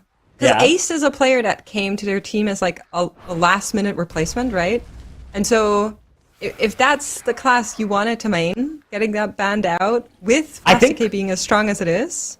I think 9 to 5 are playing to make it to Sunday rather than maximizing their chances of being top 2 at the end of Sunday. So I think that's why they've set it up the way that they have, because they've been basically doing something that is more reminiscent of what some of our teams did last season, where they're playing some of their good specs and actually getting them banned rather than doing a lot of this off-meta stuff. And even today, they're already starting to get a little punished by it with the Wrestler Druid no longer being an option today. But yeah, tomorrow, if things continue on this current trajectory, they will be losing that Frost DK as well. Scary perspectives there for the team. Granted that they do make it there. As of right now, they still need to finish that 21 hulls, and then they will need to enter the Floodgate. They haven't been in there at all yet. It's going to take them some time to push that dungeon up, depending on whether or not they're able to get the +2s converted. They might be just a little bit faster, but I'm quite scared for their perspectives as the day moves on. We're going to be checking in with our other teams that are currently working through the Arakara. I Do It has finished out their second boss and are on the way to the third one. Looking like they could be on pace for the +2 here. The Polish Mountain just finished out. Avanox did have one death, but was able to finish that boss. So very, very important as they are moving through that 21. That boss is just a breaker. Yeah, here comes Avanox. Oh, we've got the action cam as the crab spawns in, runs in. Of course, the arachnophobia mode being what turns it into the crab instead of the big spider. I play with that in this dungeon as well. I think it just helps make some of the mobs a little bit easier to see as well. Not to mention not having to see any creepy crawly spiders too here. So. This is definitely the dungeon that gets changed the most by that setting. But yeah, this Avanox version, very funny to see the crab waddling around like it does. I think it still looks mighty threatening. You know, yeah, I would want to fight neither IRL. Yeah. Avanox is going to serve a Gossamer Onslaught as anti-clockwise works away on that boss. We're going to be hopping over to I Do It. I'm just curious how they're routing through the tail end of this dungeon. Of course, we've seen different versions of how teams do it, what they're pulling when. We saw one just a couple of minutes ago as anti-clockwise, I believe, was finishing out on the right-hand side and still doing trash after the boss. I Do It is tagging in the winged carriers and drones into the direction of the boss as of right now. And we'll see what Polish Mountain does once they actually get there. For now, they'll need to beat a noob Zect first, though. Yeah, midway through the dungeon, I mean, the good news for Polish Mountain is that the first part of this dungeon is historically the most difficult part. Very few of our teams have been able to cleanly get that first part of the dungeon on, like, farm, even at this key level, even at 21. And if we start seeing this dungeon on 22, I don't think it's been done on the live servers at that key level. Very dangerous section of the dungeon, so that'll be very fun to watch. Meanwhile, we have 9 to 5 working on the high adjudicator here. Yeah, so their timer and echelon is great. We're happy with that. We're chilling. And we're going to be waiting what they can lock in on the adjudicator here. Just a reference, 23:22 was what I Do It had. They had 2 minutes, not 2 seconds, left to give. So that is kind of what we can reference here as a benchmark for this team. I'm looking across the board. Holy Method is working away in that Floodgate. A lot of 20s now as teams have entered that second dungeon and done their very first run, trying to get the points on the board. It's still pretty close between the rest of the pack. Of course, we were talking about how Holy Method is kind of outside of the pack. I think that still stands. But between Polish Mountain, Anti-Clockwise, and I Do It, as well as 9 to 5, it's pretty close. 9 to 5 definitely a little bit below the rest of them, but not out of it just yet if they're able to get this 21 on the board now. Yeah, exactly. There's still lots of time left in our day, and the thing is, we do a lot of this math where we're talking about, like, oh, the 5 minutes here, the 30 minutes here. All of that sort of starts to fall apart even on our Saturday, and especially when we get to Sunday, because there's just not going to be easy points on the board for any of our teams. They're going to have to succeed at these high-level runs, and so whether or not you get there an hour earlier compared to another team, it won't matter if you can't actually convert when you then start attempting, the 22s in these dungeons. At the end of the day, if there's one team that can do the 22 and one team that can't, it matters, if one of the teams griefs a little bit in the warm-ups phase, right, in the builder key phase. This is an important part of the dungeon of the day, but the most important part is going to be when the teams are doing those really high-level key attempts at the end of today and then for most of tomorrow.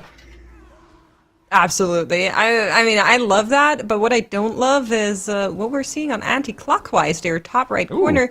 We just farmed 2 deaths as they were finishing out on Avanox, so everybody just a little bit low as they're waiting for Robin to rejoin the team and actually be able to heal them. Got really dicey there, but I think we take it as well. A dead boss is a good boss. Yeah, and remember, this is just a plus 20 key level as well, so the time loss of this isn't likely to be prohibitive. Of course, this dungeon having been done on 21 by both Holy Method and 9 to 5 now. So I think Anti-Clockwise should be feeling still fairly comfortable on the timer. And the good news as well is that neither of those deaths cost the B-Res, which is probably a more important resource than the timer at this key level. Absolutely. Always feel very uneasy when teams don't have that battle rust because they used it on something that maybe could have been just walkable, but it doesn't happen a lot with our teams here, I have to say. Checking in with I Do It. They're in that 18. They really want that +2 to convert as well.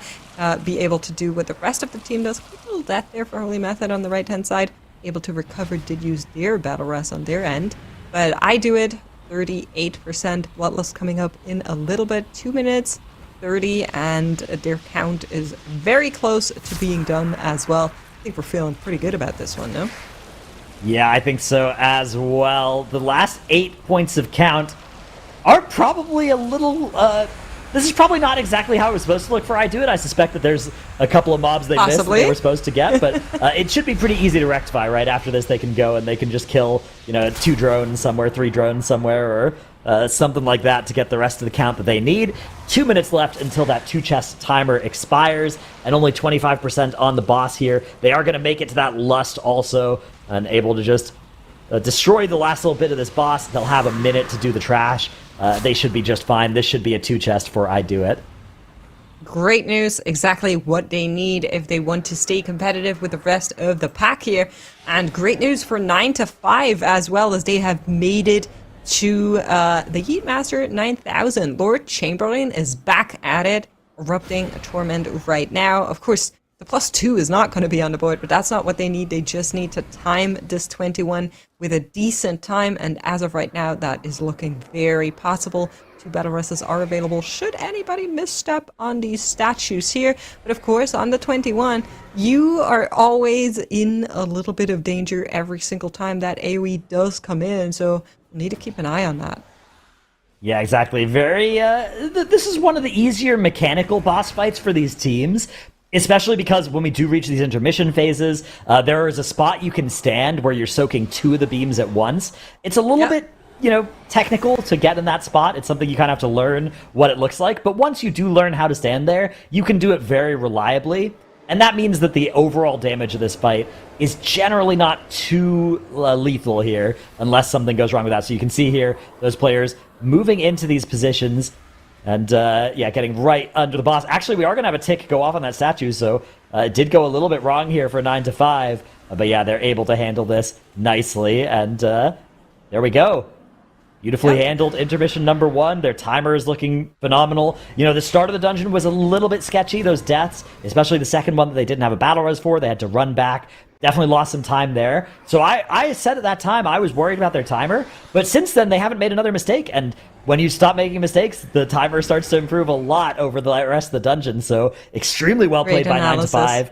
They're going to put the 21 on the board, and crucially, they're going to do it without the Resto Druid too, which is something they definitely need to be able to do to get out of today, because they don't have access to the Resto Druid. They have had that spec be restricted for them, thanks to our spec variety rule from playing it so much yesterday. So yeah, I'm excited to see what they've got for us in the other dungeons. I think the Floodgate has to be the next order of business here for 9 to 5. Yeah, I mean, it's basically a game now as we continue towards the final hours of the day to just decide, like you all have been pointing out so well, how do we best use our time and how do we manage this? Because, of course, they need to get those points on the board and it is close. So we will be keeping an eye on this, of course, but we'll have some fresh eyes coming in to help observe here. But Makes Dratnos, thank you so much for taking us through this last 45 minutes or so. Bye. Thank you. See you later. Bye. And we've got Nagura and Tettles joining us back on the desk. So, I mean, obviously, we're looking at how all the strategies are playing out for the teams, but it kind of dawned on me that we haven't touched on it too much. So, Tettles, maybe you can give us some thoughts. So, Arakara, Floodgate, obviously were added in. And for these and some of the other dungeons that we've seen in past seasons of the War Within, what sort of notable changes do you think there were for Mythic Plus or these dungeons in Season 3? Oh, I mean, for Arakara, they changed up kind of the texture of the mobs. They added some anti-syncing to the poisons. They made Poison Cleansing Totem a lot less valuable in Arakara. They changed up some of the mobs. Like the slam on the beetle got reverted to now it's just like an AoE damage. Beyond that, then it's like, I feel like whenever Blizzard brings back dungeons like Tazavesh and Halls of Atonement, they have to kind of restructure how the mobs work a lot. And I think one of the bigger changes actually to Halls of Atonement was the fact that the Obliterators, they used to only bolt the tank. but now they bolt random players, and I think that that's actually a huge differentiation in terms of how difficult Halls of Atonement becomes, because Blizzard then went through and removed a bunch of obliterators because it was too many casters, and I think you just have to be so technical and so coordinated now whenever you have like random bolts that are going off on the random players. And so I think that you see changes season in and season out. I do think that the dungeons that are the most similar to where they were last season are Floodgate and Priory, the Sacred Flame. But I feel like every other dungeon got at least a little bit of an update coming into the season. Yeah, I think Halls in particular definitely is quite a bit different compared to what we've seen it before. Like with the Obliterator change, and we also like don't have the frontal anymore that some of the casters, that some of these melee mobs would used to do. Frontal. Yeah, they used to just have frontals that would kill melee players left and right. They don't have that anymore. They changed the Houndmasters a little bit as well, and I mean also the bosses too, right? Like this last boss actually used to be quite a bit harder just because the statues did not have a proper indicator. Like they would turn to you, but you didn't see the arrow, and it actually would become quite a bit more difficult. Like people would constantly die to these statues, and now it's not that big of a deal anymore with that nice indicator. Dude, I remember the Arakara last boss. It got changed as well to no longer put the pools, the waves on all 5 players. Instead, now it's only on 3 players, because melee, as it turns out, we're doing like a Surf's Up impression every single time and just going cowabunga on the waves, getting ran over and dying to that. Now it's a little bit easier to play, particularly if you have 4 to 5 melee in your group. Yeah, for sure. But like the poison at the start of the dungeon does a lot more damage now, so I guess they kind of like, you know what, we're gonna make it easier at the end. We're gonna make that poison at the start of the dungeon just do so much more damage that you still want a lot of poison dispels.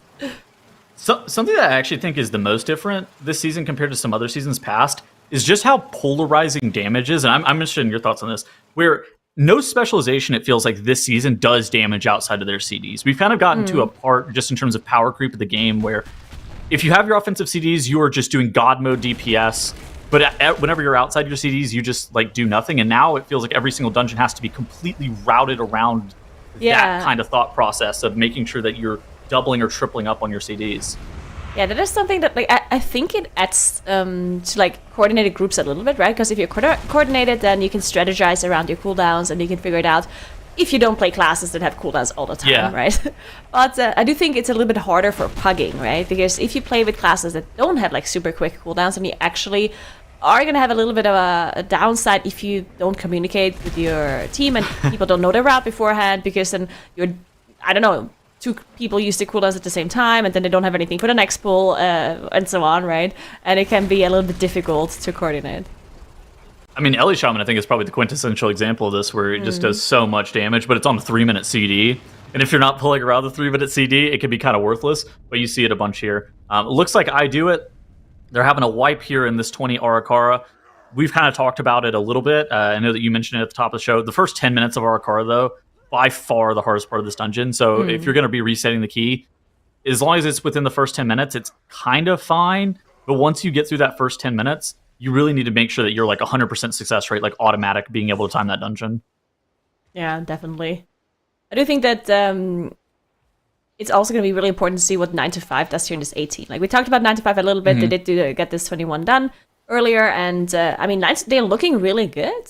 But this plus 18, that is something that we've seen other teams struggle quite a bit to get the plus 2 in. So 9 to 5 has... Well, I don't think they have to get this to make it to Sunday. But I think it's like an important moment of the day to see if they can do it.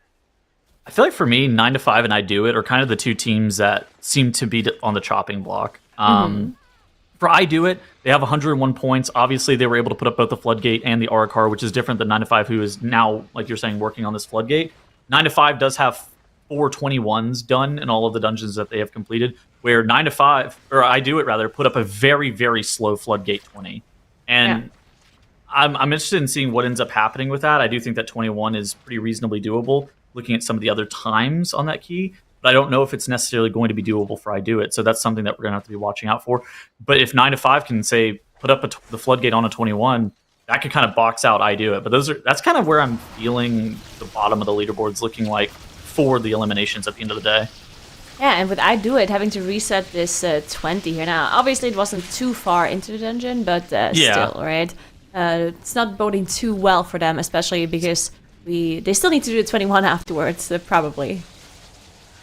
I think that the spec variety rule this season is actually so funny. It is wild because whenever you have 4 bans and it's over the course of 2 days, you actually need so many compositions available to you because you have to juggle specs appropriately to make sure the correct things are banned.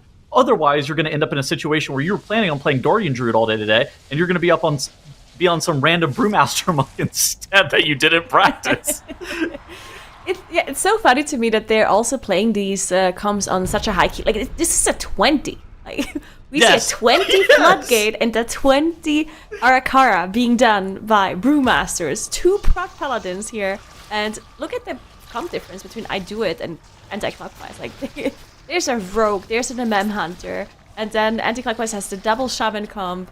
Like, this is just crazy to see. The unholy DK as well, and the moonkin. Like, it's just insane to see. I really, really love the change to the rule. So the game plan for these groups is actually a little bit interesting because you want to be putting up, if you can put up a capstone dungeon and use some of that time, put up the 22s or the 23s pretty early on and use up some of that time, that's great, as long as you don't end up getting your specializations banned. But Sunday, there's only going to be 1 dungeon available. You're ideally going to have some okay or like close to qualifying times or levels on the key, and then that allows you to rerun everything, and you don't really have to mess around with the spec variety rule anymore because you've already set yourself up to be able to spend probably like 4 hours rerunning those keys at those capstone levels and really solidifying what is your keystone cap. And so like I think Sunday is set up to be like a lot of pushing these capstone level dungeons, these highest level dungeons. I think this is going to be super interesting. But Friday and Saturday now have gotten crazy with the spec variety rule. Yeah, I think it adds so much to the weekend as well, right? Because you see all of these different specs, as you said, Friday, Saturday, and then on Sunday it's just going to be pure pushing. And yeah, we might not see as much variety anymore, of course, on Sunday because people specifically made sure that certain specs are not going to be banned for Sunday. But that, I don't think it matters that much anymore because at that point we just see those like super high keys being done, and that's going to be interesting in itself, right? To see who can get those push keys done. So it's going to be super cool coming up for the rest of the day here and also for tomorrow, as we do see those teams just play those high keys. I Do It struggling as they're engaging this next mini boss here. Everyone dropping low. We talked about how difficult the start of this dungeon is. In the meantime, I did think that anti-clockwise on the bottom right, they're on their plus 20 Arakara, and it looked like they might actually be like close to 2 chests in their plus 20 here. But I do think they're with the 2 deaths on the board too, and they still have some trash to do after the boss. I guess I didn't see that they were missing trash too. So most teams have count going into this final boss, into kickoff. Anti-clockwise backpulls a trash pack after the fact. Yeah. Might be a bloodlust timing thing, might be a cooldown allocation thing. It's probably one or the other, if not both.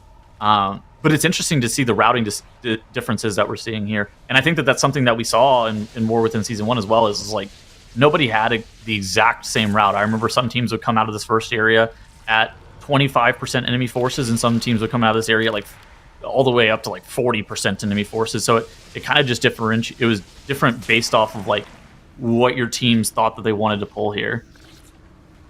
So I have a quick question, because I'm not sure if you saw, but did Holy Method reset any of their keys at all?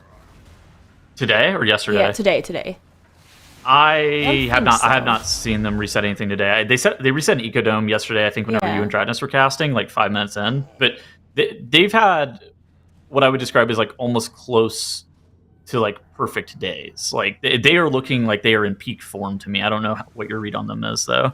I'm mentioning this because Holy Method is still in their 20 Floodgate, while Polish Mountain, they have done the same keys as Holy Method, like actually the exact same.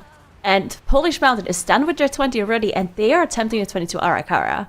So they're actually quite a bit faster than Holy Method right now. And it's interesting to see that they're doing a 22 Ara before they're doing a 21 Floodgate. I mean, it makes sense, I think. You're talking about like IRL time in the day? Yeah, that's... Yeah. That's true. I mean, generally, just today they've been faster, yeah. So yeah, Polish Mountain is probably somewhere in the order of like 5 minutes real time ahead of where Holy Method are, which is, you know, it's not like an insane time, yeah. But it's not an insane time save, but we've seen I think that Mandatory is the team that we saw during Global Finals last time. They built up like a 15-minute advantage, then that allowed them to be able to do one dungeon in advance over the overtime period over the rest of the competition. So while, it doesn't really matter that much, it can matter. Like, there's definitely situations in which it could. And we're also going to have to take a look at that, or keep a closer look at a 22 Arakara here, because of course that's going to be super difficult for them here at the very start, especially on Avanox 2. So we're going to see how they're voting. Yeah. Also, they are not playing the Resto Shaman in the 22. All right, they are playing that Resto Druid comp here, so they have a little bit less poison dispels for the start here. Yeah, Havoc Demon Hunter instead of an Elemental Shaman. I mean, Elemental Shaman has some advantages, Poison Cleansing Totem and whatnot. Havoc Demon Hunter, I think that Havoc is probably a little bit better than Ellie in this dungeon for the big linchpin moments, which are hulking Bloodguard mobs. They're the mini bosses that are in the first area. Anything on Avanax as well, being able to just get insane funnel, just utilizing the funnel from that Havoc Demon Hunter is very valuable in here. I'm interested in seeing if other teams also adopt the Havoc Demon Hunter in this dungeon, or if it's just going to be something that Bullish Mountain kind of tends to play a bit more of. Yeah. But, yeah. No, interesting. I It has been working out for them really well here in Arakara, though. I think they're also playing around it a little bit. Like, their pulls that they're doing, pulling some like of these blood guards with the extra funnel, I think is what I've seen Polish Mountain do that not all of the other teams have been adapting. So I think it's working out well for them. Unyielding Nether Prism Trinket broken. Like, that thing is unbelievably broken. It's like the Spy Master's Web for melee DPS. And I think if you really set up your pulls and construct the correct time for everybody to be pressing their Nether Prism, and like then nobody has deaths and whatnot, that trinket is so polarizing. Like, it can be completely pull and game warping for your group. So having a comp with what Polish Mountain is running that can play 3 to potentially 4 of those if you're on your tank, like 3 of those for all 3 of your DPS, that's a huge deal. Yeah, definitely.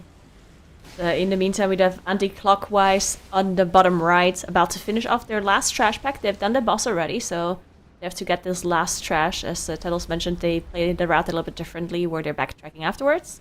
Yeah. But that's going to be it for them, getting that 20 on the board, and then they can move on to the 21 immediately afterwards. At least I would assume that is what they're going to be attempting. And Holy Method, of course, also about to finish off the last boss here. They have more than enough time. And if they continue, because they could choose to do the 21 Floodgate now, or also like maybe go back into the 22 hour like Polish Mountain does. But they for sure are going to be switching comp, right? So like we're not going to see the Brewmaster in the 22 Ara or the 21 Floodgate. Probably. This is the kind of juggling that we were talking about, right? Where you just need to make sure that your high priority stuff, the things that you really want to play on Sunday, you just need to make sure that they can't get banned. And so any dungeon that you can feel like you can even squeak out like the 2 chests, regardless of composition, then you just kind of play whatever comp you think is preferred. This 20 was gonna most of the time be 1 chested, no matter whether or not we're playing Brewmaster Monk or Protection Warrior. All right, so let's play Brewmaster Monk here. It makes sense. And Kush being on that Unholy DK as well continues to push up that Unholy DK for them. It seems like the bans that they were going to be going for today is probably like Restoration Shaman plus the Unholy DK. That's kind of what we were speculating on at the beginning of the day. And so they need to make sure that they're getting a decent amount of play on both of those. But Resto Druid really broken for Floodgate, so there's going to be a balancing act of, the ability to be able to heal Swamp Face versus making sure that you get enough plays on your Resto Shaman. And it's interesting too because so Holy Method did ban Guardian Druid on accident, right? They wanted to ban Resto Shaman instead. But now, it's interesting to me because they're playing the Resto Shaman in Arakara, even though they wanted to ban it initially, right? So I don't know, I guess they're just it's you know what? We like it in Arakara, so let's just play it anyway? I don't know, this is interesting. I think they probably needed +2 plays on it for their sheet for something like the Elemental Shaman or the Beast Mastery Hunter to not accidentally get banned. Probably, yeah. So do you think for the 22 they're also going to switch back to the Resto Druid? In Arakara? Yeah. I think that both of them have value. I think that doubling up on it depends on what Clix ends up playing in the Arakara. Because if he wants to play the Ellie Shaman, then you end up Polish Mountain. It's kind of redundant. Town Portal. Yeah. I mean, that boss is so hard. and they ended up wiping the Trilling Attendants. That was even before that. So it's like there's a bunch of kicks and a bunch of coordination and stuff like that. And if you have a couple deaths, against the first 10 minutes of that dungeon, brutal. If you can get through that, then you're okay. For I Do It here, they're actually killing off Avanax at 11:05, which is, I don't feel great about it. I'm going to be completely honest. That's like the timer that we looked at for whenever we were looking at like, oh yeah, 21 is timeable in season 1, but only if you get like an 11-minute first boss split. Yeah. That's it. That was the time that we were looking at for season 1. For it was like, oh, it's barely timeable. Yeah, we're gonna have to keep a closer eye on them, especially with the comp they're running. It might be an interesting one for them. In the meantime, Holy Method decided to do the 21 Floodgate, so they are choosing to go a different path compared to what Polish Mountain is doing. Not going back to the 22 Ara, just trying the 21 now. They did switch comps to their main comp, basically, so they have that Blood Warrior, the rest of Shaman, Elemental, PM Hunter, and Frost Decay. So this is going to be their main comp that they're going to be attempting the highest keys with in most dungeons. Interesting. Anti-clockwise now. Divine finally free of Moonkin Prison. Back to the Hunter. And they're playing this Havoc Demon Hunter as well in this composition. So the exact same comp as what Polish Mountain are running. Yeah, very cool. No Poison Cleansing Totem is definitely a choice in this dungeon. It's tough because I don't really think Ellie Shaman damage is the best in this dungeon. And it's also really hard to route around 3 minutes in this key as opposed to routing around 2 minutes. But at the same time, Poison Cleansing Totem is really good for these poisons in this first area. So there's some give and take there. Yeah, it is interesting, right? Because, of course, the rest of Druids can out-heal a lot, right? They're just like crazy throughput. And they also have a Poison Dispel, but it's just the single Poison Dispel that they have. And I guess the upside is that they play just a lot of dwarves. Now, not only does the Demon Hunter not have a Poison Cleansing Totem, they also cannot play dwarf. So it's like double bad, basically, for this Poison debuff in particular. But yeah, unfortunately, getting a grip into a melee here onto Desired. So they're going to have to use that Battle Rest here to get them back up. He gripped the mob, and then the mob decided to fight back and killed him instantly. I mean, that's what you get. Trying to defend themselves, okay?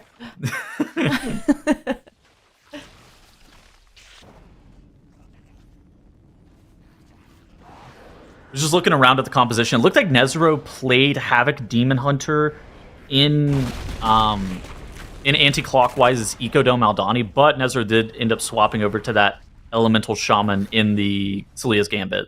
So it's definitely something that is on the table for them as well. Mm-hmm. Yeah, interesting. What else do we have here? I was gonna say, I think I Do It. They don't even have the Elemental Shaman prepped. I think that their main composition actually involves a Havoc Demon Hunter on Shindig as opposed to an Elemental Shaman. Yeah, I think so as well. Do you think that's gonna hurt them for, like, Floodgate in particular? Honestly, I think Shindig is actually just playing the rogue in Floodgate. Or do you... I don't know. I think that there are definitely some dungeons in which it is noticeably worse, particularly like Ecodome Aldani, which you can pull really well around 3 minute CDs in a dungeon like Ecodome. And then maybe something like a Gambit if we end up seeing that tomorrow. Those are the two dungeons where I feel like that Elemental Shaman really has a lot of strong advantages. Yeah, we're gonna have to see. In the meantime, we did have Polish Mountain an earlier reset, but Polish Mountain is the first team to attempt the 22 Arakara here. They have to, I think they wipe to Avanox, so they actually made it through this first part here, I believe. And did the wipe there later. Then anti-clockwise is in their 21 Arakara. They'd have to reset one attempt as well, but they now have a second death coming through for them. We're gonna see if they continue. It looks like they are for now. I guess they're just gonna see if they manage to do Avanox, and then timer not too big of a problem, I believe, in that 21. So as long as they don't have like any full wipes or anything at the start, they should be able to still be fine on the time. This is a brutal pull by Polish Mountain. This is so many engorged crawlers into this mini boss that also just pulses AoE. Now they do have 3 dwarfs and Hunter that can double cleanse themselves, so it's like it's definitely doable, especially since you also have the Resto Druid to spell on top of it. But it's scary to have those poisons on your players. But just look at how fast that mini boss died off. Just pulling around those offensive CDs. You saw the Call of the Wild ends up coming up for Yete. He ends up pressing that. It's like the Frost Death Knight 45-second cooldowns as well with the Breath of Syndragosa. And just really routing around those offensive CDs. It's a well-designed and well-paced pull by Polish Mountain, even though it was incredibly scary from the defensive front. So their healer, the Resto Druid, just need to put in a lot of work there.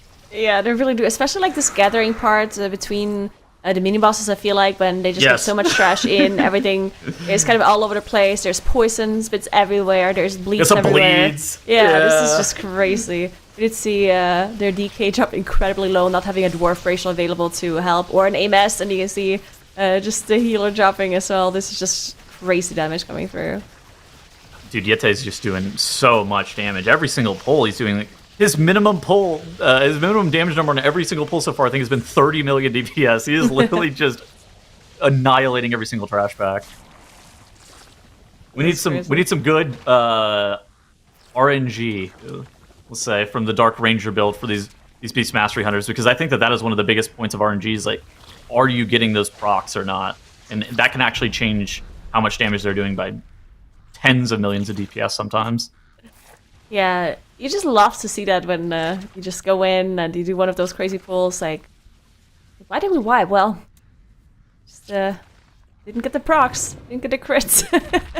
I think the biggest RNG spec I think we've ever seen was that Dance of Chi-Ji Windwalker monk in one of the middle seasons of Shadowlands. Yes, that was crazy.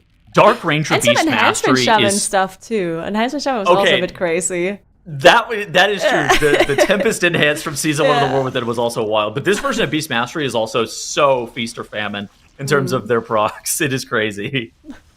Alright, so far so good though. Polish Mountain gathering up another pull here into Avenox. This is gonna be a huge point here. We have two Dwarf Racials and the third one coming up in just a moment. So they have some room here, some defensive to play around with. This initial part, again, pretty dangerous once they're gathering up all of this trash onto the boss.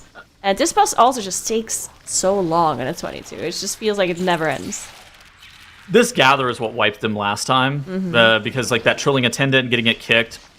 If anybody ends up dying off to the Alarm Shell or the Gossamer Onslaught, then you end up missing your kicks. You have the Jabbing Flyer dot. Just everybody's getting bled this entire pull. You can, I think there was like one poison on this pull, so their healer's going to have to be prioritizing getting that dispelled off. And so it's like, there's just so much going on here. At the same time, you have to be able to do just 3 health bars worth of healing over a 5-second cast. So it's crazy. So far, so good, though. Some of the mobs have been dealt with, and the gathering part looked like it was pretty good. We do have another Shrill come through here, as one of the attendants still up. As the crawlers are spawning, they have to deal with those as well. And yeah, more damage coming in, but looking somewhat okay. And again, still a bunch of Dwarf Racials available in case something happens.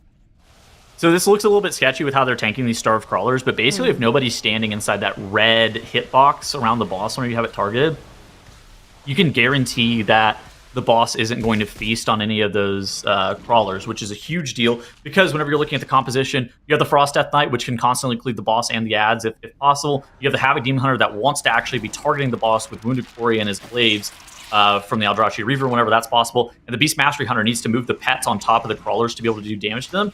But if he does that, then he can continue to hit the boss if they're close enough. So making sure that you are nearly in the boss's hitbox and just like so close to where everybody's able to get good cleave decreases this boss's kill time by potentially upwards of like a minute. Whereas if you're like tanking those adds super far, you're going to get like no damage. And so I think that how Polish Mountain is tanking this boss is super clean and super smart. There's a lot of danger. And if somebody is 5 yards away, or we get a really weird Fell Blade and we go into the boss's hitbox and the boss eats the adds, it's completely over. Yeah, they have been doing a really good job so far. There's going to be another set of crawlers spawning. They're going to be doing something very similar again, as you can see. In the meantime, Anti-Clockwise did manage to finish off their Avenox. They are 1 key level lower under 21, but they did have some issues beforehand and had to reset. It's good to see that they managed to get past that boss. And I did also quickly want to mention Holy Method are still in their 21 Floodgate. the first team to attempt this 21.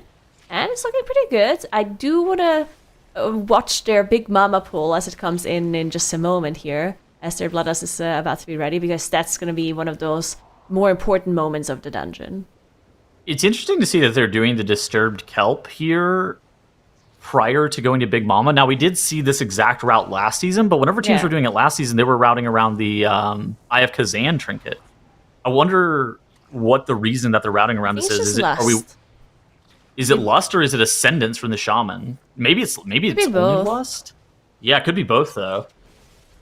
Yeah, because as they were pulling this, I think Lust was still like more than a minute cooldown, and I guess like right after this, they want to immediately just run into Big Mama.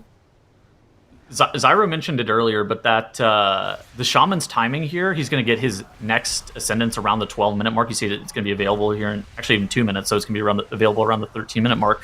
So does Holy Method do one more trash pull, or do they just run straight into the boss with Bloodlust? It's kind of a weird situation here, because the Ellie Shaman it can absolutely carry your phase 1 of the boss with Bloodlust in his offensive CDs, but we're going to have to keep in tune with that. Polish Mount did end up downing Avanax. It looks like a 950 first boss split, so they are more than capable of being able to time this key.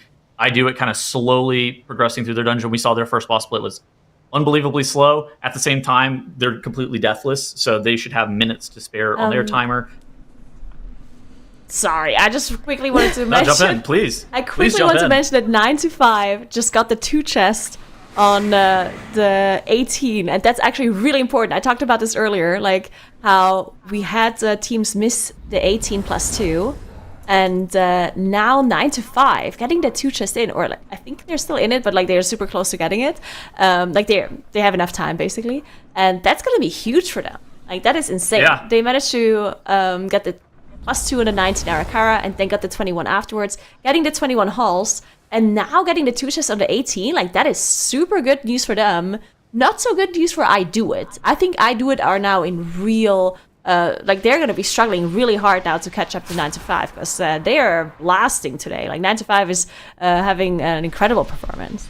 Yeah, I was literally just about to come in because we were noticing that creep up there. 9 to 5 spending that time in Halls of Atonement to get that 21 seems like it's paying off. And titles, I mean, these two, right? We know we have Elimination on the line today. So with these two, what's the path to keep from Elimination with both of them? 9 to 5 is definitely putting up some numbers now. I feel like for I Do It, they've had this situation where they had the ability to be able to time every single key that they go into, but the timers have been slow almost straight across the board the entire way through this weekend. For them, it's going to be, what do those 22s look like? Because I'm really concerned looking at their timers in the 21s, at their abilities to be able to do plus ones. But for 9 to 5, that feels like that team has the timers in a lot of dungeons to be able to do those 22s. They've lost a decent amount of time here and there. They're also the 18th seed coming into the weekend, so you kind of expect them to be the underdog. But I think that there is a real possibility that the 9 to 5 cap is just slightly higher than I Do It. That's kind of where we're looking at. What did the final 2 hours of today look like? What does the final hour probably of the day look like for both of those teams after they finish up with those homework style keys? Where do the 21s and the 22s land? Are either of them actually even able to do these dungeons on 22s? How did their practice go? Those are kind of the questions that are still left to stand here with that. Yeah, we're going to have to take a look at that, and we'll see what happens for the rest of this day. In the meantime, Holy Method, they are on their Big Mama pull.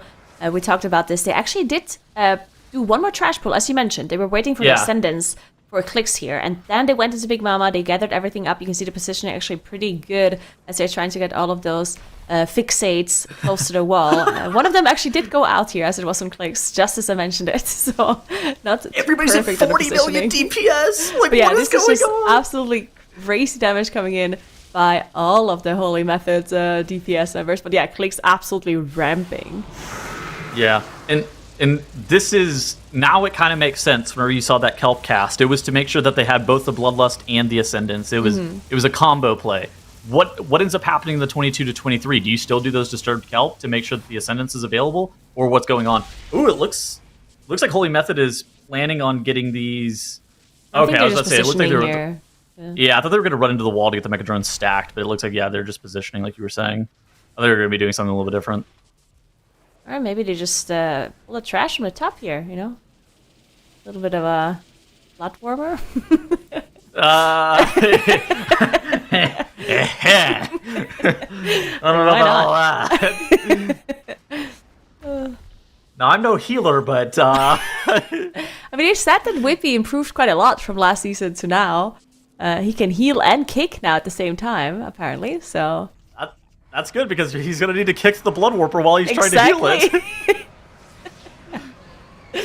Alright, well, in the meantime, let's go back to Polish Mountain as they have been continuing their plus 22. Again, the first team to attempt this key level here in the Arakara. Still on 0 deaths. This timer's good.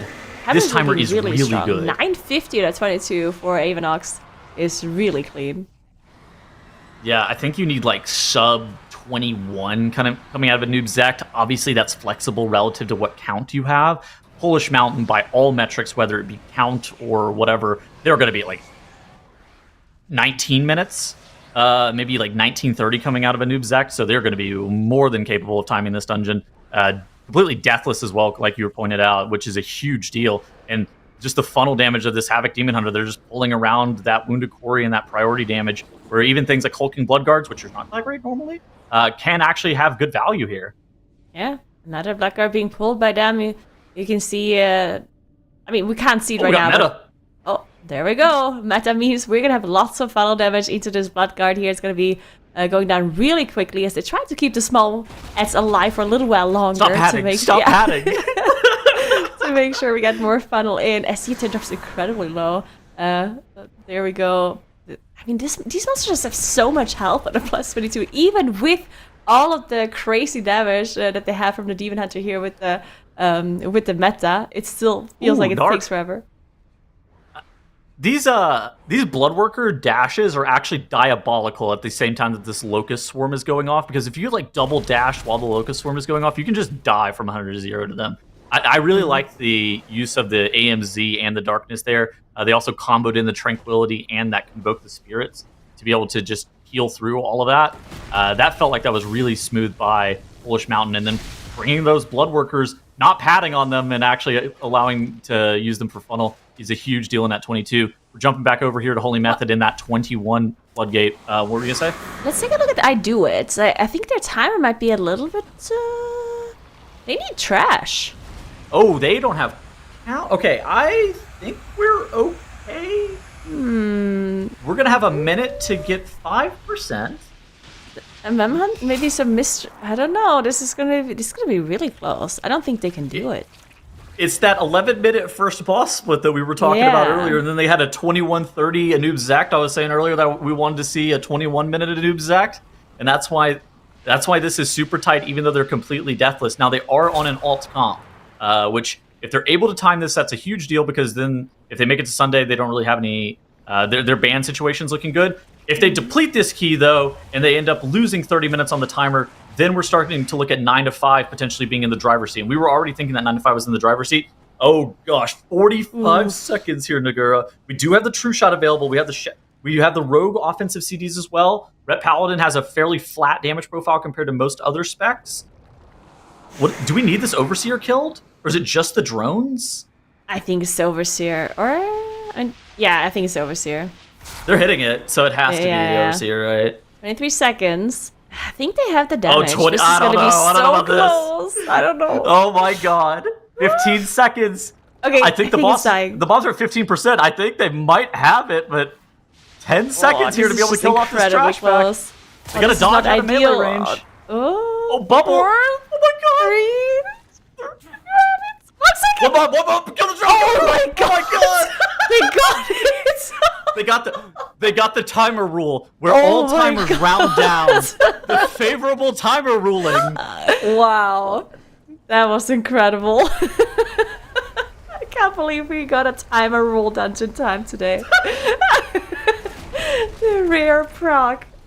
Oh my god. In case you guys don't know what the timer rule is, if you finish a dungeon within like the last second, like if you're not a whole second over, that it kind of like rounds down and you still time it, right? which is Yes. exactly what happened here. This is crazy. Because I think they were 0.3 or 0.4 seconds over is what it looked like. Yeah. Oh my god. All right, so I think that I stand by what I was saying earlier to Rook's question, where I feel like their timers in all the dungeon are incredibly suspicious most of the time. What do their capstone dungeons look like? Now, they have this ability to be able to time every key so far, but what happens whenever they start to push towards the 22s? What do you mean? There was so much time to spare in that run, Tuddles. That's, you know what? 0.6 seconds remain for them. That's a good point. Okay, wow. Okay, that was crazy. All right, we're going to see if they can do the hierarchy levels. They're probably going to be switching comms. We can see them already logging to the different characters. So I'm thinking they're going to be attempting that 21 Arakara now with a little bit of a different comm where maybe it's not going to be ending up this close. So who do we blame? Do we blame the rogue or do we blame the ret paladin? Just all of it. Just yes. Honestly, I'm down. Yeah, yes. Holy Method though, let's take a look. Alright, so Holy Method looking pretty good in their 21 here. They did have only just one death on the board. Their Big Mama looked good. Now they're on Swamp Face. Swamp Face, of course, doing an insane amount of group damage here. Looking at the timer, they're looking good. Yeah, they're definitely looking good. So Big Mama, you want to have that boss killed off sub like 16, but they did the kelp pack in advance, and they did a bunch of trash in advance. So I think the timer is a little bit difficult to gauge. Now the timer that you're looking for on Swamp Face is like sub 24, and they're gonna be under that for sure. But this dungeon seems to be one of the harder. Yeah, this dungeon seems to be one of the harder ones on the weekend. I think that the cap of this key, like in totality, might be a 22 over the course of this season of the MDI. So I think that even if all the teams put up a 21 in here, I think you're always just gonna be like, yeah, I'm happy with this. We don't really have to go rerun this. We can go get points elsewhere. Yeah, I honestly would be surprised if we see that 22 attempted at all this weekend. Like, I think, maybe Holy Method is gonna attempt it eventually, but I think they're just gonna leave this 21 here if they time it now, and then do other things for quite a while before they return to the 22 afterwards. Because, that seems like a very, very rough dungeon. Already in the 21, we've seen teams struggle even on the earlier key levels. As Robin does go down to the Singularity here. They do have one more Battle Rush left to spare, but their timer is more than fine. Again, I get baited by their enemy forces all the time. It's like, oh my god, they can two-chest at 21. But no, they actually do need to do this other pull that they need to get the extra enemy forces. So even though they're still overall fine on the timer, they're, of course, not close to two-chesting it with an extra trash pool missing.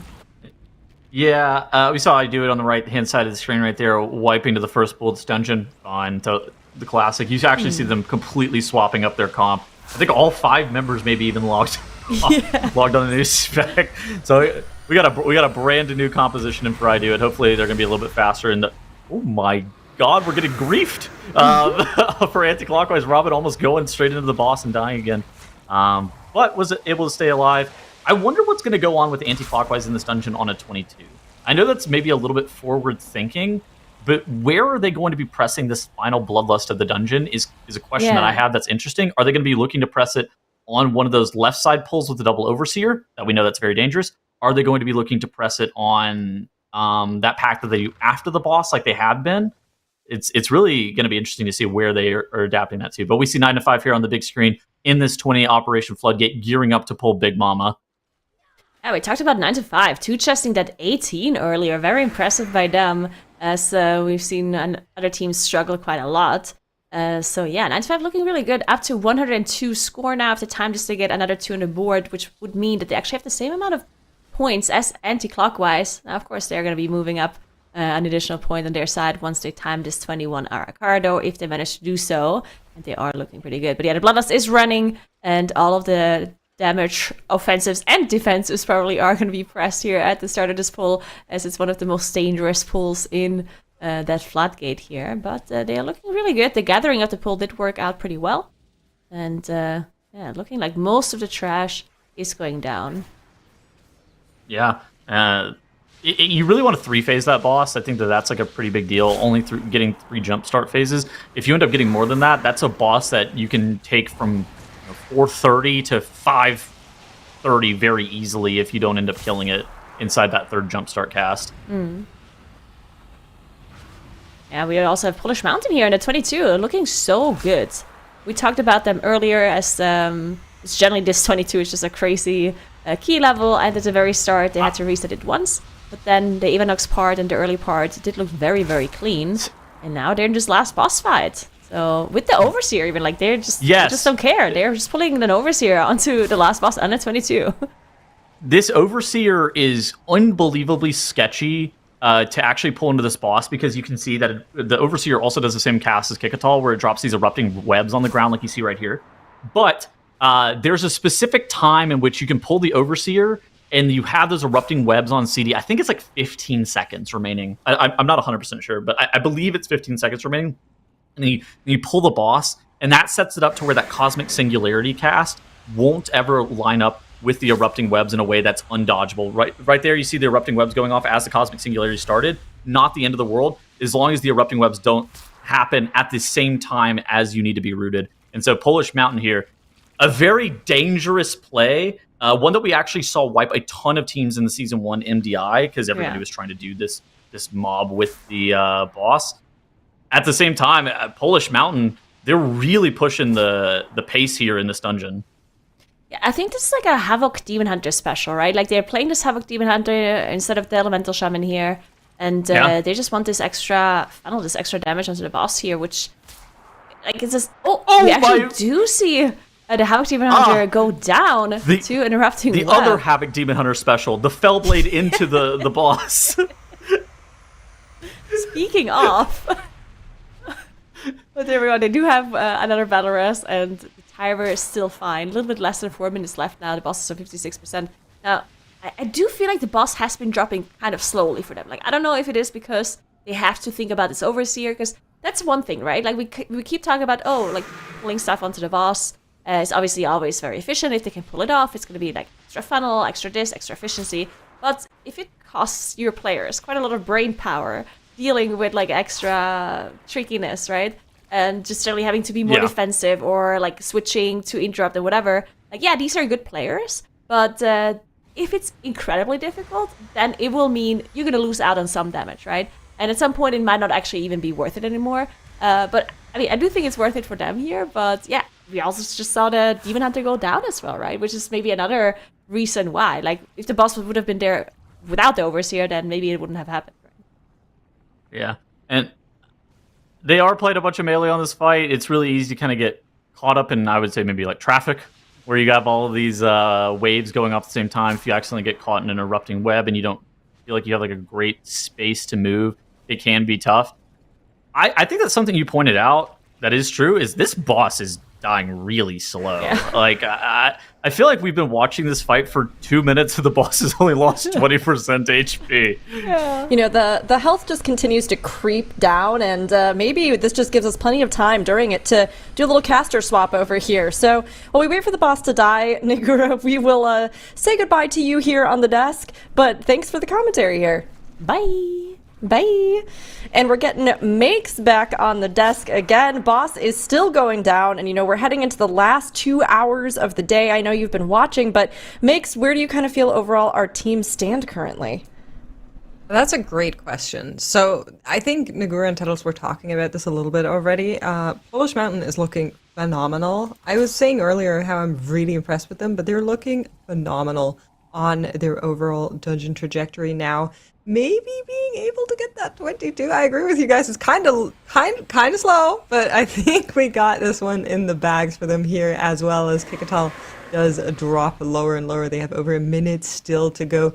Very impressive key. Very first team to be able to put that 22 on the board today, if it is going to happen. On the other hand, though, our leaderboard at the bottom, there's a tough fight that broke out. 9 to 5, kind of clutching up in that halls. Yeah. I do it, having a lot of trouble as well. So I think it's going to be dicey, but here it is. 22, Polish Mountain, locking in that Arakara. Can Method be stopped? Well, the fine stopped for me. You mean can they be on the lower end of the leaderboard today? Then no. But Can they be did it stopped in look the sense of different not making tomorrow? it to global Possibly. finals after seeing their play? So the thing is, right? Holy Method right now has 108 points, or was that already 107 points? They just finished out their key as well. Oh, there we go, 108 points. Yep. Polish Mountain would need to convert 3 points to catch back up to them. Now, they do have one that's a little bit freer in the Flood, but they would still need to get the 22 across the board in all of our day 1 dungeons to supersede Holy Method, right? There is going to be another dungeon that comes out tomorrow. Now, the same is true for anti-clockwise. I think for both of these teams, that could happen if they're really good in the dungeon that comes tomorrow, as we unfortunately have a redo for I Do It 7 minutes into that Arakara.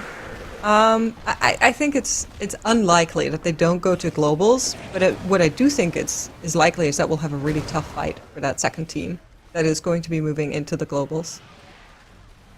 I think that's valid criticism. I mean, whenever they were playing under the name Wunderbar last season, it looked like, I think we talked about that the Kings are back a little bit. And it feels like so far that we've seen in Group A, it seems like it's kind of been an extension of what we saw in Season 2, where they actually started out, this team that's Holy Method, they started out a little bit slow during their group play, maybe doing a little bit worse than where we saw a miscount and mandatory, but now it seems like Holy Method is like, oh my god, I don't know how miscount and mandatory are even going to be able to like usurp this performance that we've seen from Holy Method this weekend. Well, let's not burn that bridge until we get to it, right? I think there's still plenty of time in our tournament yet to come, and we don't know if they might not look equally as threatening. This is Overreaction Saturday. For sure, it is. It definitely is. I think what we can say for sure is that they look incredible, and I think we are all in agreement on that. They're a great team. They're very, very likely are going to make it to globals, and I'm super, super eager to see them there and see how they fare up against teams like Mandatory, like Miscount. But I wouldn't say that I think they're way above them just yet. We haven't seen those teams yet this season. We don't know what they have in store, and I'm quite excited how they're going to be dealing with the Spec bans. What I do have to say in favor of Holy Method, though, is they did mess up their Spec bans, right? And for many teams, this would have been fatal to have the tank banned out that you were planning to play today to get banned out for tomorrow, I assume. And they just been chilling. they were like, yeah, I guess we move on. We just play a different tank. Like, yeah, that in itself is a statement for sure. It's a neat feature of the spec variety rule that we have this season, where so last season you basically all you did was you played unique specs in the lower level dungeons. In order to be able to preserve stuff for the higher level keys. This season, with 4 total bans and the way that it carries over from day 1 to day 2, you actually have to do a lot of juggling in terms of compositions that you're playing where last season you'd only play like 2 unique comps. Now you're playing a bunch of unique comps. And we see in the top right here, it looks like I Do It is now wiping in that Arakara 21 again. I think this is like the 4th or 5th time that we're seeing them now reset the very beginning of Arakara 21. A bit unfortunate. Also on the right-hand side of the screen, we're seeing anti-clockwise in that 22 Halls of Atonement. So that would be big. That would be their second 22 that they're able to put up, because we saw them put up that 22 Streets in the overtime window yesterday. So for anti-clockwise, that's how they set themselves up really nicely for a Sunday for their final day, is making sure that they're able to kind of capitalize on some of these 22s that are available to them. Absolutely. We got a little bit of an update on our break timers as we're watching anti-clockwise work on that 22 that they will eventually probably need looking at tomorrow's challenge. Yeah. Anti-clockwise also still need to take 10 minutes.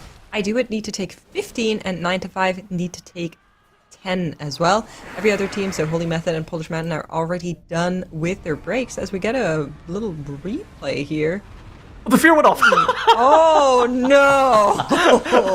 Oh, okay, no. So it looks like Carmezy, Silly DK, Norcom, and QuasiClap all had kick available, so we're going to blame them all. That is... Ow. Okay, well, quick little redo. Sometimes those do be happening. A little oopsie daisy. But yeah, those breaks will need to be taken in the next 55 minutes, because after that, they're going to get a 5-point deduction if they haven't taken their breaks. So something we'll need to keep an eye on as this shift continues. Now, how are you feeling about anti-clockwise in this 22? I was about to ask you, how do you feel about Havoc Demon Hunter in this dungeon? Right? That's interesting, no? Yeah, so go ahead. Yeah, you go ahead. So I think Havoc right now is in a really nice spot where you basically have two versions to play it, right? You can play the Felskart, and you can play Eldrachi Reaver. However, Eldrachi Reaver for high keys in particular, just a much nicer choice because you get that nice little funnel damage that we've been harping on as well. I am somewhat surprised to see it here in the 22 regardless. I think it's maybe just filling out the niche that Frost Decay and BM leave over, if I were to hedge a guess. That is just, right, they have very AoE heavy, kind of just nuke style cooldowns, whereas Havoc is able to just get a little bit more single target if there's a funnel, and so it might just be that it's a little bit nicer for what they're planning to do here on the overall dungeon transition journey, however you want to call it. That's what I would guess, but how do you feel about the Havoc? I think that it's great. I just was typing in our production chat to try to see if maybe we could get a check on the Halkias damage after we end up killing this boss off, because I think that for the Havoc Demon Hunter, look at how much funnel. So whenever we're talking about the Arcane Mage funnel last season, we had Resonance and their barrage damage was increased, but that was only up to 5 targets where they got a cap on their funnel. Havoc Demon Hunter, if you're pulling 20, 30, 40 mobs, they have like uncapped potential for their funnel damage. And so you see this Havoc Demon Hunter, he's doing 46 million DPS, but I bet he's doing 2, potentially 3 times the amount of damage to the boss that the other specializations are, which is the crazy part, is just how much potential there is to speed up a boss like this. Where a Halkias on a 22, if you were playing it solo, probably takes, 4 minutes maybe? How long do we think it's going to be here? 3 minutes? They might chop a full minute off of this boss, and single target damage is the by far hardest profile to gain. So I think that the Havoc Demon Hunter does make sense here. I think it makes sense, absolutely. I think we're going to be on like 3.5 if I were to hedge a guess, although we do have less coming up as well. But yeah, absolutely. You're going to be very, very happy about that damage. But before I get all the people in chat rallied up for their next Havoc Demon Hunter that they have in their key, not doing the same amounts of damage, we do need all the extra nameplates on the boss to be able to convert that damage, right? I'm just kind of pointing that out there. This damage is not pure single target. They're able to tap into that funnel because of all the other enemy mobs that are surrounding Halkias. That's how funnel works. So very, very nice. But yeah, 2 minutes into the fight, we're at 42%, 20 seconds we're going on for lost. more funnel. If we want to use it on Halkias, so you could actually do a really big pull after Halkias and use the Lust Air, but I think in terms of overall dungeon progression, it makes more sense to maybe use it here. The pull that's after Halkias is actually really sketchy. It's got a bunch of ankle biters and reavers in it. A lot of teams on live actually do elect to press Bloodlust on it. I was gonna say that I think that Nezro might have pressed his Nether Prism on pull here on this fight, where under most situations, this DK and this Hunter would have saved their Nether Prism for the Bloodlust pull that's after this boss. And so you might have this situation where this DK, the Hunter, the Bloodlust kind of end up carrying the pull that's right after Halkias. But the Havoc Demon Hunter, he's here to be able to provide an insane time save, press the Nether Prism on the boss, who cares, bring us home, do insane amounts of boss damage. And because you might not need the triple Nether Prism. And you saw that we got more Groundskeepers. We have an Obliterator and a Darkblade. We've just gotten more funnel for our Havoc Demon Hunter. And we're going to see, like you said, a 330 potentially Halkias kill. Whenever you would just be hitting this boss normally, it would probably be a minute longer. Yeah, it's phenomenal. It's great to see. We're going to be taking a look at that breakdown once we actually get through this boss fight. I'm quite giddy for it, I'll be honest. It's going to be insane. It is going to be insane. There's so many mobs at the beginning. They did. So yeah, definitely going to be using that Lust for the sketchy pack that's coming up, and we'll check back in with them once we actually get there. But for now, Halkias is okay. We were a little bit under, okay, but I feel like we're allowed to. We were just really excited. 3 minutes. We're nearing the 4-minute marker on Halkias here as they are finally downing it.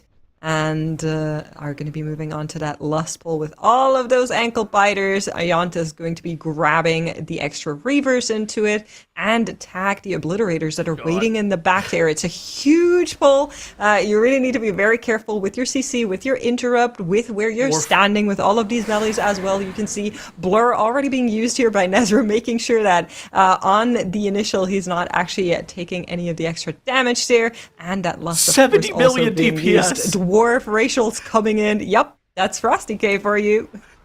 Oh my god. Yeah, it's the Nether Prism DPS with that Breath of Syndragosa plus Pillar of Frost for the Frost DK, peaking at 70 million DPS, just annihilating those ankle biters there. That is, in my opinion, the largest potential to wipe of the dungeon for the remainder of the key, if not in the entirety of this dungeon. Maybe it's the first. But reality, that is the last very difficult part. There are still hard parts, like I think Echelon just by himself, that guy is dangerous. I also think that High Adjudicator Leads can cause a bunch of problems. But anti-clockwise, they're making it through the hardest parts of this Halls of Atonement on the 22, which we've only seen Holy Method be able to time it so far. Yeah, I think we have our breakdown ready, Tettle, so if you want to take it, I'll let you. Yeah, so it looks like Nezro did 33% of his group's damage to the boss in totality, where the Hunter and the Death Knight were doing 28 to 25% of the boss's the group's damage. So I actually thought that the Havoc Demon Hunter was going to be a little bit higher to the boss, I'm going to be honest, but it's still like millions and millions of DPS, like 200 million DPS to the boss differential there.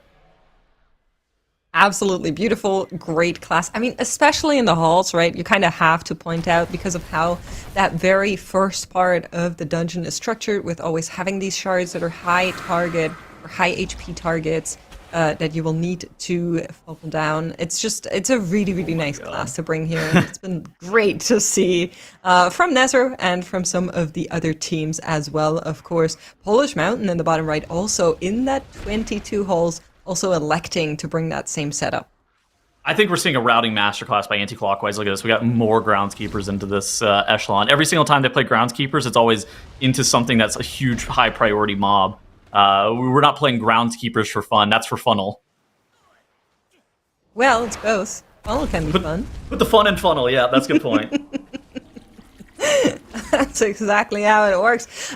Top right, though, I Do It, a team that has been struggling a little bit today. Every other team seems to run away from them as they have been going throughout the day. They really need to put this 21 on the board here, and a major pain point in the Arakara is Avanox. You can see that one death is already on our timer, so should something go wrong, there's no Bataras available for them for the next 2 minutes, which is a scary perspective. It is, Nagura and I, whenever we were watching them in the 20, they had like an 11-minute first boss split. Now, they were playing a completely different composition. At the same time, I'm not in love with where their timer stands right now. Now, Avanax is at 50% HP, but I wouldn't be shocked if we come off this boss and it's like 10:30 on the timer, which, again, that just means we're going to have a photo finish at the very end where we can't really afford any deaths in this dungeon again for I Do It, which is exactly how they had to play this dungeon on a 20. So maybe they're just the goats in that regard, but going to be very scary for them, timer-wise, because they don't have any room for leeway. Yeah, to give you a little bit of an idea where other teams in the 21 have killed off Avanox, for Team Holy Method, it was 10 minutes. And then for our team Polish Mountain, it was 9 minutes 4 seconds. So a minute over where I Do It is now already. And then we have a 9:38 here for 9 to 5. Now, of course, all of these teams did have a little bit of leeway to give at the end of the dungeon, between 2 to 4 minutes. Still, it's not the greatest boss split we have ever seen. They're going to be needing to be quick with it, and right now, we're still fighting said boss. Yeah, they don't have to kill any more of these ads.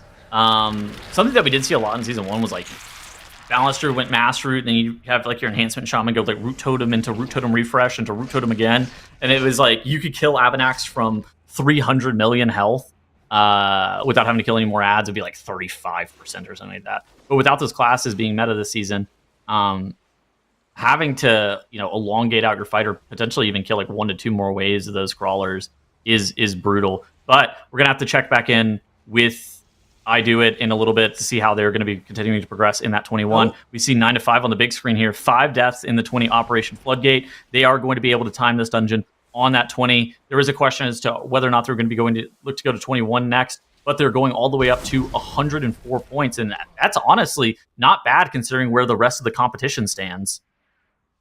It absolutely isn't. Problem is, the rest of the competition is absolutely insane this weekend.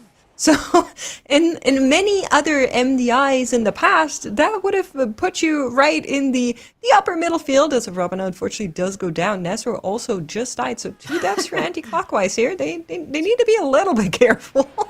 Yeah, but yeah, this group is something else, truly.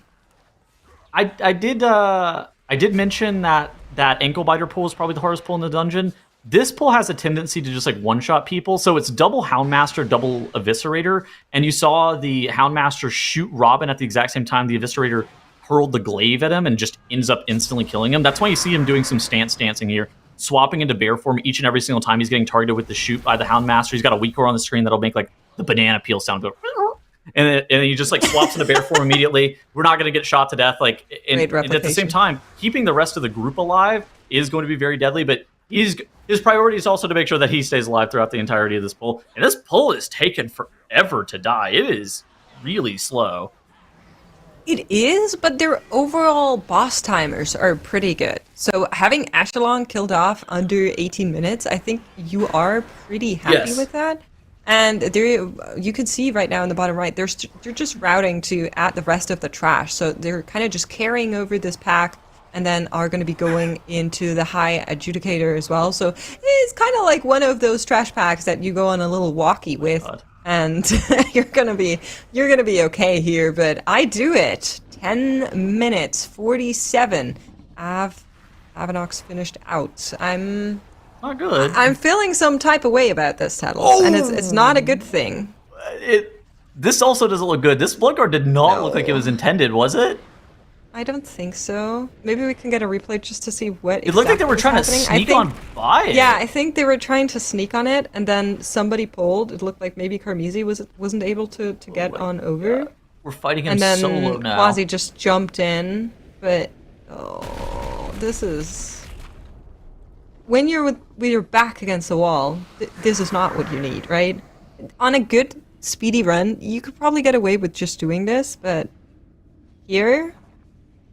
Oy vey. He wasn't from a Sentry Stag Shell, right? This was the patrolling one? I think so. Here's the replay. So you can kind of see his foot there in the corner. Yeah. And Quasi goes over. Unfortunately, we don't have the view of the other players.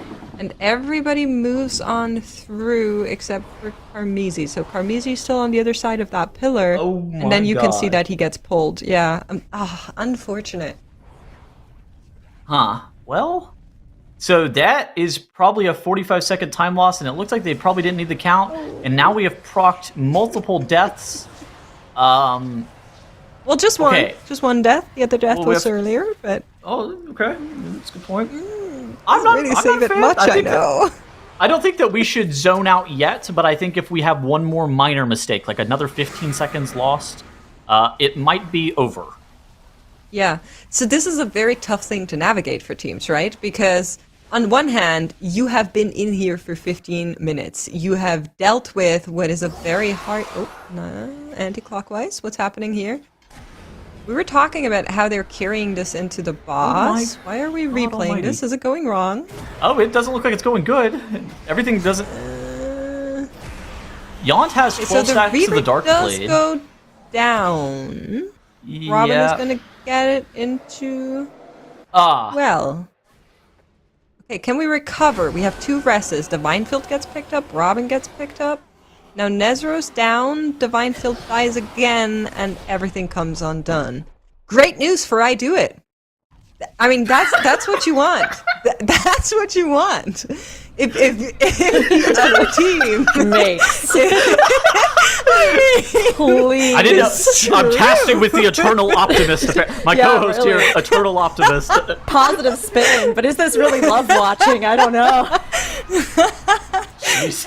I mean, it's true. They have a kind of dicey dungeon run on their own hands, and 9 to 5 seem to be running away with it. This is what they needed to get back in the game here. If they can get through this Arakara, it's even again. I'm calling it. That just fried me so hard that that's bad, but it's good for I too. That's just the whiplash is crazy.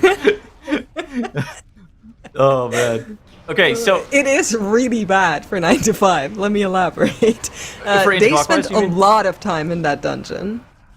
Oh, for anti-clockwise or for 9 to 5?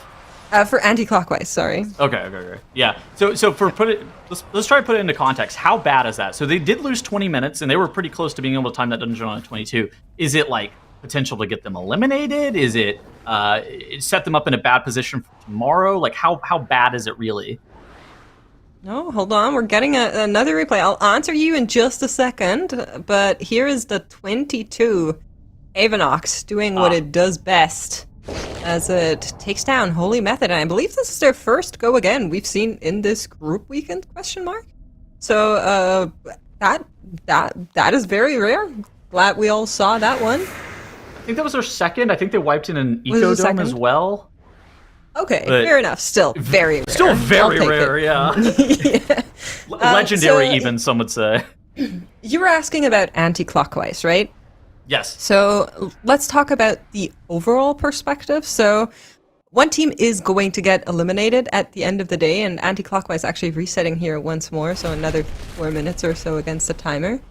For our teams to make it to global finals from this group, I think they will need to replicate the scores that we are seeing on Holy Method right now.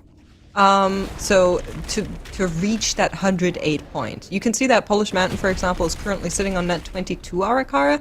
That means they can maybe sit out a 22 in one of the other dungeons if they're a little bit less comfortable there. But I do think they will need to reach the 108 points outside of whatever dungeon we give them tomorrow. Okay. And then all the other teams will need to do the same thing, but their chances are looking tougher than what Polish Mountain has done because they don't have that 22 Arakara, right? So every single team here will need to do the 22 Ecodome, 22 Halls of Atonement, 22 Streets. We do know anti-clockwise has that, so at least that's pretty good. And then at least the 21 Arakara as well as the 21 Floodgate. That's a lot of dungeons that are still left open for our teams to do today and tomorrow. And of course, at the lower end of the leaderboard, we're also talking about what do you need to do to avoid elimination, because there is a tiebreaker system, but something's going wrong for I do at top right corner. Actually, that is the nail in the coffin there. Unfortunate. So it looks like your healer went down, didn't have a battle rest, and then that just all came undone. Quasi jumping down, saying, okay, that's it. Well, as I said before, great news for 9 to 5.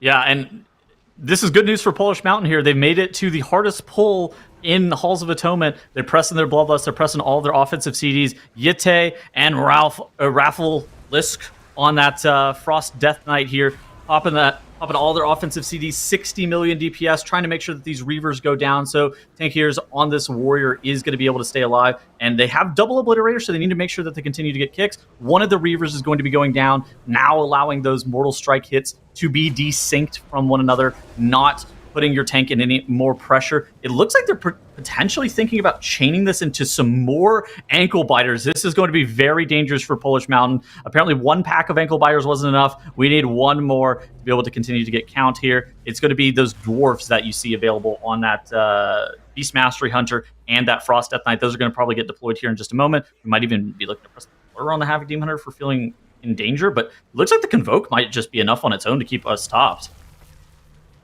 Well, that's great news. We also still have some defensives across the team available. I definitely did see Blur being up there as we were going through it. So kind of safe. Very dicey pull, but good to be a little bit conservative with these. Oh, they body pulled a trash pack. As they're having a tank death in the top right. You see, look at this. We were trying to do something that I would call an extraction. So we were grabbing some. Oh my God, we're in combat with groundskeepers. This is awkward. This is a pretty big time loss randomly. Well, so Tankage is back. Yes. Can they recover this and find something else to play with this pack? Because if they are playing it on its own, that is really horrible. But Tankage is on the way, so they're going to be able to make some count possible here. He looked like he was positioning to pull this into the boss room, but now it looks like we're maybe pivoting to playing this Obliterator and Darkblade with these Groundskeepers while we wait for the... Yeah, okay, so we're waiting for the Stoneborn to get petrified again, and now we're moving into the boss. Oh my god, I think they might have procced like a full minute to maybe even a minute and a half of time loss there. Yeah. God, that was brutal. So you have to counter in the death timer as well. But, I mean, I think that was over 1.5 minutes, actually. That was a very, very big time loss for something that looked pretty minor, right? Like, you just see the tank go, and then he dies, and then you're like, oh, wait, I'm in fight. But that was a huge time loss for Polish Mountain, and it might come back to actually bite them. We're going to need to take a look at where they're actually going to be able to finish out their Echelon as well as High Adjudicator. But we saw from anti-clockwise that this part of the dungeon is also very lethal in itself, so we're going to be needing to check out how they're routing through this boss fight and the next pulls. Yeah, I think that, assuming that they get Echelon killed off under 20 minutes, which they should, given this timer, they're still fine to be looking to time the dungeon. Now, there is a question as to whether or not their 22 is going to stand on the weekend, because that's kind of an important point. Whenever you're looking at teams like Holy Method or Anti-Clockwise, which seem to be like the premier competition that are going to be looking to put up this dungeon on a 22, what does a time tiebreaker look like whenever you're barely able to time this dungeon and you know that you can save a minute and a half? Like, should you start again is kind of an interesting question. I think that the answer is no, and if you have to rerun this dungeon on a 22 later, you'd rather just do that on Sunday.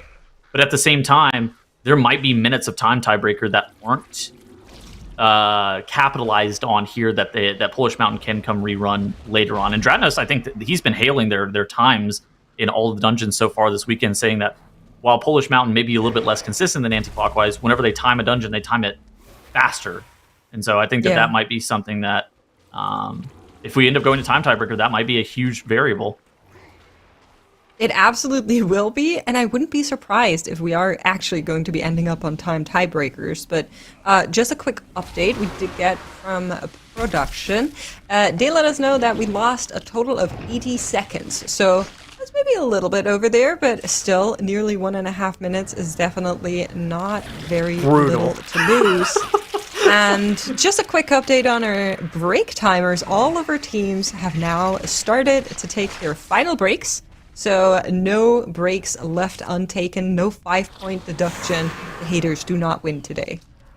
It is crazy that they lost 1 minute 20 to an accidental body pull on a trash pack. That is like, if they accidentally body pulled the trash pack and fought it, it might not have taken 1 minute 20 like that, just for reference. Maybe. It's hard to say because the pack that they were in fight with was the stair pack, right? It was the one right in the middle. And so that is a spicy pack. I think that probably would have taken longer, but it's very hard to kind of just really make that gut reaction decision in the moment while you are trying to make sure that you pick whatever is the fastest. So I think they came out on the correct end of that decision. Definitely not easy. Hopping over to 9 to 5, I believe we were taking some resets in that dungeon here as well, because the last time we saw them, they had a 4-minute reset. Before that, they had like a 20-minute reset, and then they took a break between that as well. And now we're back in the 22 Halls of Atonement. They had a 28:54 in the 21. Do you have on hand how many deaths they had in that key? I can pull it up. Just give me a second. Looking at that 21 timer, they're going to be really, really tight in the 22. But if they had a bunch of deaths and a few mishaps, I think that with a clean run, it should be doable. They had 2 deaths in the 20. No, they could be 80-second deaths. You never really know. Those exist, as we know. Yeah. Fun fact from production. They let us know that the last time Anti-Clockwise took a break, they came back and timed 3 keys back to back. So maybe this is just a buff that they need. It's like the bye week in the NFL. You come back and you just dominate the team that you face after the bye. Yeah, that's how you would want that to go. Yep. Polish Mountain here on the point where we did see the troubles for the other teams unfold. This is the big Reaver pack, double Hound Master. And you need to make sure that you get your interrupts in here, as well as deal with the shots from the Hound Master. They hurt quite a bit. And dodge out of that turn to stone. Loyal Beast has been interrupted. Nice little usage here of the chains from the DK. You know, I really like that. Make sure that the Hound Master doesn't actually walk too far away. Keep him close as they are dealing with that. You know what we need for that pull? Blade Dance dodge to come back. That would be broken. That was nice. I really like that type of skill expression. That ability was, I just remember it's in King's Rest, being able to dodge every bleed and KR with the Blade Dance dodge. That was crazy. Yeah. TD as well was a good one. You could do a lot with Blade Dance there. It's good. It's pretty good ability. The last boss like Toldagor, that was that crazy. I do remember that too. So yeah, let's see a crossover. Of course, some breaks are taken. Check in with Holy Method. Good idea. They're working on their 22. We can take a look at their timers and look at the 22 that Polish Mountain have locked in. So they have 10 minutes 16, no deaths on Avanox. And Polish Mountain had 9:49. And they also had 2 deaths, but I'm not sure where they happened. But that went like a few seconds faster, I think, on a 22. Not insignificant 20 seconds difference. Holy Method also has a lot of count. 46.62% prior to moving into the second area is relatively high. So I wouldn't be shocked if they actually can make up a little bit of time in either this area or the final area with some slight routing deviations here. Because I think that the normal amount of count that you come out of this area with is either like 40 or 45%, but they were a little bit even higher than that with the 46%. Petals, can you let me know what chat is thanking you for the points? What exactly is happening there? What did I even do? I don't know. They keep saying thanks for the points, Tettles. What are the points from? Okay, I have no idea. That's fine. I thought you knew. I didn't know. But let's pay attention to this replay here, because we did get the top-down view of how it was going, but unfortunately we have a dead demon hunter. Is this where it unravels? Oh, no. Yep. Oh, another 4 minutes. Yeah, so you do an extraction on that shard of Halkias, but then, so you do that so you can avoid the double obliterator and collector, and then you pull it into an obliterator and 2 hound masters, which is equally deadly, I would say, but at least it's not a bunch of caster mobs. It's not as many caster mobs. At the same time, if you get shot at the same time that the AoE is going off, or you don't have like really well-timed CC, or somebody barely gets ticked a little bit more than your healer was able to heal in that exact moment, it can kind of unravel rather quickly, kind of like you were pointing out. For Holy Method here, though, we see on the big screen in this 22 Arakara, we got the rolling Bloodlust. Bloodlust gets pressed while Holy Method pull that corner pack, and now they are continue to move on into this next trash pack, not even taking a break for combat, just trying to grab as much trash as possible with that Bloodlust still rolling. Yeah, very nicely. Exactly how you want it to go. What you don't want is what you're seeing on 9 to 5, middle of your screen, right-hand side. Another reset, 2 minutes into that 22. Better news for Polish Mountain. Right above them, they're currently finishing out High Adjudicator Elise, and I just pulled up the timer that we got from Holy Method in the 22 Halls of Atonement.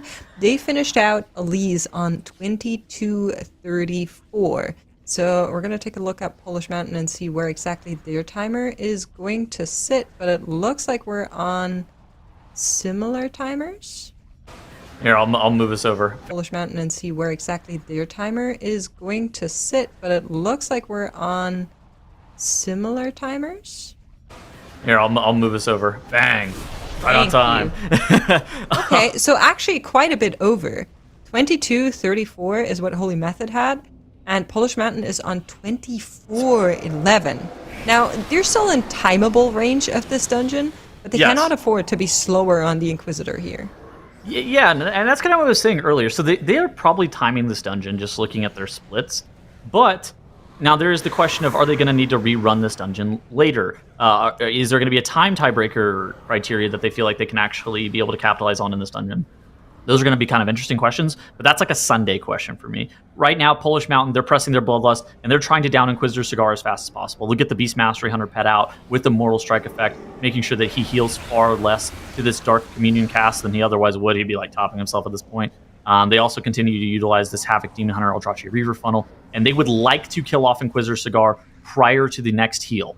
It's going to be very tight. Their Bloodlust is fading here in a second. It looks like their offensive CDs are also going to be falling off here momentarily. And the Inquisitor Cigar is still looking to be about 20 to 15% HP. They do have that damage amp for that surge of power that Inquisitor Cigar gives you, but he's going to be healing here in just a couple more seconds, and it looks like Polish Mountain aren't going to be able to get him killed off right before that heal goes off.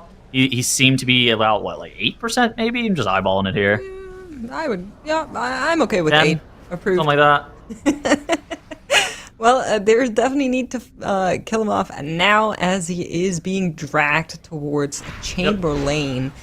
We, like you mentioned, used that lust, so that's not available anymore, but we do have 3 battle rests in 6 minutes on our clock as we deal with Chamberlain AMS deployed here to make sure that the extra damage is not going to be too annoying. Still have some of these manifestations to deal with. You can still be kind of nasty, even though the Inquisitor is dead. Now, what was the time that Holy Method put up in this dungeon again? The overall time? Yes. That was 29:22. Okay. Yes. Do we do some mathematical liberties here and remove the 80-second time loss from our body pool, or do we just take this timer at face value? Well, so, Holy Method could also be faster, right? If they had 2 deaths, you don't know what kind of time losses they were. I don't afford them any liberties. They're the goats. I don't afford them any liberties. I think we check where exactly they're going to be landing here with Chamberlain, and then if we know that both teams have the potential to be even faster in that dungeon, that's just a good thing to note. It doesn't always come to the point where teams need to rerun a 22. And then I'm also not sure if the halls would be the dungeon of choice for our teams. But it's good to know. It's good to be aware of the unfolded potential that teams have. Why are you laughing? I'm under attack by our production. The production is being mean. He might have asked the question, "What have we not taken mathematical liberties on broadcast?" Which I am guilty of. We're a very serious broadcast team. We're great at math. We have Dratnos. Well, he's not here right now. He's busy playing Linux or something. I'm being dotted by our producer. Okay, moving on. Check out Holy Method as they are currently dealing with a noob Zect. And if you are looking at their percentage in this dungeon, you're seeing what you mentioned earlier, Tattles. A lot of our teams only land at these 85% once they're actually at Kickoff. But Holy Method has so much count already. They basically just need to go down that last gauntlet and they'll be at full count very easily. Yeah, I was trying to see where Polish Mountain landed whenever they ended up killing off the noob Zek. Just to see what the timer was. Again, you normally need around like anything under 21 minutes, and you're fine to time this dungeon. But Holy Method have more count, so I'm not even sure if like even comparing the two is something that's necessary here. Oh yeah, okay, perfect. Yeah, Polish Mountain ends up killing off a noob Zek at 2024. I mean, I think that Holy Method are going to be faster than that and have a lot of count. Yes, I think so too. I'm very curious for their timer in this dungeon. It is looking very promising. Top right corner though, Polish Mountain slowly but surely is chewing through Lord Chamberlain and his statues. Something like stone can't be digested easily or something like that. 2 minutes 55 on our clock. 33% still left to go. I mean, I think it's looking very timeable. But I'm curious on where they're going to land. They're definitely going to be slower than what we saw from Holy Method. Are we just gonna skip over the fact that you just dropped some random thing about stone being digested? What are you even talking I said about? they're chewing through the fight. It's a boss. Petals. But he has statues. They're made out of stone. Okay, moving on. Clearly, you do not appreciate my genius humor.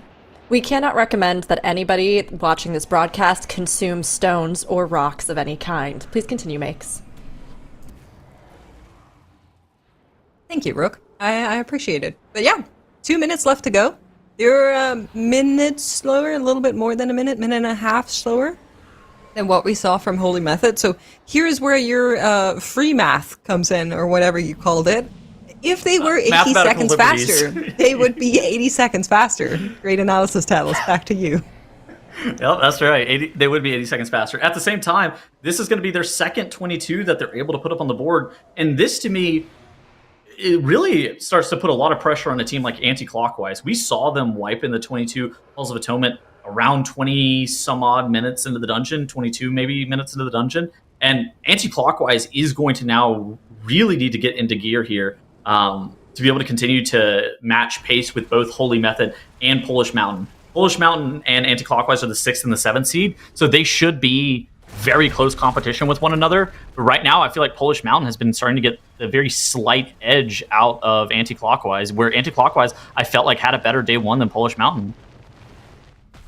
Chad is still on the statues, but I agree with you for what it's worth. I do think that they looked absolutely incredible. I'm actually curious where Polish Mountain is going to be opting to go next. You can kind of see them stand here in the city. Streets? Eco? I think Flood. I think you have to do floodgates, right? 21 in the floodgates is still open for them?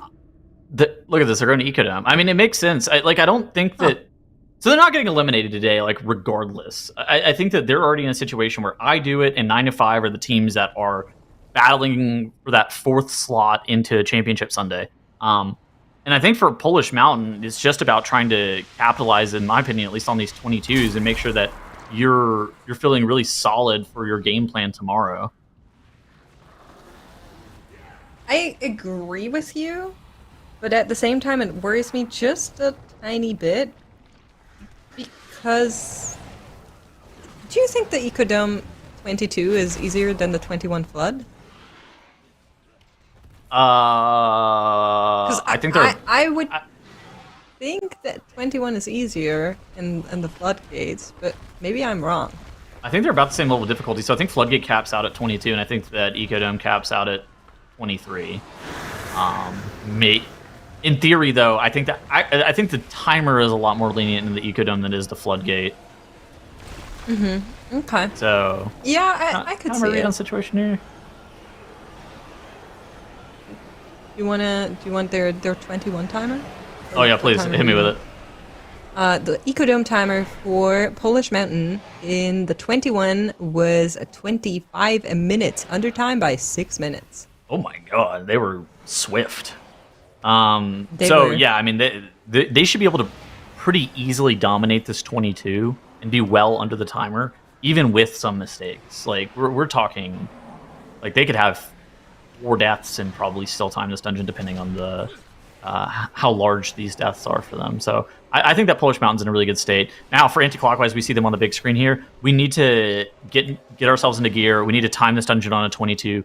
For Anti-Clockwise, they set themselves up quite nicely by timing that 22 streets yesterday.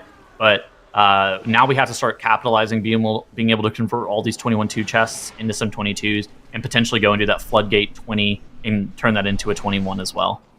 We'll keep rolling with this conversation and sort of the discussion as the teams look to get these final points on the board here towards the end of the day. But, Tettles, you'll have to do that from the chat because you'll be leaving the desk right now. All right, I gotta go digest some rocks or something. Yeah, go eat rocks, Tettles. We'll see you later. I'm kidding, please don't. Zyro coming in. Zyronic, I mean, obviously, we have been watching as these teams have just been, I honestly think, performing so well. There have been some low moments, some close moments, but a lot of moments that I think have just been really cool to see today as the keys continue to get higher. So I'm going to continue the conversation that Makes and Tettles were kind of starting. So Floodgate, right?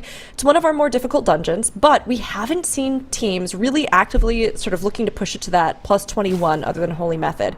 On the other hand, Polish Mountain seems pretty intent on pushing up those 22s. So in your opinion, compared to the other dungeons that teams could push to the 22 level, why are teams kind of slow to pursue this 21? Well, before I answer that question, I need to first, address the allegations in the room. I do enjoy eating rocks as well, so I understand where you're coming from, Mix. Oh, but yeah, seriously, Thank you. Appreciate it. Operation Floodgate is a tough dungeon. We saw it as one of the most difficult dungeons back in Season 2. It remains one of the hardest dungeons in Season 3, even though they removed one of the bosses from the dungeon, right? They kill bubbles for you automatically now. So it's still really tough in terms of the actual timer in the key. We've already seen it be probably the toughest dungeon to +2 on the 18 of the 2 dungeons we added today, and it makes sense to go back and try to do the 22s that you've already seen Holy Method time before trying to do something that's pretty difficult on the 21 today, because the 22, after all, is going to be the thing that tie breaks before the 21, based off the highest key score. Yeah, that's absolutely true. Is going to be something that matters for our teams. What also matters is where Holy Method is going to be able to lock in their timer here. Did you pay attention to their route a little bit? They do a lot of extra count early on, and then they're already at 85% when they fight the second boss, so they don't really need much in this last gauntlet. But that also means that for the next 4 minutes, we're only going to be fighting this boss, and there is no more lust.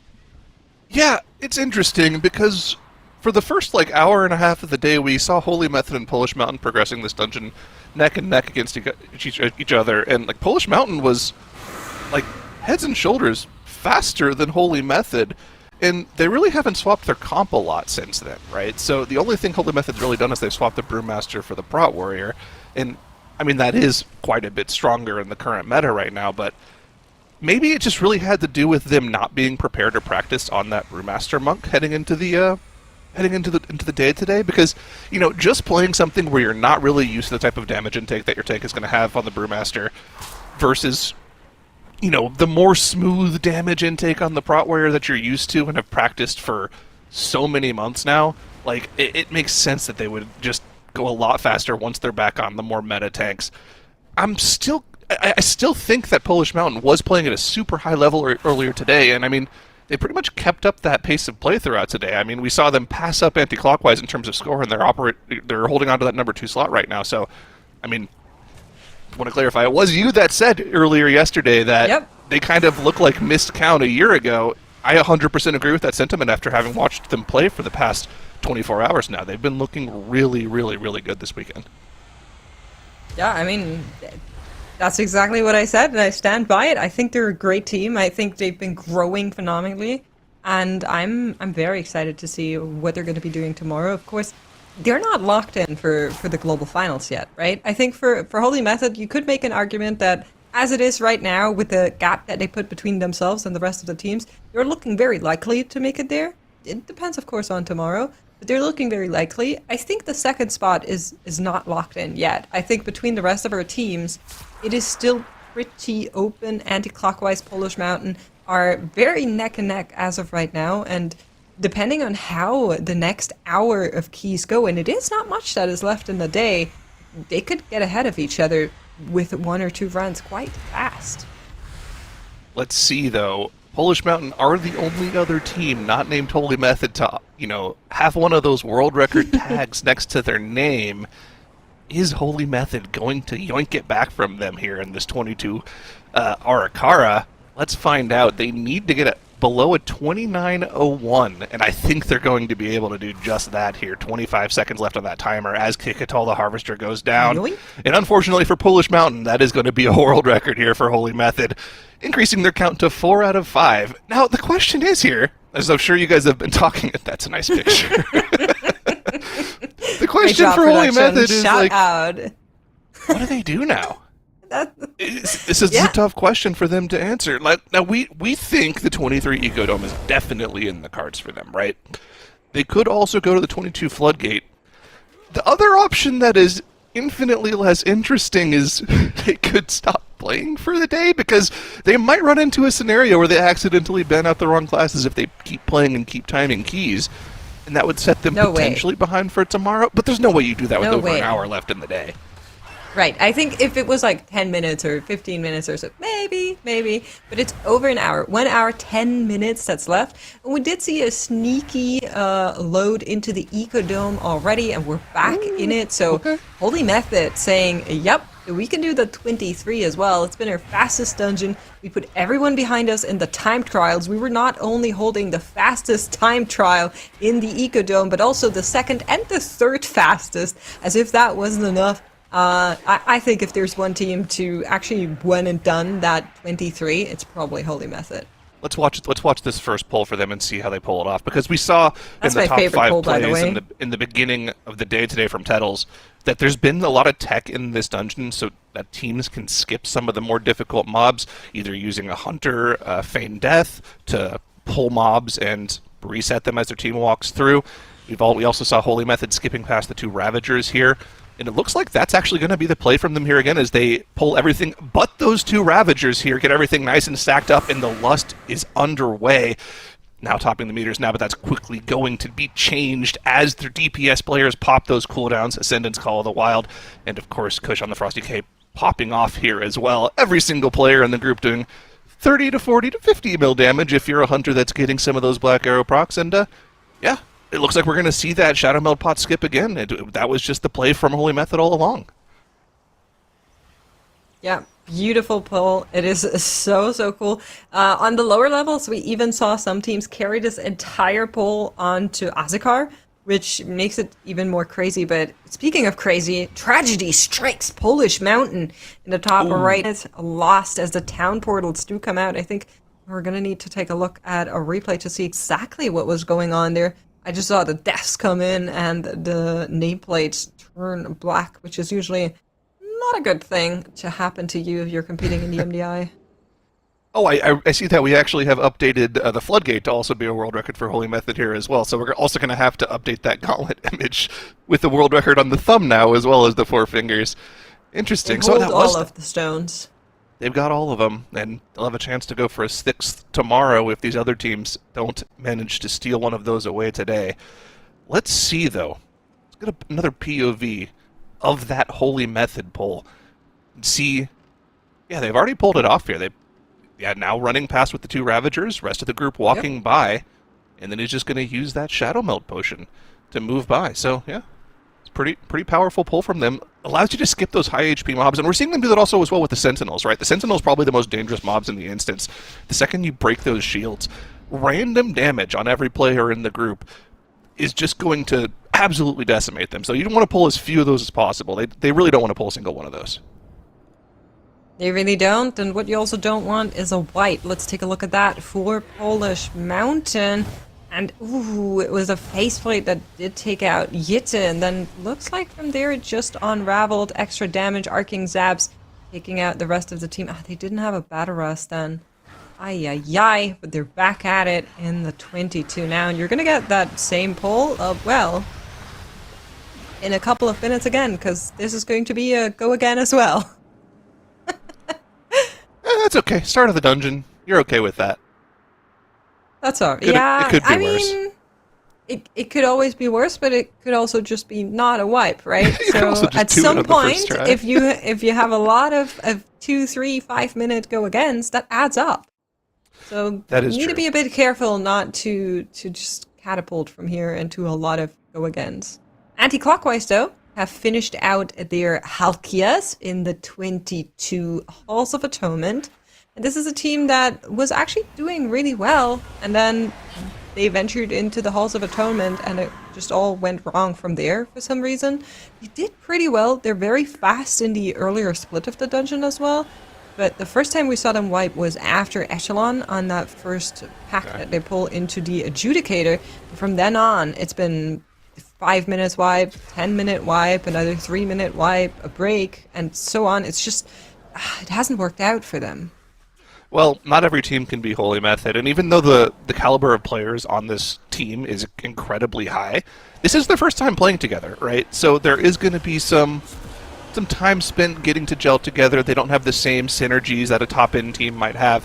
So, yeah, 22 Halls of Atonement, something that hasn't been done on live at all and literally has only been done by Holy Method in competition here. It's going to be hard. So it makes sense that it's not something they've one-shot, but the fact that they keep getting back to this section of the dungeon and give themselves more opportunities as time is pretty good for a team like this.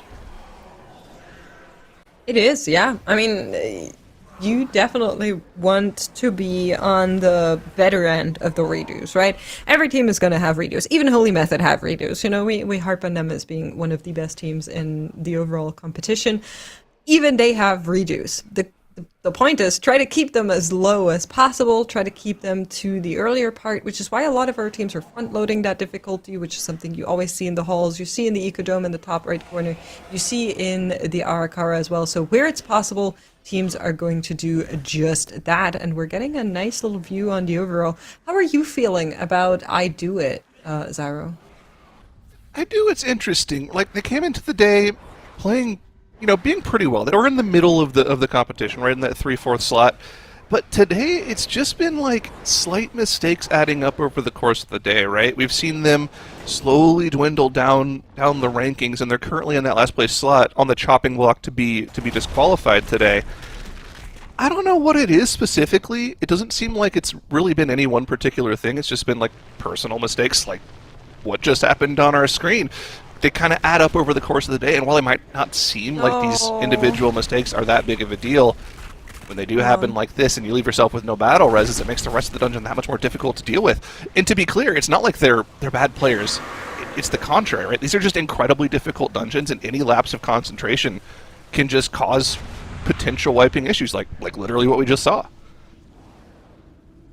That was actually very good that they were able to recover, that they got their battle rests out as quickly as they did, but like you're mentioning, it's a little bit spicy to not have anything left. They'll get another one in 3 minutes, and they definitely did lose a little bit of damage as well.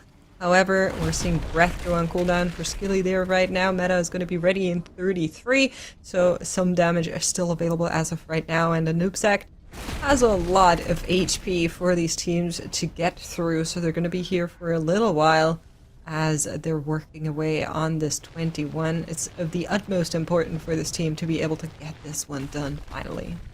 We'll check back in with them in a moment as they get through a noob sect, and we'll see what the timer for them is like. We have our first look at 23 Ecodome Aldani after dealing with Azakar here for Holy Method.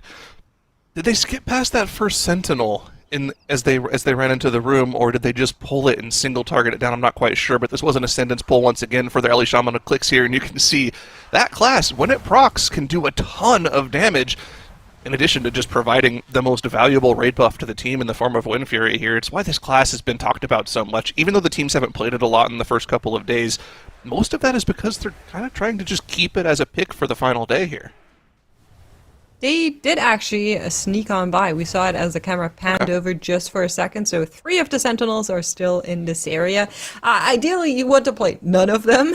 They're very hard mobs to deal with, and they take a long time, as well as add a lot of difficulty with the extra AoE patches that they spawn once they get low. So most of the teams, or if not all teams, will try to avoid these, and that's a good thing you can learn for your own keys as well, dear chatters, to not try and play as many of these Sentinels. Very nasty mob to deal with, but they're finishing out this pack, and then they're moving on to the Tabat area, and that area is also kind of dicey. There's a lot of things you'll need to dodge. They'll need to be on their most attention as we're going to be entering that right now. Looks like Whippy's going to be pulling this, the aspect of the turtle not available for Genji here, so it's going to be Whippy running by. Shadow Meld only just now coming off cooldown, and he'll pop it literally the second it comes off cooldown, so he can get out of combat with the Sentinel and rejoin his team. Just another great example of how to skip those very dangerous trash mobs in this dungeon. Of course, the one we're staring at in the top left of the screen, that one has to be dealt with. That's one you have to kill in order to spawn the boss, so when they have those cooldowns available, once again, they'll probably drag the remainder of this trash that they're gathering up into that Sentinel and start to blast away, probably when they have that Bloodlust available. But still, just a great execution of that skip there from Holy Method. It is, and as we're watching them move through that, just a little bit of an update on our overall timers as we speak about a lot of the dungeon timers. We have 1 hour left in the competition as teams are going to be able to restart new keys once that hour strikes. For anybody who's not familiar or needs a little bit of a repetition, then teams are going to be locked into whatever run they're in, and they're allowed to finish it within the dungeon timer. But should they port out, they're not allowed to start another key. We call that overtime over here. And speaking of a team that isn't actually getting overtime, anti-clockwise able to kill Echelon in a nicely timely fashion, and are now back onto the pole where it all went wrong earlier. So we'll need to take a little bit of a look here as Divinefield actually gets shot immediately by that Houndmaster. I mean, this is just a demonic pull in general, right? Your tank is getting trucked by these Reavers. You have two Houndsmasters that can both shoot the same target, which is very likely what we saw Divinefield just go down to. The good news is, as a DPS player, if you die here, you can just release. You spawn right back at where you killed Echelon, which is literally right where the camera for our observer is, right behind you, so they get back to the pack in about 2 seconds.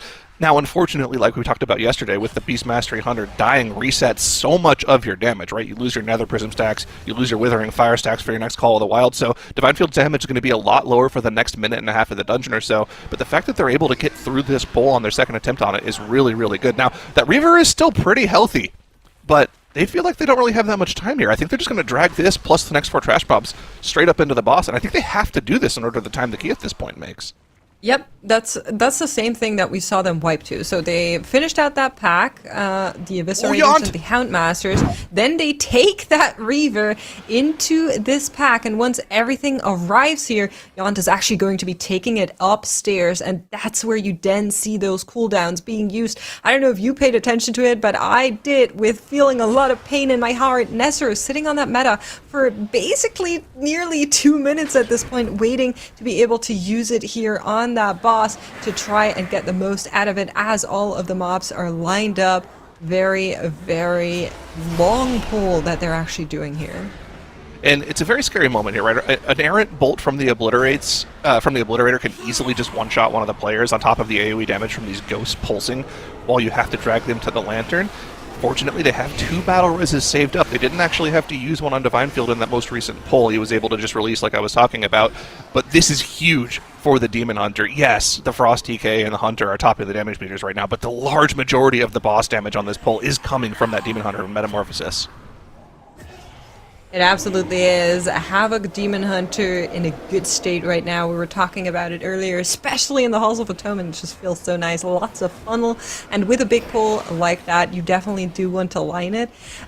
I think it just feels bad because you basically, if you would have used it, you would have gotten it just a tiny bit later than where you would have used it right now. But of course, it's all mapped out for teams like these. It's spreadsheet gaming to an extent, and they know exactly what they want to do. But here comes a replay of Holy Method dealing with that Sentinel. We were talking about how absolutely nasty. I mean, look, every single zap is just... Oh, okay.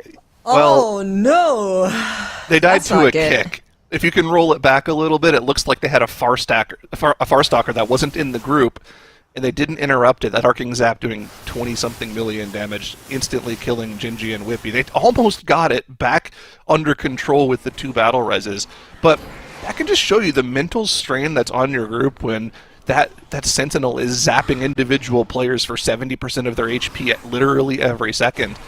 It's a tough pull, and it really goes to show why they are skipping those Sentinels literally every time they can. Yeah, that's exactly why you don't want to play these. Write that down, chat. It'll be on the test. But for Holy Method, that means another redo, a little bit of time lost. They can surely afford it. The rest of the teams cannot. Anti-clockwise needs to finish out the Adjudicator. They want that 22 on the board so badly, but all of the other teams are fighting on their own 22s as well. Polish Mountain in the same spot that we just saw Trouble hit Holy Method. Hopefully it goes a little bit better for them as they are working away on that Sentinel. Anti-clockwise are on a great timer here, though.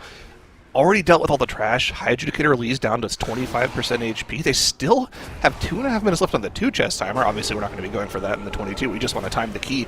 But after this boss, they literally only have the mini-boss and Lord Chamberlain. Lord Chamberlain on this difficulty probably about a 5-minute affair, and they have the Mortal Strike debuffs available for Inquisitor Cigar as well. So, I mean, all things clean from this point on. Anti-clockwise should be good to go. They just have to send it home.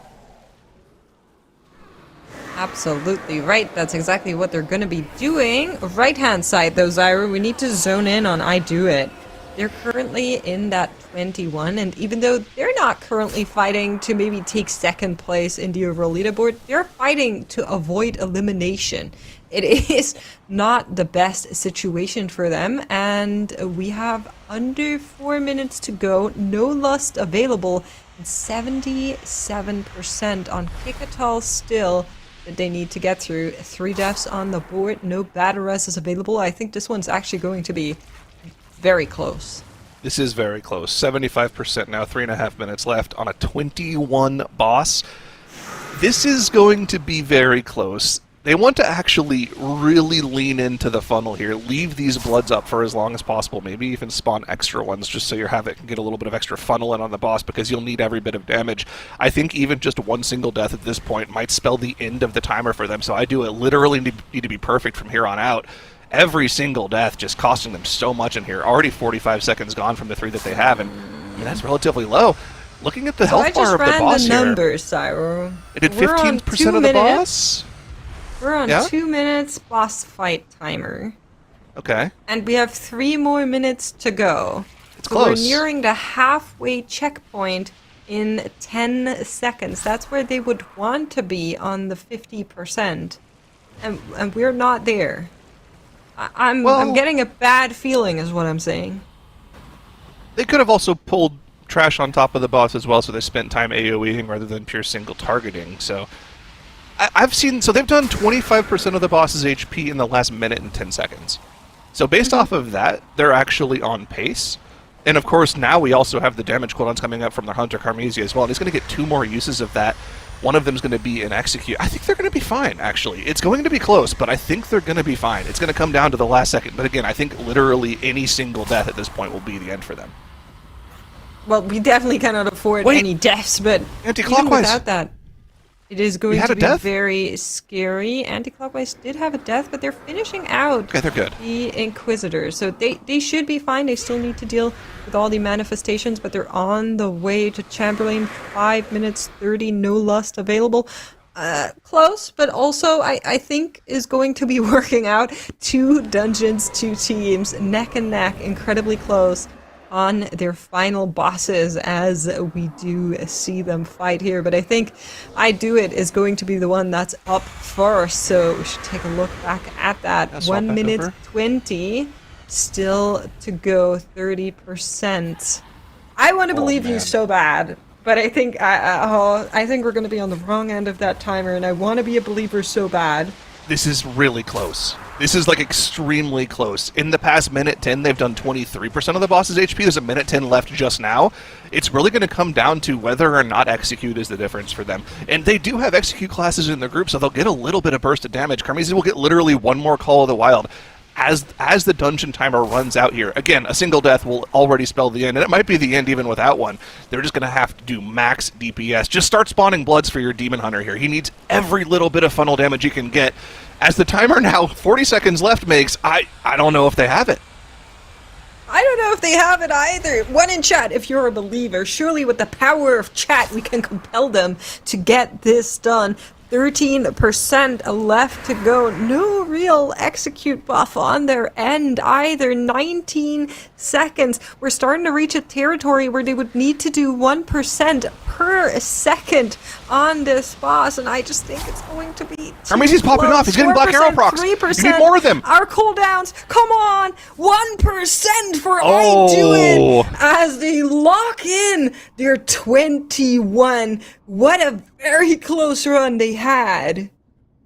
Wow, that must have been a Call of the Wild for the ages. Actually, can we check the logs and see how many Black Arrows Carmesia casted in the last Call of the Wild of that boss there? I want to actually see if we can get that information.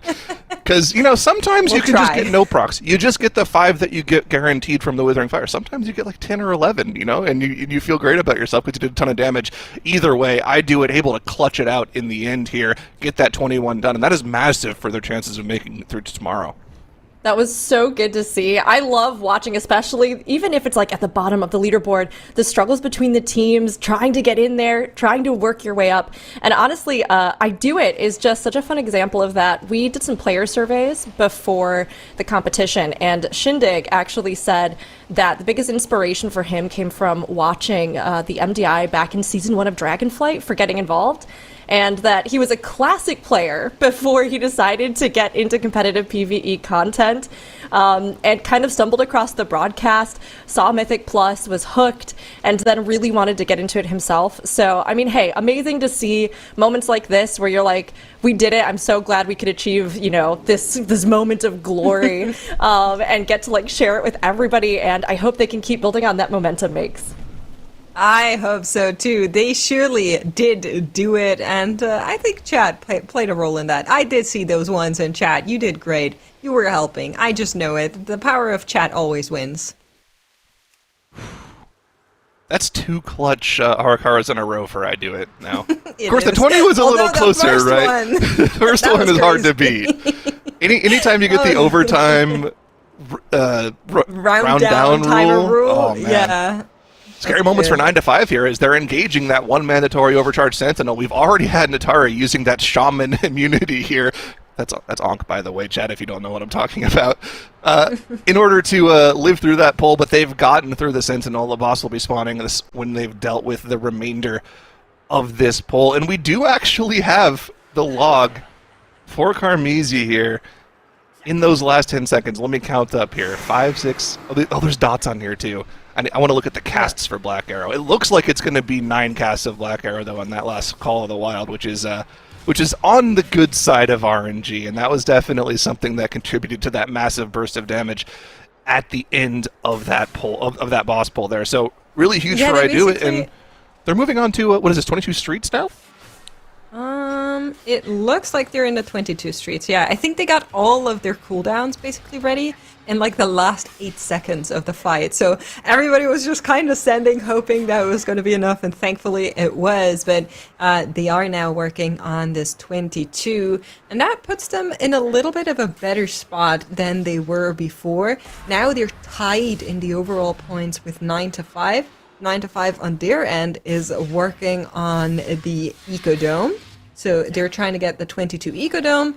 I Do It is trying to get the 22 Streets, and neither of these teams are venturing into the 21 Flood because so far only one team was able to do that and put that on the board, but the 22 Arakara could have been another consideration for sure. Holy Method. This is back at the portion of the dungeon that they wiped to last time around. It was that Sentinel that we just saw 9 to 5 deal with on their 21 that nearly wiped them. Did end up wiping Holy Method in addition to one of the Farstalker kicks. We saw from Holy Method. Stop. 9 to 5 is not in a 22. They're in a 21. They're running time tiebreakers. That's what I said. Yeah, 21. But it is important that they're talking about that, right? They're trying to go for a faster run, which is a little questionable at this point, right? But it might be something that they haven't practiced. Yeah. Interesting. Wow. You would think with over an hour... Sorry, I interrupted you. Continue. No, you're 100% right, though. You'd think with 45 minutes left in the day that they would want to attempt the 22 first. But again, at this point, like, these key levels are also difficult. If it's not something you've practiced consistently, it might be something that you don't want to spend time on. Do they currently hold the tiebreaker over... Wait, no, they don't. They don't hold the tiebreaker, so that might be why they're going for the time tiebreaker. Huh. It's only 1 minute 7 seconds between them currently at 104 score, though. Yeah, but there is 45 minutes left in the day until overtime begins, which means you can comfortably get like a 3-2 tries on a dungeon, time it, and start another dungeon, which if I Do It is able to convert just a single point, it'll be pretty pointless, pun intended, for 9 to 5 to be in that 21 for time tiebreakers. I agree with what you said. I think they're too early. they can make that call like with 15 minutes left on the clock or so, but it's that's a strong decision coming out from that team. Yeah, we'll have to see if that's the right call here, because that does mean you're kind of putting this whole situation in Iduit's hands, right? We already saw them go into the 22 streets, which means if they're able to time this key, they will just guaranteed make it through to tomorrow. Now, there's not a lot of time left in the day, and we've already seen them reset this dungeon once, right? This is the second attempt now at this dungeon for Iduit. So we know the very first section of this dungeon is very difficult. Tettles was talking about this yesterday. Like, the first 6 minutes of this dungeon are nuclear difficulty, and then it kind of opens up a little bit until you get back to the mailroom. But I don't know, man. This is a really weird call from 9 to 5, and we'll just have to see if it works out for them. In the meantime, Holy Method are gathering up the pull that wiped them last time around. It is all of this trash that is now gathering up very meticulously with the remnants of the previous pull. This will all be pulled. Oh, no, they've already dealt with the Sentinel. No, they're doing it differently this time around. Yep. Okay, never mind. That's a crazy pull still, though. Like, there's a lot that happens here. All of the warps, all of the arcing zaps, you still get the Farstalkers jumping on people. They still need to be quite careful, but it's not the added difficulty of the Sentinel, like you're mentioning. Markers have gone out as well, just to make sure that they know who's interrupting what. Very nicely done by them. And I think they're looking pretty good here. Lust is probably going to be held for that boss fight.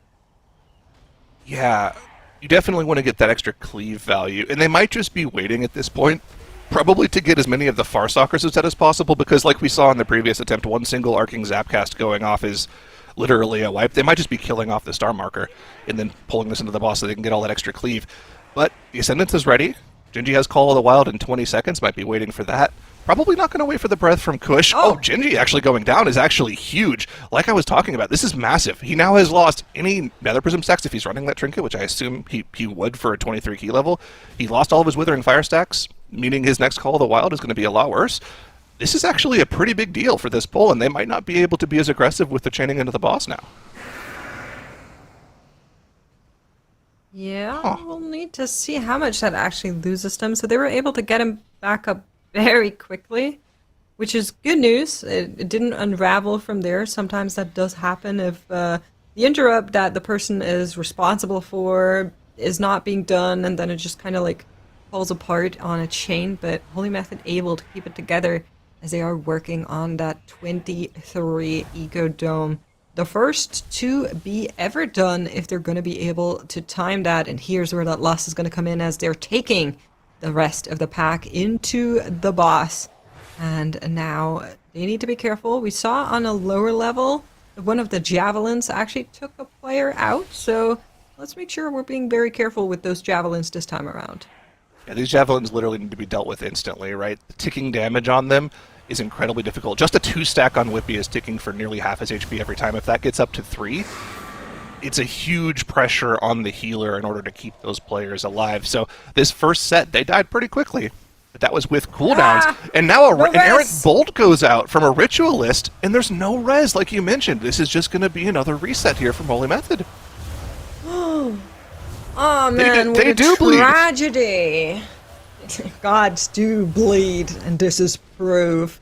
Holy Method, and what is yet another world record key, the 23, not being done ever, to our knowledge. Could have been done in practice, but we wouldn't know. Very, very, very impressive dungeon run thus far. That is going to be abandoned here as they poured out. Let's take a look at this replay over here in the Ecodome. This is 9 to 5. Running this dungeon for speed. Oh. Yeah. That's not speedy. Tank took a gloom bite to the face. You're not supposed to tank those. You're supposed to constantly kite those crawlers and never get hit by one of those. That'll one-shot you on a Prot Warrior. Not really a lot you can do about that. That's an unfortunate reset for them. That's 20 minutes gone. And remember, they're not even playing for a +1. They're playing for a time increase. So I'm not sure. Is their plan just to go back into the 21 and try to go for a time increase, or do they go somewhere else for a +1? I'm not sure going for the time increase is the right play, Mix. I disagree with the time increase. I was very shocked to see that, because I was looking at the leaderboard when we actually had them on the screen, and I just saw that they were zoned into the Ecodome, and I just assumed it was going to be that 22. I don't agree with the 21. I think it's too early to make that call. You're basically locking yourself in, saying, I don't think the other team is going to be able to get another point, and also not going to be able to run another dungeon for speed, because matter of fact is, IDoIT could do both, right? So I don't love that call. But if you haven't practiced the higher levels, I could see how that comes to be. Holy Method there, restarting on that very first pull. It is going to be a very quick restart in the 23 on the right-hand side. But I don't love it, is the verdict. I would much rather see 22 from them. But let's talk about Polish Mountain, because they're currently finishing out their 22. Yeah, I mean, this is huge for them, right? If they're able to get this done, this sets them a point ahead of Anti-Clockwise once again. Of course, Anti-Clockwise can then follow suit and do their own 22 Dome Aldani of their own that they're now working on in the bottom right corner after having dealt with the first boss. But Polish Mountain, I mean, today has really just been lights out for them. They started today a point behind Anti-Clockwise. And as it stands, they'll end a point ahead. A 2-point swing, which is pretty massive. That means they've literally done 2 extra dungeons worth score over Anti-Clockwise, and they're setting themselves up for a great day tomorrow if they can continue this level of play. With 4 minutes left in this dungeon and only 20% of Soulscribe to get through, and now Mock also popping the manual Ascendance, not the tier set proc, they'll be doing a ton of damage, and this boss will be made short order of. Yeah, Polish Mountain has been playing incredibly well today. But they're going to find themselves in a weird situation now where, like, they don't have great options left for score. Obviously, the 22 Streets of Wonder is likely the next target. 21 Operation Floodgate, though, is no easy matter to deal with. It's not. It's a hard key, and honestly, I'm quite surprised that we saw the 21 already being done by Holy Method as quickly as they did. I think if a team can do it, it's Polish Mountain. They've looked crazy good all day. So for now, they're going to finish out this 22, and they're going to be quite fast with it as well. You can see right there the 22 from Holy Method, 27:32, and 27:47 on the side of Polish Mountain is a very fast run. Yeah, that's... Three deaths, if you can find yourself within 15 seconds of Holy Method in a dungeon run, like you said, with 3 deaths, that's... You got to be feeling good about your level of play and your prep coming into the weekend for that. Polish Mountain definitely proving how strong of a team they've become through the years of competition they're in. Holy Method, once again, I think this is their 4th attempt at the 23 Ecodome now. This pull just wiping them a couple of minutes ago. As you pointed out, we'll have to see if they're able to stay consistent with their runs, though. It looks like, we were talking yesterday, what was the thing that was preventing Holy Method from timing this key in time trials? Because we were looking at the timers in time trials, right? They timed the 22 in time trials with like a 26:30. It was a ridiculously fast time. More than 4 minutes under the dungeon timer. So you would think, based off of that timer, 23 is possible. What's preventing them from actually timing it? It has to be something that they can barely live through if they play it properly. And I think we have our suspect here, right?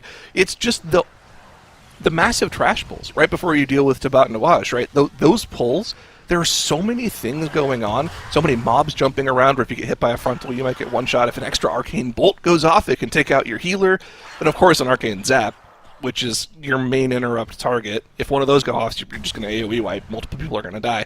There's so much that can go wrong in those pulls. And then, of course, you add in the boss alone on top of that, every single one of the javelins, something that has to be focused down or your healer just won't be able to keep players alive. That entire section of the dungeon is just brutal. It absolutely is. In the meantime, we did see another reset there from IDoIT in the 22. That is the dungeon they wanted time to get the extra point on the scoreboard. Polish Mountain joining them right there. We're getting a little bit of a side-by-side there in the top right corner as Holy Method does run back to 23.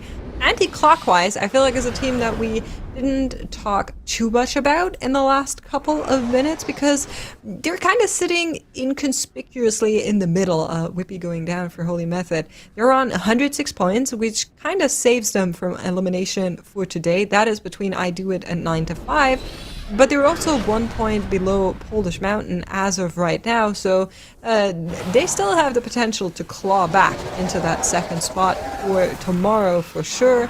And I'm curious, how have you been seeing the difference between anti-clockwise and Polish Mountain? Yeah, it's a good question because from what we've seen, anti-clockwise started out yesterday like super strong. Like I was saying earlier, they were in the second place position, only 2 points behind Holy Method, but a point ahead of Polish Mountain going into the day today, and their day just hasn't been consistent. They've had a lot of resets, they've had a lot of mistakes in the middle of keys, costing them 20, 25 minutes sometimes. We were talking about those wipes on Echelon in the halls of Atonement causing them problems. Just a lot of just errant mistakes from anti-clockwise today. So consistency really is the key in this competition. Your practice in these dungeons at the highest key levels is really, really important. Yes, getting the 3 chests and 2 chests on day 1 is super important, but if you can't do the high-level keys, getting there earlier really isn't going to help you that much. So, like you said, they're still in the competition for sure, and they would love to shore up their chances of being in the top 2 by the end of the day today by maybe getting a couple extra score, putting themselves in distance of Polish Mountain, maybe even passing them up if Polish Mountain's unable to get this 22 streets. But yeah, I want to see more of the play yesterday. We just need more consistent gameplay from the squad. I like that phrasing. That was very good. I'm not sure how I feel about it because I feel like Polish Mountain, every time we see them, they get so much better. And anti-clockwise is a new team with an older roster, right? Like a lot of mixed players coming in that have a lot of experience. So it's hard to kind of gauge where they're standing as they are competing in their very first group weekend. And a lot is different in the competitive setting of the MDI as opposed to practice. You're more under time constraints. You might be, you might be feeling a little bit of pressure. You might be watching some streams and getting some messages of like, oh, the other team is in front of you and stuff like that. That surely does happen, and it does something to your mental as well. So anti-clockwise as a team, I think, is being kind of forged right now, and we'll see if what comes out by the end of it is going to be coal or diamonds. But I'm quite excited for the potential of this team.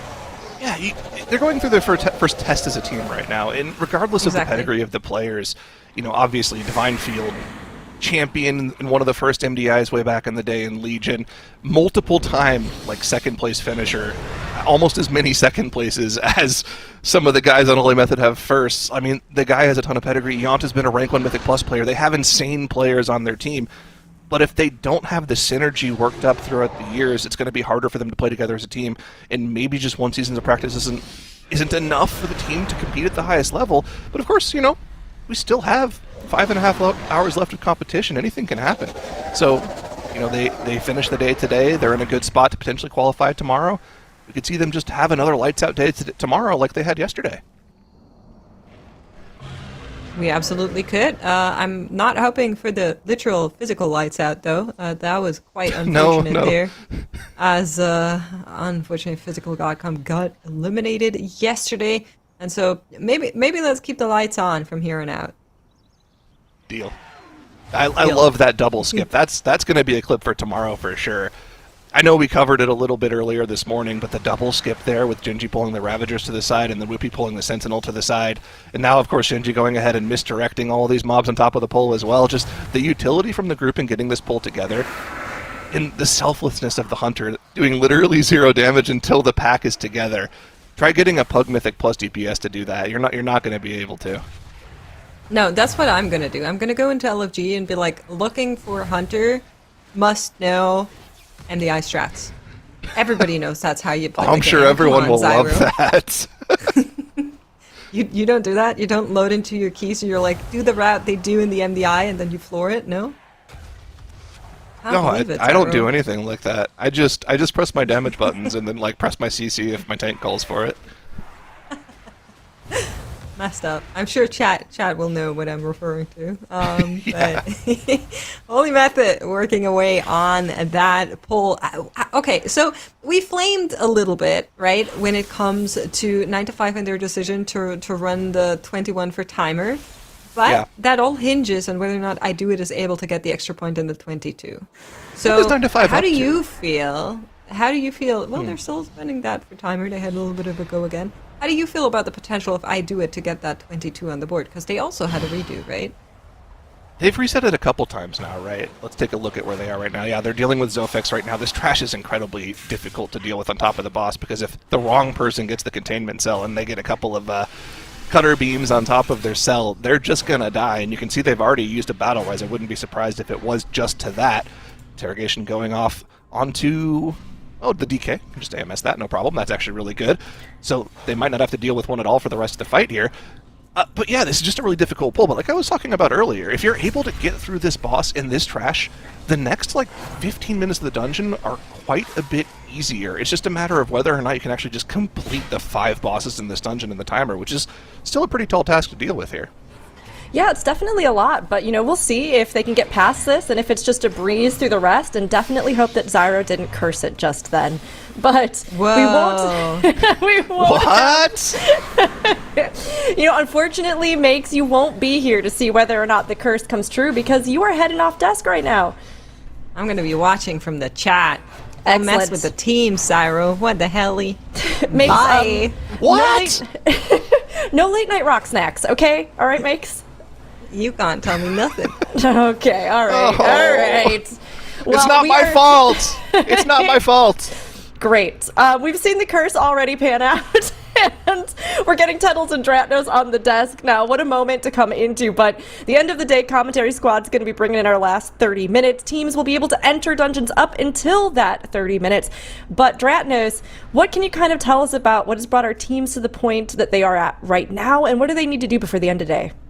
Well, every time they've timed a key, they've gained points, and they really need to keep doing that over the last 30 minutes, especially teams 9 to 5 and I Do It, because right now, 9 to 5 actually in the most danger of elimination, but interestingly, they're not going for my strategy of gaining points. They're instead going for a different strategy of gaining time tiebreakers, which I know you and Makes were pretty skeptical of, Zyro, but I quite like it here. I think that it's one of those things where you have to be aware of your team's limitations, their ceiling, and if you practice and you can't get the 22 done, in the time trials in this dungeon, or you can't get it reliable, I think that it takes a lot of guts to make the call of let's go and get our time tiebreakers, right? Because obviously it's not something a team that's going to win the tournament is likely to do, right? Obviously, if you're going to win the tournament, you want to be able to do all the keys at all the highest levels. But if you know that that's outside of your realistic possibilities, I think it's very brave to go in here and just be like, okay, yeah, we're gonna take our fate a little bit out of our hands, right? But we're still gonna give ourselves our best chance of making it through to Sunday. So I think we're currently seeing tiers of teams that we have right now. Where Holy Method, they're in the top tier island. They are looking the best. They were the number 1 seed, and they've looked like the number 1 seed. Then the tier 2, we got Polish Mountain and Anti-Clockwise. I think that's likely to be the combination of teams that's battling for that second slot coming out of this group to make it into the global finals, but we're going to have to see where that lands tomorrow. Then, like Dratnos was kind of mentioning, I Do It versus 9 to 5. Those are those 2 teams that are looking to battle against one another to avoid elimination today to be able to make it into that championship Sunday. And interestingly enough for I Do It, about 3.5 years ago, a team consisting of Quasi and Karm timed a Streets of Wonder on a 30 and were barely able to actually come in 3rd place during one of the TGP and the America's Weekends qualifier. Are Quasi and Karm going to be able to clutch up once more for I Do It? It's going to be very interesting, and they're in the Streets of Wonder again. So 3.5 years ago, are we going to see a redemption run in the exact same dungeon? The callback Wow. from Tuttles there. That's huge. Yeah, I mean, they've been at it now in the 22 streets for the past, I want to say 15 to 20 minutes now. It's been a bunch of resets in the first section. Mostly wiping on Zofex on the trash on top of the boss, which obviously is one of the hardest parts of the dungeon in order to give yourself time to actually time the key. The longer they spend on wiping in the first boss area, the more I like the strategy from 9 to 5. So, actually going for that strategy when they did looks like it's going to be a good idea if they're able to pull it off, right? They've also been wiping in the Ecodome Eldani 21 for quite a while now. This pull from Holy Method, though, Tettles, I remember we were talking about what was preventing the 23 Ecodome for Holy Method back in time trials. It really looks like this section of the dungeon is what it was. All of the mobs jumping around, it's just so hard to deal with. I mean, I've been watching their route a decent amount. I feel like their route in this dungeon is very technical, on top of the fact that all of the mobs just hit so hard. Like, I think that this 23, while it wasn't done during time trials, we've had turbo boost since then, but I think that there's a chance that 24 is doable within the timer, but I don't know how it's going to look in terms of just the damage intake. It's maybe kind of similar to the Motherload 23 that we saw last season. We're like, oh yeah, maybe timer-wise it looks okay.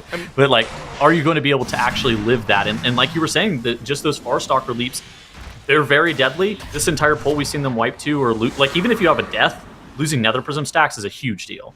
I mean, you can also see, like, just in order to make a poll of this size work, they have to CC casters, right? They have that Ritualist Hunter trapped off on the side there because they just don't have enough kicks to deal with another mob bolting random people in the groups, because at this key level, that bolt is just a one-shot. Yeah, not only that, but there's an added level of lethality that comes from the pull living longer, and then your defensives are no longer available. Like, look here, Now has just had a shield wall expire. Last Stand had been layered before that, so Now is playing without a defensive for a little while. That Battlescarred Veteran's already procced. He does have a shield proc available on his cloak still. That's become available in the last 30 seconds or so here, and that pull, the bulk of the pull is taken care of as they get into boss, but that shield proc going to happen instantly on the cloak right now as well. So I think that is an extra level of difficulty. Is like, it's not just the damage of the mobs going up, it's the fact that they live longer means you need to stay alive for longer against their damage. I was talking to a Shine who we're going to see compete in Liquid during Group C weekend, and he was saying it is remarkable how much damage some of these specializations do inside of their offensive CDs. But then whenever they're out of their offensive cooldowns, they are literal amoebas, peons even. Right. An Orgrimmar orc, perhaps, is in your dungeon and auto-attacking the mobs. And it's... work. But the mob's health is not going down at all. And it's... While you're able to evaporate 40 mobs at a time, having to play kind of like Dratnos was saying, where your tank, he's pressing every defensive cooldown, but for some reason the pack is still alive and it's been 2 minutes and he's still trying to take this back. It just makes it really, really tedious to be able to even time some of these top level keys. Yeah, we talk about like breakpoints being added for bosses, right? Where it's like, oh, this boss gets an extra immune phase on this higher key level, so you add an extra minute here. But, if a pack goes from dying inside cooldowns to not, then all of a sudden, even though it's only gaining 10% health, it might live 30, 40% longer because, like you said, you're hitting like a very low amount of damage dealer outside of your cooldowns. Yeah. I don't know, it's a lot of tough things for these teams to deal with. I will say, though, this Holy Method run, this has been their best attempt at the dungeon so far. They haven't actually gotten onto the boss pool with all their players alive in any battle reses, so this is the best they've done so far. And this is also the first time we're seeing the Binding Javelins without the Bloodlust and cooldowns active, so let's see how quickly they're able to deal with these Javelins. Looks like it's quickly enough to die before the third stack, so that's pretty good. They had an AMS up. So Kush they actually got kind of lucky with the Kush AMS there. And so they were able to prevent one from going out. And I think at that point, you just like hard focus. Oh my god, Kush got hit with a bolt and lived. Good DK moment for sure. Yeah, veteran of the Fourth War right there. That's crazy. That's a powerful defensive passive for the DK. AMS will be up again soon. This Arcane Overload raid damage is pretty tremendous as well, as they've got their positions pretty carefully mapped out here. But even so, everybody dropping super low, but a little bit of a reprieve found during the destabilized damage. It's weird because it is a damage burn. It doesn't increase the damage they take, right? But you just get to hit 2 targets while they're stunned. So, you get some 2-target DPS, and in that way it is a damage amp. It was weird. They slammed down the anti-magic zone, and Clix is literally just sitting in Ghost Wolf for the DR for the entirety of that phase, even though there's just like trash mobs still alive on top of the boss. He's like, I cannot be getting hit with this line unmitigated. I like need you're talking about, Ellie Shaman outside of cooldowns isn't going to do any real damage anyways, so like... That's true. You're kind of chilling. Just stay in Ghost Wolf form. Yeah, they got really lucky there again, by the way. Of course, the turtle for that Binding Javelin, making it... quick, making it go away. They don't have to worry about that. Of course, the other one in melee for Clix cleaves down. Well. Yep. On the target from the charge by the boss, which is a little bit less crucial, but still things are going well. And we have a DK targeted now with AMS. This is going perfectly for them. They're only going to have one javelin to worry about on their healer, who's in bear form for a little while. Starts to ramp up the damage, but does get taken care of before the end. Oh, we're going to now phase, at 10% health, and yeah, it's going to be phasing time in just a second here. So we are going to have to live another intermission. The good news is, once we get through that, the boss should die before doing another javelin. So that is very nice. Our timer's free, it seems. Yeah, that's the thing about Ecodome, right? This is true kind of at any key level, is if you don't wipe, you're never going to deplete this keystone to the timer. It's almost impossible. Yep, another phase there you go, dealt stabilized. with. Yeah. Nicely Cool. done by Holy Method. We are in uncharted territory now in this plus 23 Ecodome Aldani. Just the last section of the dungeon needs to get taken care of. They do need to pick up a decent amount of count here, but I think the trash in the end of this dungeon is substantially less lethal than the middle of the dungeon, especially if you can, construct the pulls carefully, which is something that Holy Method always do. Pack speakers are a little bit sketchy. They have 4 abilities, and they are all very equally annoying, I would say. But the AoE damage is the lethal part. There are still some of the Farstalkers and some of the leaping mobs that are in this area. But I will say the most preferred mob in that area is the Creeper. That guy gives 9 count for some reason, and you try to pull each and every single one that is in this. Not the burrowing one, the free ones, the one that you see right there, the waste Creeper, yeah. Yeah. There's the big one that's the same model as it, but is a different name. I think it's a crawler or something. Yeah. That guy's terrible. Do not pull that guy. You can see those are them bad. like burrowing under the ground. Yeah, those are very bad. I pull those for fun, but do not pull those if you're trying to time the key. Yeah, it's fun just randomly getting knocked up and then having the earthquake do half of my HP every tick. That's on like a 15, by the way. So It's fun those are really my fun. group. Yeah. This is scary. They might have to start throwing a CC chain here at all of these caster mobs. So it looks like they're using this middle console here to set up a nice kite around. And now with shield wall available, is going to feel comfortable enough to actually tank this for a moment. Goes in and lands that interrupt. So the kiting is kind of important because these waste creepers, they actually apply a heal absorb on your tank if they cast one of their abilities on them. But you can actually outrange it by just like backstepping away from them over time. You can avoid getting that heal absorb applied to you from that gloom bite. And you can see now every single time that gloom bite starts casting on him, he's running away. He's got no business getting that heal absorb on him. Yeah, we actually saw one of 9to5's 21 attempts in this very poll where their tank got hit by a gloom bite on 21 and it actually just one-shot him from 100 to 0. So yeah, definitely don't want to get hit by one of those without that shield wall up. Anti-clockwise though, able to put the +1 on the board here, getting the 22 Ecodome done. That'll put them on par with Polish Mountain at 107.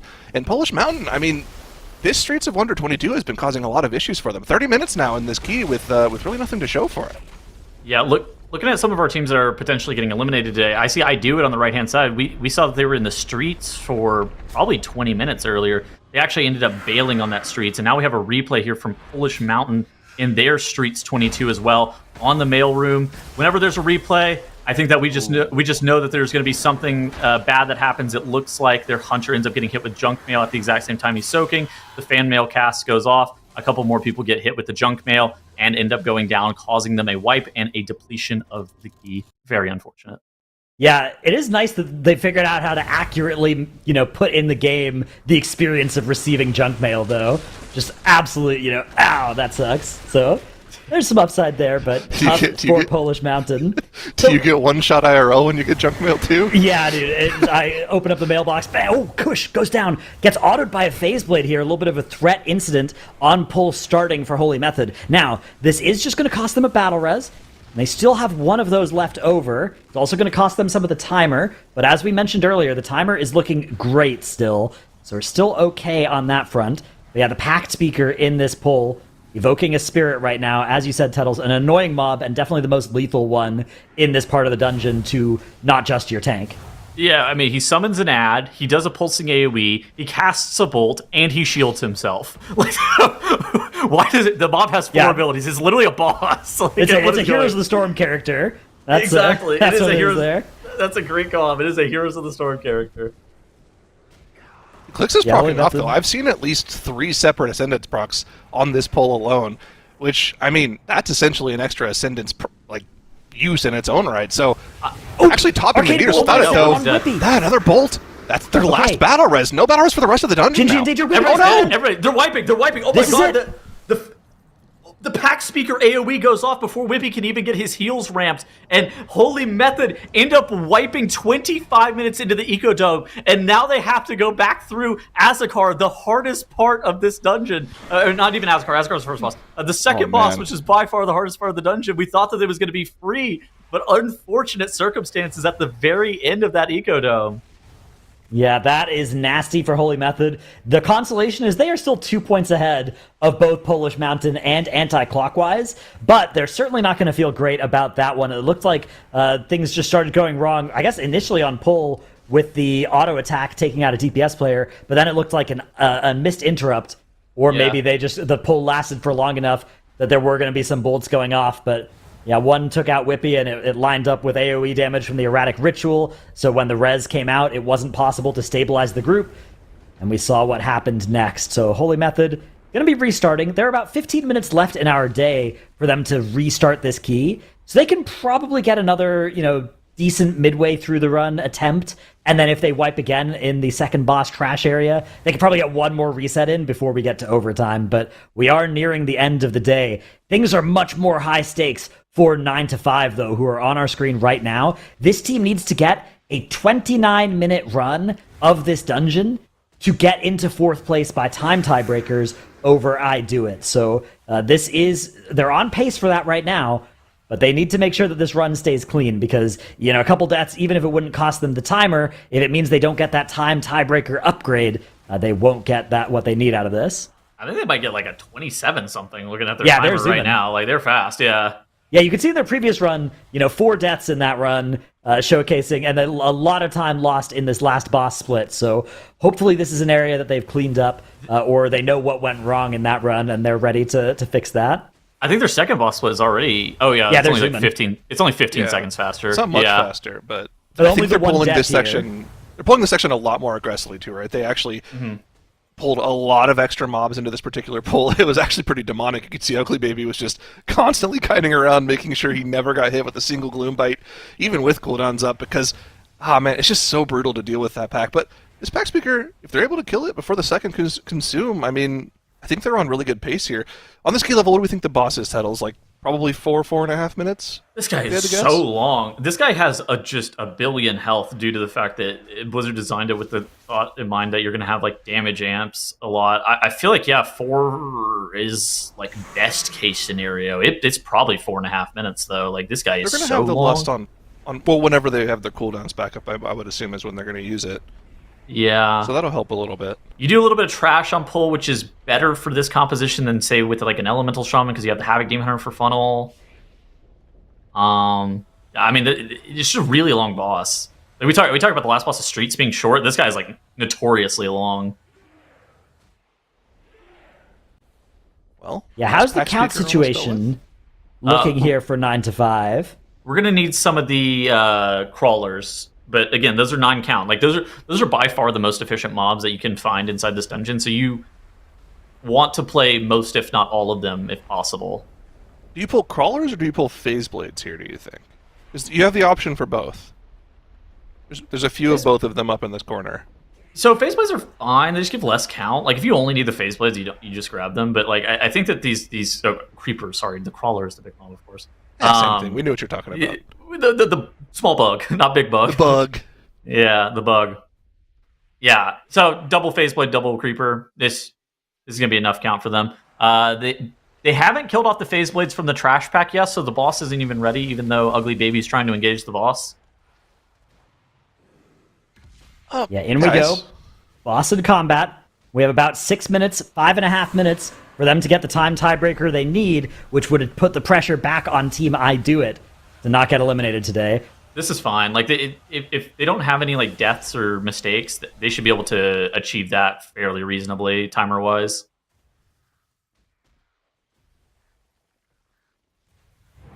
Has Polish Mountain been running the Arcane Mage in this dungeon since the start?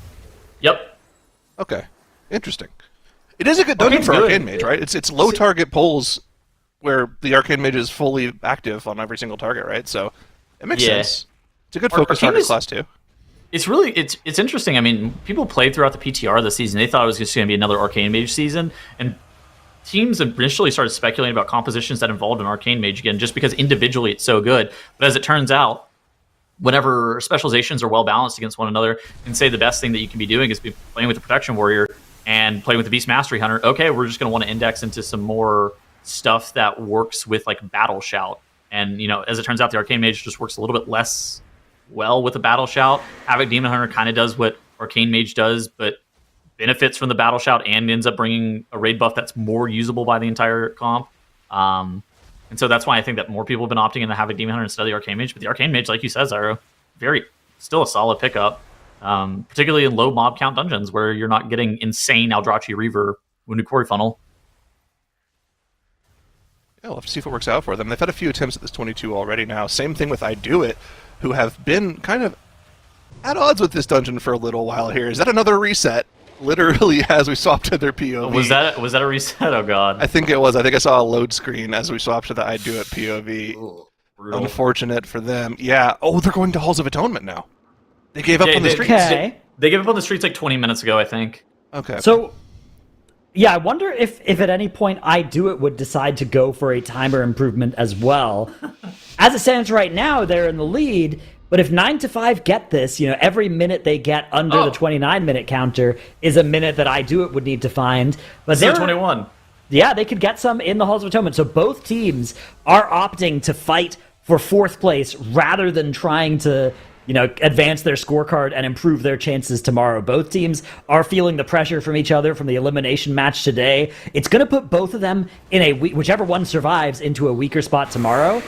I think especially if 9 to 5 make it to tomorrow, they're going to be in a lot of trouble because they have a worse spec variety rule situation than I Do It, who've done a little bit more work to preserve most of their comp through to tomorrow. But none of that will matter if they do get eliminated today. So we are going to see some very, very nail-biting time improvement runs at the end of the day for I Do It and 9 to 5. Meanwhile, Polish Mountain in that 22 Streets of Wonder. This would get them to 108 points, which would be second place right now. They're already in second by time, but it would get them to just 1 point behind Holy Method, which, if you offer any team the prospect of ending Saturday 1 point behind Holy Method, I think there are at most 2 other teams in the world that would maybe turn it down. Yeah. Deal.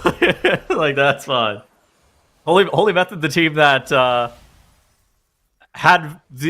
they were in a position where they could be the only team that didn't take their break timers. They got a 5-point penalty and would have still not been eliminated last season. Yeah, there was a point 2 hours into the day where they reached 105 points today, and I was like, I bet that's going to be good enough. And now we're seeing 2 teams at 104 going for time tiebreakers. So I'd like to collect my prediction points on that one. Well, here we go. 9 to 5, able to get the dungeon done. 29:02 is what they needed. So this is going to put them from 2 minutes in the lead. Almost 2 here. minutes ahead. Yeah, it should be like a minute 50. Yeah, wow. That means that I Do It are going to need to get actually slightly even faster than 27. They're going to need a 26:54 or faster in this Halls of Atonement. And it looks like they may have gotten the bad news here. And they may have thought, okay, we could shave 30 seconds. We could shave a minute. I don't think we can shave 3 minutes on our halls or 2 minutes on our halls. Guys, I think that's so bad for them. Yeah, I guess we're zoning out and we're going back in to go and try and get a key level again somewhere would be my suspicion. Yeah, they have to do a 22. That's like the only option now. Yeah, unless you think the 21 Floodgate is easier than any of your 22s, but I feel like, 22 Ecodome, even 22 Streets maybe, are more feasible candidates than 21 Floodgate. Brutal. Either way, they're running out of time to start runs, right? It's 7 minutes left in the day or so. It's got to be Ecodome. It's got to be the Dome. It looks like they're back in the Streets, though. Maybe. Oh, no, they're back in the halls. I Do It are back in the halls. So they're back in halls 21 still. Okay, so maybe it was just like, oh, that was a bad start. We still think we can get the timer, but, in order for us to get the timer, we need the run to be perfect, right? We're going to throw away a run that has an inefficiency at the start. Okay.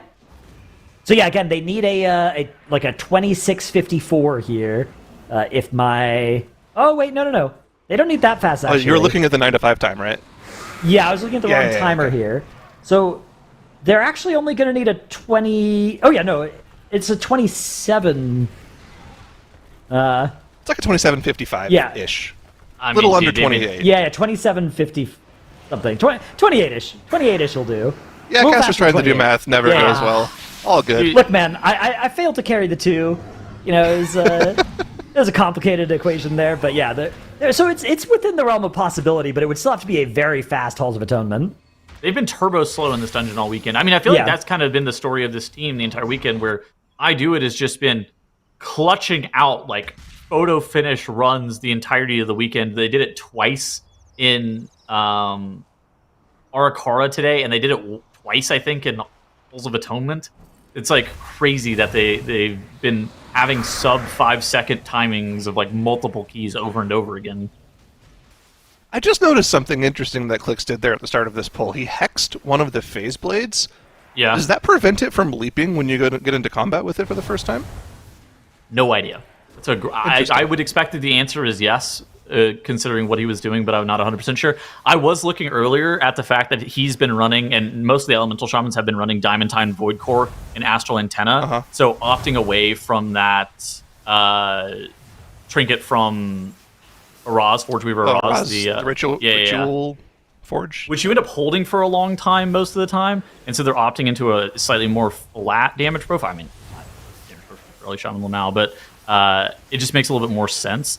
I feel like that's something that we've been seeing from most of the teams that have been practicing on the TR, though, is that's that adaptation with that Ellie Shaman where they're dropping out of that on-use trinket and playing two really, really strong trinkets. That makes sense, because like when you look at the profile for Storm Ellie and Mythic Plus, you usually will get like an entire Ascendance worth of extra procs in between each Ascendance. Yeah. And it makes it so your damage on pulls where you don't actually have the Ascendance available is going to be a lot more consistent. Because you do get a lot of procs, not only from the tier set, but also just the random DRE procs. So it makes sense so that you always have some form of trinket up for those random procs. I also like that the Ellie Shamans have elected to start wearing shields and wearing like double Dusk Thread. I think that makes more sense than wearing the Ascension embellishment. But you get the shield, so you get a bunch of Fizz DR versus like random things like mobs leaping on your shoots or whatever else. It's like a ton of Fizz DR that you get for wearing a shield, even as a caster, right? It's like 20-something DR versus like 38% Fizz DR. It's a huge amount. It's a lot. That is a lot. Wait a second. I didn't realize that. It is a ton. Wearer. Wow. Yeah. I will say something that's really nice about this mage in this dungeon is mage on the first boss of this place on Zofex, being able to blink and ice block out of the containment cell is a really huge deal. That now you have all three specializations with the ability to be able to break out of that, where you have the turtle, you have the AMS and the IVF, and then you just have blink and block. On top of that as well, if you play real block in this dungeon, it looks like Yette's playing ice cold. But if you did end up playing real block, you could block the male circle, from the money order, room. yeah, the money order. That's exactly what it is. Yeah, money order group soak, and just completely remove that out of the game too, which could be good because the fan mail AOE is very dangerous. We have had another death here for Polish Mountain, another junk mail related death.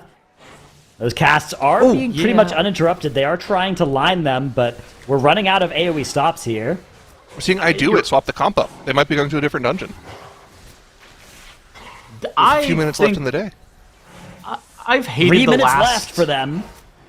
This is so scary. I mean, I do it are about to get eliminated if they don't improve in their next run. They basically are going to have one shot at this. They're going back to streets. Okay. All right, here we go. It all comes down to this for Team I Do It. They have to succeed in this run, or else 9-5's time improvement gambit will work out. Here's a quick replay of the end of this 21 Shard of Halkias pull there.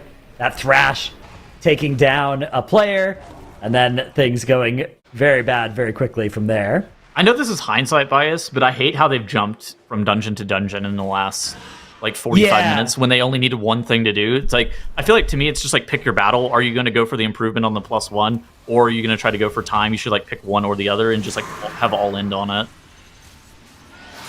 Yeah, it's tough because the decision changed once you know that 9-5 have succeeded and have improved their timer. But yeah, it's a stressful position to be in as well. And all the brain globals that you spend thinking about that kind of tournament strategy, there's a lot you're already needing to think about in these dungeons. All right, I mean, for I Do It, it's the legacy performance Team 3.5 years ago, time to 30 streets in overtime to be able to get third place in the Americas division. Are Quasi and Carb going to be able to run it back 3.5 years later to be able to qualify to Championship Sunday again? Beautiful. You're on the comfort picks here, right? I mean, you got Shin back on the Rogue, you got Karm on the Hunter.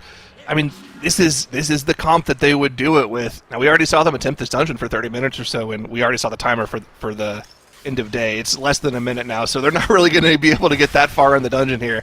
If they were going to wipe and reset, it would have had to have already happened, so they're pretty much going to be locked into this run here. It would have to be a legacy performance, like you said, Tettles. Literally one run left to try to qualify through to tomorrow. One run to rule them all. 30 seconds left for teams to start their last they have time. runs. They have time. Run it back. Quick. Reset. They have time. Down portals. Yep, this is good. That is an optimized time to wipe, let me tell you. That's just good gameplay right there. I'm gonna mute. You've killed Tettles. Tettles has died.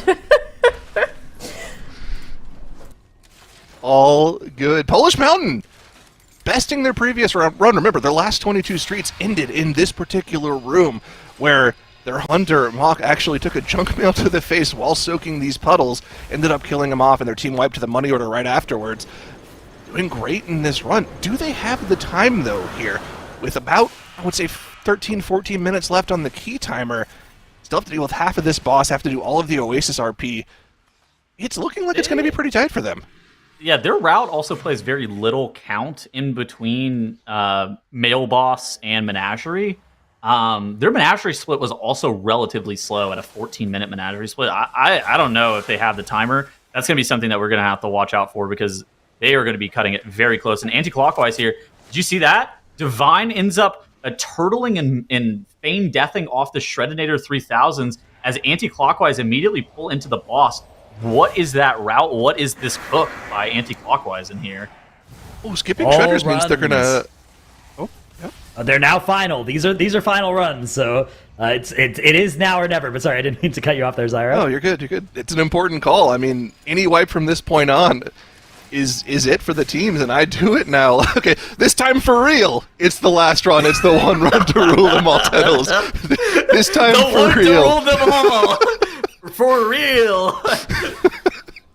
We'll see if they're able to get it done because, you know, now that we're in overtime, you can spend all the time in the timer. This poll's super scary, though. Skilly, live! Okay, didn't go down like he did last time, but the poll's not anywhere near over yet.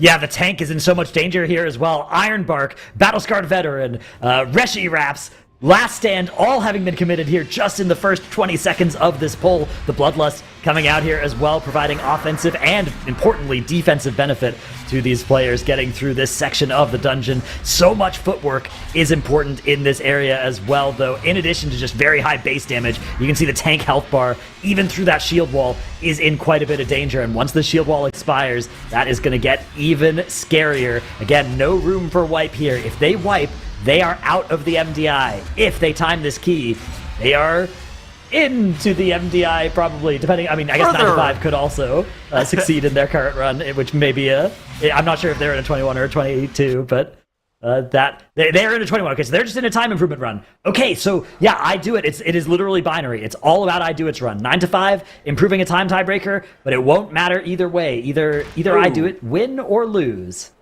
Polish Mountain having more deaths here. I mean, we were already skeptical about their timer. With even more deaths, things are starting to become even more of a concern just up against the timer here.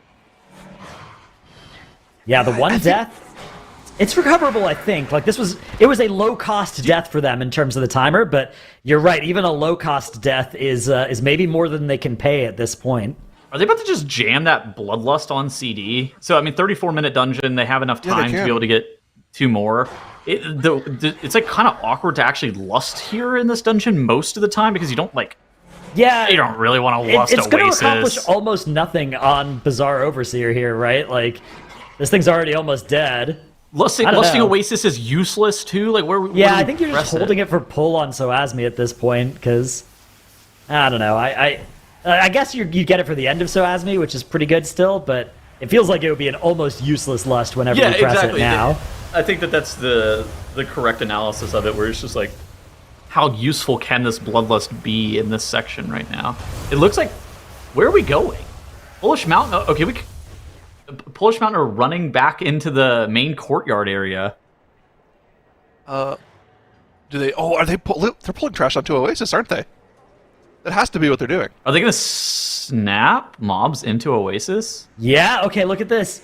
Their tank is now coming. We've got a moon marker on an enemy that was also there through the wall. You could see running towards them. So they're definitely setting up something creative in this part of the dungeon, which I do love to see.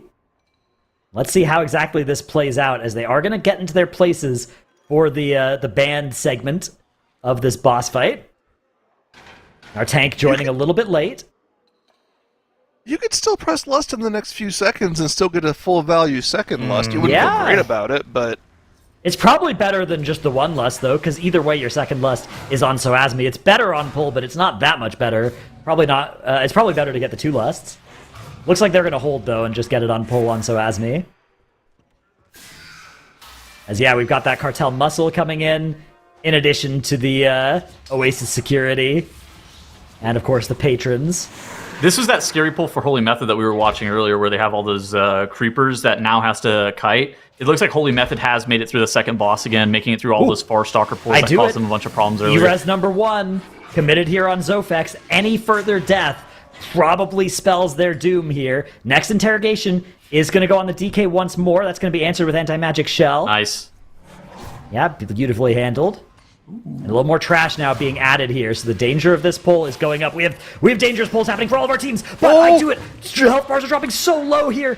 Skilly is in so much danger. Looks like maybe going to be able to get stabilized. He's on the Odyssey right now. Oh no! Oh, goodness gracious! No! After 10 years, he returns to his team, finds them faithfully waiting for him. All right, Chindix has the cloak for the next one, so they're doing a great job of dodging these containment cells. Hopefully the next one goes on Skilly so he can AMS it. We'll have to see in about 30 seconds. But of course, dude, this trash being alive during the boss is just so dangerous. You can see, you can just get stuck behind these walls if you're super unlucky and you have to run out for something. I think you can jump over those, right? Is yes. That... Yeah, okay, you can jump over those rotating laser beams, but it is what a way to go. A sketchy thing to have in front of you. I would not be... Look at Norcom, he's cut off. I would not be courageous enough to try to jump over the beam slicers with my MDI life on the line. Let me just this containment cell is pretty close here. Do they have the damage to actually burst through this? It's on their rogue, who is probably one of their best people at swapping to that. Oh, his human racial's not up. His human racial's not up for 10 more seconds. Oh my... Save the rogue! Oh, no! Put in the blender by Zofex, and the tank goes down as well, and that's going to be the end of this run for I Do It, which means, unfortunately, history will not be able to repeat itself in the Streets of Wonder. I Do It will be eliminated at the end of our day, which is great news for 9 to 5, who have survived and will be making it into Sunday, although they face a huge uphill climb once we do get there tomorrow. Right now, they're going for a time tiebreaker improvement in a dungeon where if Polish Mountain succeed in their run, every single other team will have a higher key level in that very dungeon, even than 9 to 5 do. So they are in so much trouble when it comes to tomorrow, but they must be feeling great about having even made it there in the first place. Turns out all along the time tiebreaker was the right call. So you can't really fault them for it. Hindsight is 20/20. They made it through. I think the time tiebreaker the first time was the correct call. I don't think the time tiebreaker for the streets is the right call. Yeah, I agree. Especially once you saw that I Do It was going for a +1. At that point, you're better off spending your time trying to also go for the +1. Because you've already secured the time tiebreaker. Oh, Click's going down to a frontal there, using the immunity to get right back up, though, so yeah, all good. All part of the plan. The immunity, instead of costing mana, it costs you 15 seconds of your dungeon timer and resources. To use that one. Yeah, just a resource. You know, it's all good. Now he's in some danger as one of those chomps actually goes on him from the creeper. He procced his cloak here. I mean, this is where things start to get really, really scary. He's got no wall. He has no last stand. Even Battlescar Veteran is on CD here. Yeah, he is the most vulnerable that a prot warrior can be, which is still quite tanky in the grand scheme of things. But in a +23, another Gloombite cast, beautifully backstepped though. By now, he's keeping that creeper locked into the attempt of casting that, and yeah, he is stepping masterfully around here to avoid getting destroyed. Even though this pack is living for a little bit longer than it was probably supposed to, thanks to the DPS death that they did experience here. Now, we did get a patrol pulled here. That Ritualist and the Elemental getting added here. The Ritualist is in a freezing trap off to the side. The rest of the trash being brought over onto this Pact Speaker, which is the new priority target. This Erratic Ritual is going to be answered by that Survival of the Fittest from Gingy. Everybody else getting those heals. There goes that Lumathar Trinket from Whippy as well to help stabilize them. But crucially, he uses it after a couple of ticks of damage have already gone out, which if you're a Resto Druid player, really important that you do that against this type of damage. You want to make sure that people actually drop a little bit so that they have room to get healed under that shield rather than just hitting the shield before the damage comes out. That is a psychotic pull to do without like everybody having all of their offensive CDs. I just want to say, like, they're grabbing trash from that previous area, pulling it over the wall, and then trapping like the pat, getting half the pat. The only thing that they're trapping is the caster Ritualist because they don't have enough kicks for that. And then they're like, yeah, go tank this while we just hit this entire pack for 15 million DPS. Like, if they press their offensive CDs, they'd probably be doing 40 million DPS to this pull, but instead they're literally just white swinging on the trash pack here. Yeah, well, 5 minutes and 20 seconds left in the dungeon. I mean, they are going to need those cooldowns and that Bloodlust to take care of the last boss here, so should be about ready to spawn once this Pact Speaker goes down. They do still need a little bit more count, though. Even that trapped Ritualist alone won't be enough, so now I'm going to go on an adventure to pick up these Phase Blades. I think these 4 Phase Blades should be sufficient to get the count that they need, plus one of these Creepers from the backside that Gingy is going to tag and then disengage to get back to safety, to relative safety at least. And I was going to say, did they grab this Ritualist? Because, like, I was wondering if they were going to need it, but yeah. We're just bringing it in. Yep, like you said, it's just one kick. Our DK, our Warrior, our Hunter, our Shaman can all handle that. Yeah, the nice thing is the damage buff you get on this boss makes the trash a little easier as well, right? Oh my goodness, indeed. Here comes that Gloombite as well coming out on now. He backsteps it as he goes to pick up his image there. The ceremonial daggers fly past everybody, but everybody's already collected their image. Nice little damage buff inside this Lust here as well. 4 minutes and 17 seconds are left on the clock here, but Holy Method should have more than enough time if they can actually succeed at executing this section of trash. I don't love their timer. Like, I mean, you said when I say more than enough, I mean 2 or 3 seconds more than enough time.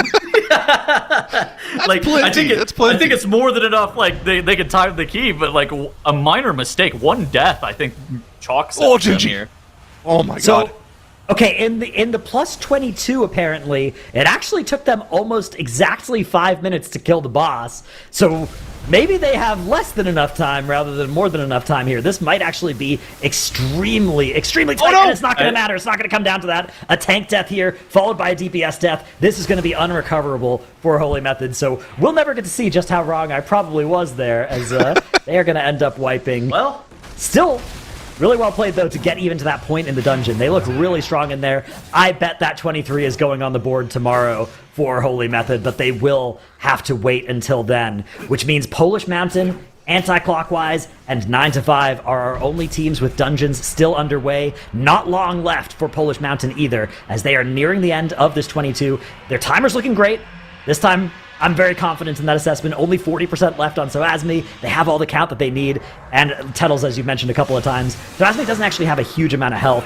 If you can stop her from just jumping around and dodging you too much, and you can make sure that your cooldowns go uninterrupted, the boss can melt pretty easily. It's so insane, by the way, that how much more difficult the 23 looked compared to the 22 there. Like, that 23, I know exponential scaling with all is like a huge thing with all of these dungeons, but it really felt like you were going up like almost 2 key levels from what we've seen in the past compared to how like normal dungeon difficulty happens. But it's kind of what Dratnos was saying earlier, where the key level goes higher, then the pack lives a little bit longer, where you're just hitting it without these offensive cooldowns, and then your defensive cooldowns start to fade, and the pack's not dead, and then you eventually have a death, and it's like this cumulative issue.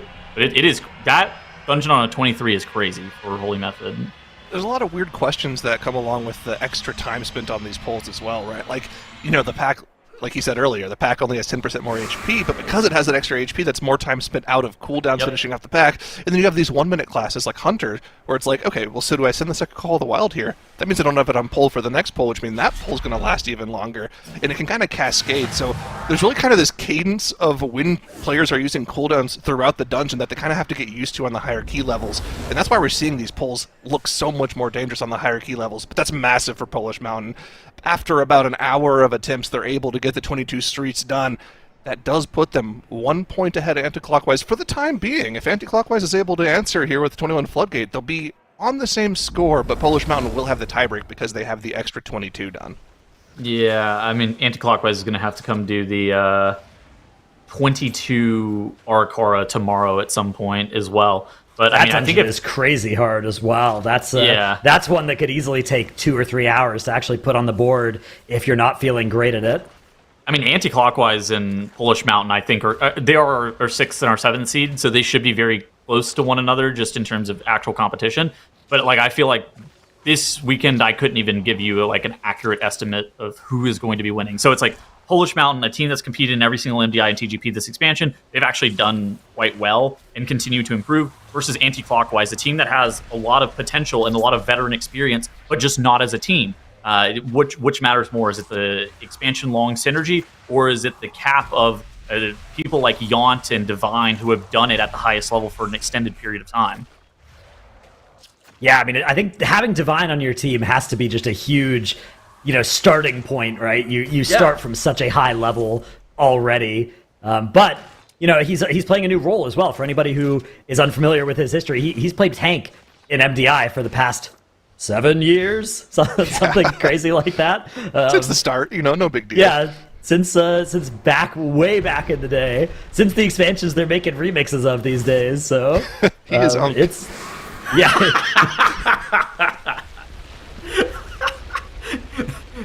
That is an MDI champion Unk to you, please. Put some respect on his name. True. Some people who played MDI back then are still playing. Some have washed out to become casters, right? It's and some have actually joined the production broadcast as well. Yeah, true. The production side. Who could he be talking about?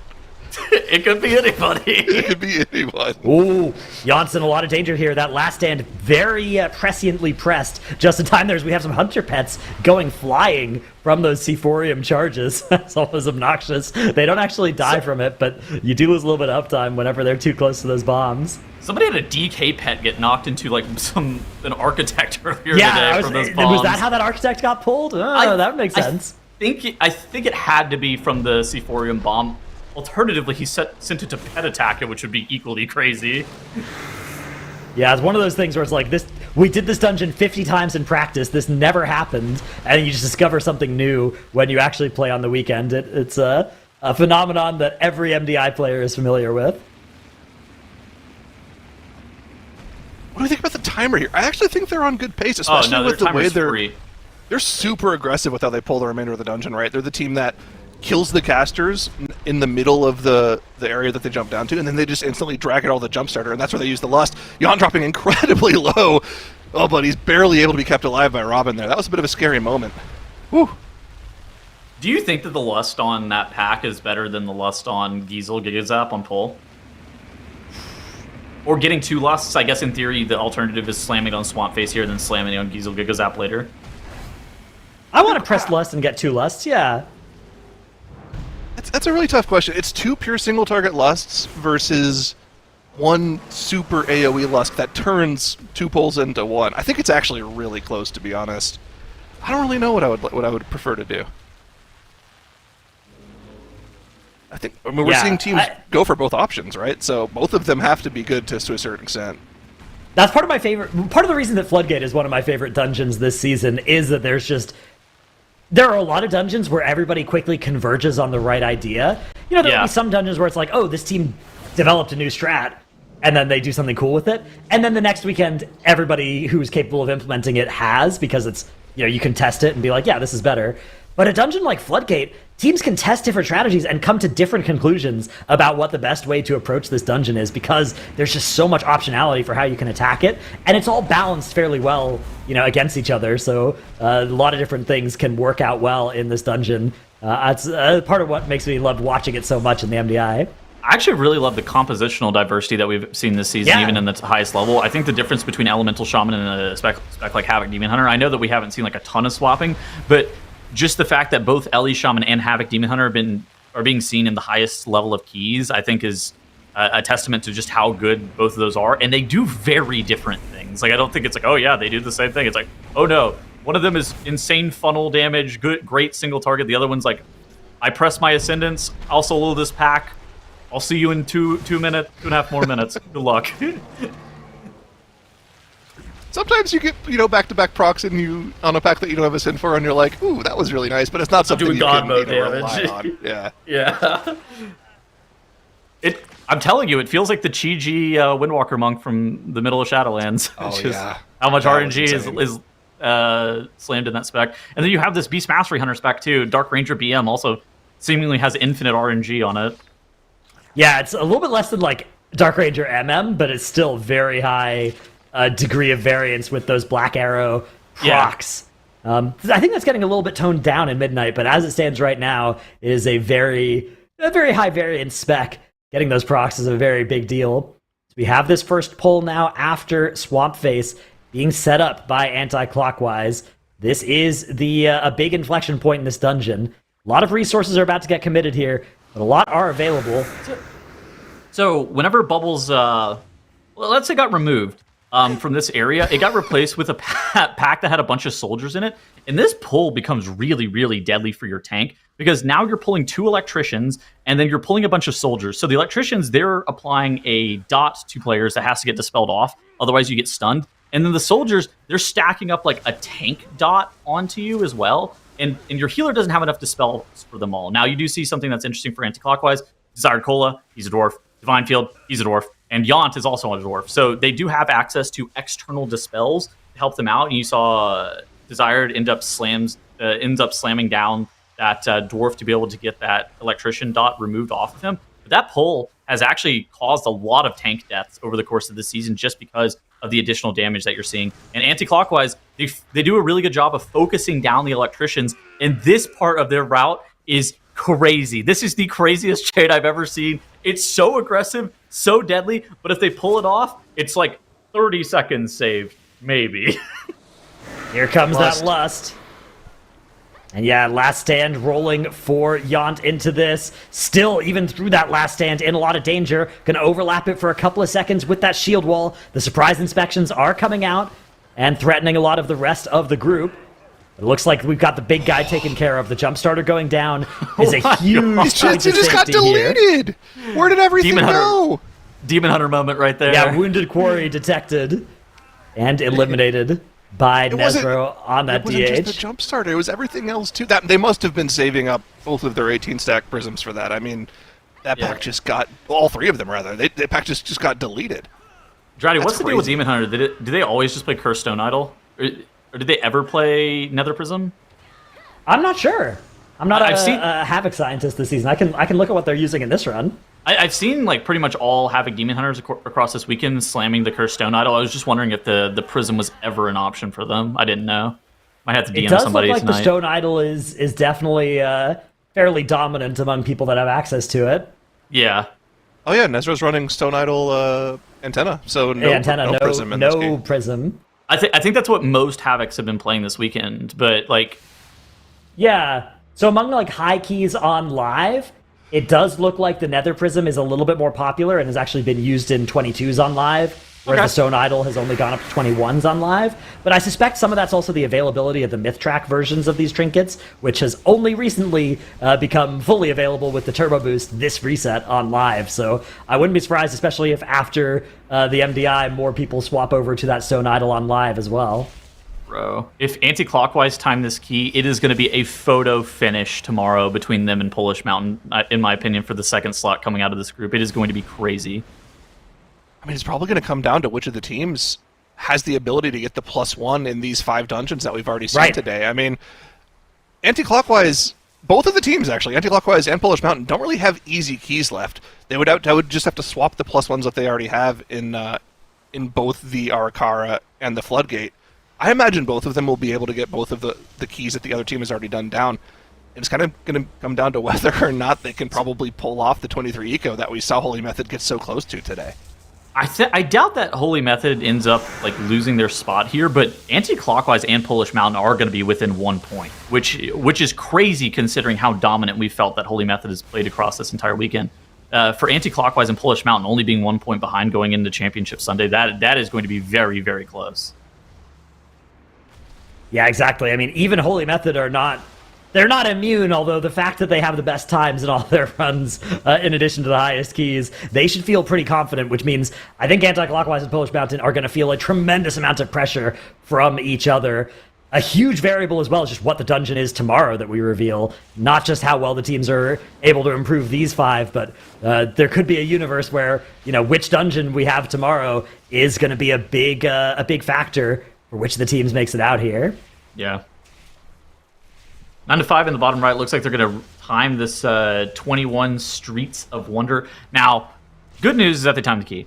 Bad news is that they were only running it again for time tiebreaker, so not going to be going up to 105 points. Going to still be down there at the 104 points, where both Polish Mountain and Anti-Clockwise are going to be situated at 108, and Holy Method all the way up at 109 points. Yeah, the good news is this is a big time improvement for 9 to 5. The bad news is they've already qualified today, and the only way they can get to a time tiebreaker tomorrow is almost certainly going to involve a 22 Streets, so the timer in a 21 Streets would become irrelevant in that case. Again, unless somehow they do really well in a lot of the other dungeons and they can afford to be a point behind, every other team that's making it into Sunday already has a 22 Streets. So some good news for 9 to 5. It's definitely nice that they're able to put up an improvement run here, but it isn't likely to help them that much, even if they're targeting like third from fourth. That third place is so high ahead right now. Again, 4 points if Anti-Clockwise complete this key.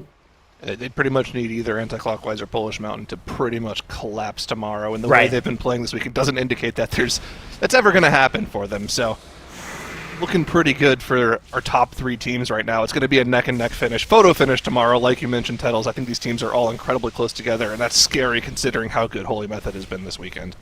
Yeah, somebody in chat just said something interesting, and I want to echo it. I wonder if there are going to be any bad bands going into tomorrow that didn't need to happen. Yeah, so we know there's going to be some bad ones in the sense of it's going to be unfortunate, where 9 to 5 are banning some more of their meta specs. But I don't think it's like, oh, oops. I think it's more a case of like, yeah, this was a downside that we accepted to get the benefit of playing them today and yesterday as much as we did. Like we might see a Jisoo Augavoker angle, like that kind of situation. It could be. I think we're going to see some pain inflicted upon 9 to 5 in their compositions tomorrow. But I think most of our other teams are going to have most of what they want, if not all of what they want, except for maybe a tech pick here or there that they end up getting banned out. Okay. Yeah, we'll figure out exactly what those are soon. But importantly, right now, it is Anti-Clockwise advancing to 108 points with a 31-36 in this Floodgate as well. So the good news is they timed it. The bad news is the timer's a little slow. It's a minute and a half slower than Holy Method, and Polish Mountain have been putting up very competitive times as well. Right now, that time tiebreaker does still favor Polish Mountain, but it wouldn't even come to that if we did go to time tiebreakers, or if we go to tiebreakers, because they currently have a key level tiebreaker as well. But 9 to 5 will also be finishing their key. There it is, a substantial time improvement for them, but also unlikely to come up. But we can see on our scorecard right now, it is Holy Method in first place, I Do It being eliminated by time tiebreakers, and then Polish Mountain, Anti-Clockwise, and 9 to 5 all making it through to tomorrow alongside Holy Method, where we will crown 2 teams to enter the global finals, and unfortunately 2 of these teams will not be making it. They will not, but for today, most of them have made it through, and 9 to 5 creeping up there at the bottom. We weren't sure. I know a lot of chat as well thought that probably I Do It would be in that 4th spot, but you never know what can happen, and 9 to 5 really did put in those hours and did some overtime work to make that happen. But, of course, we have seen some impressive runs. I mean, Tettles, across the board, looking at the leaderboard, how do you feel about how day 2 panned out? I mean, day two, this Group A has been incredibly competitive. Something that Dratnos said at the end of his statement earlier was he was talking about the anti-clockwise Floodgate timer not being great. What I will say is Group A is going to be the toughest battle. It's the 6th and the 7th seeded teams in Polish Mountain and anti-clockwise. We kind of anticipated this being as close. Holy Method's only ahead by 1 point. The thing that you have to focus on for Championship Sunday is trying to qualify for global finals. You're going to have a month to be able to look at what Groups B and C are doing and even revisit what happened during Group A as well. But the only way that you're going to be able to do that is if you qualify for the global finals. You're able to put in a decent amount of practice within the next month. And so I think that for these teams, it's all about scraping by tomorrow and making it and qualifying for the global finals, and then really knuckling down and putting in a ton of practice and a ton of effort in preparation for those global finals. But Championship Sunday, it's going to be very, very intense and incredibly close between all of our teams. Completely agree. And of course, we still have one dungeon left to be revealed and so much more action as we see some of these keys already pushed to world record heights that can only go higher if the teams are able to pull it off. So, I mean, Dratnos, thinking about the dungeon that's going to be added in and everything else that our teams have sort of on their to-do list for tomorrow, if you will, what do you think is going to be exciting for the runs that we'll see? Yeah, I mean, it's not just the new dungeon as well, right? It's the improvement on our existing keys, which... So one thing that's funny is that right now Holy Method has world records in all 5 of these keys. Of our other teams, I actually think Polish Mountain have some of the strongest chances of fighting, because, like, look how close they are on these timers in some of the dungeons, right? The Ecodome, 15 seconds slower than Holy Method. The Arakara, 20 seconds slower. They are in range here of Holy Method in a way that anti-clockwise are maybe a little bit slower than both teams, right? If you look between the dungeons, it's really only the Streets of Wonder compared between, if you look at anti-clockwise and Polish Mountain, the Streets is the only one where they're anti-clockwise have an advantage. And then, of course, the Arakara and the Floodgate, they've finished on different levels than each other, so... Yeah, I'm looking forward to seeing the improvement on these keys. There's basically no easy points left on the board. The only thing that Polish Mountain and anti-clockwise can pick up that anybody else has picked up is one dungeon apiece, right? So there's going to be some time building up the new dungeon. That's going to take maybe the first hour of tomorrow, and then the next 4 hours is just going to be teams pushing these absolutely monstrous keys, and whichever team shows up better tomorrow will be the one, whichever 2 teams will be the ones through to the global finals. I can't wait to see it. I mean, honestly, you love it when it is this close and the competition is this fierce. And even in that second place, I mean, seeing how these teams are just clashing and trying to get these 1-point advantages over each other at such heights is so cool. But we have some other considerations as well. Of course, the spec bans that we've seen in play all weekend are going to be affecting the teams, not just the dungeons. And we have some general theories. Again, we'll confirm these overnight and announce to you tomorrow officially. But we have some general theories about how these have played out for the teams. Zyro, what do you think this means for them? Because we know that even the best laid plans can fall apart. Well, there was a little bit of an issue today for Holy Method. They accidentally didn't have access to a certain bear tank that they wanted for the day, but it looks like for tomorrow, all of our teams have pretty much laid their plans out. This isn't 100% confirmed. Our admins will tally this up and make sure everything's right heading into tomorrow, but it looks like Holy Method has gotten both their Unholy DK and the rest of Shaman Band out for tomorrow, so they will have BM, Frost DK, Ellie Shaman all available for tomorrow, in addition to any other niche picks depending on the dungeon we have available to you.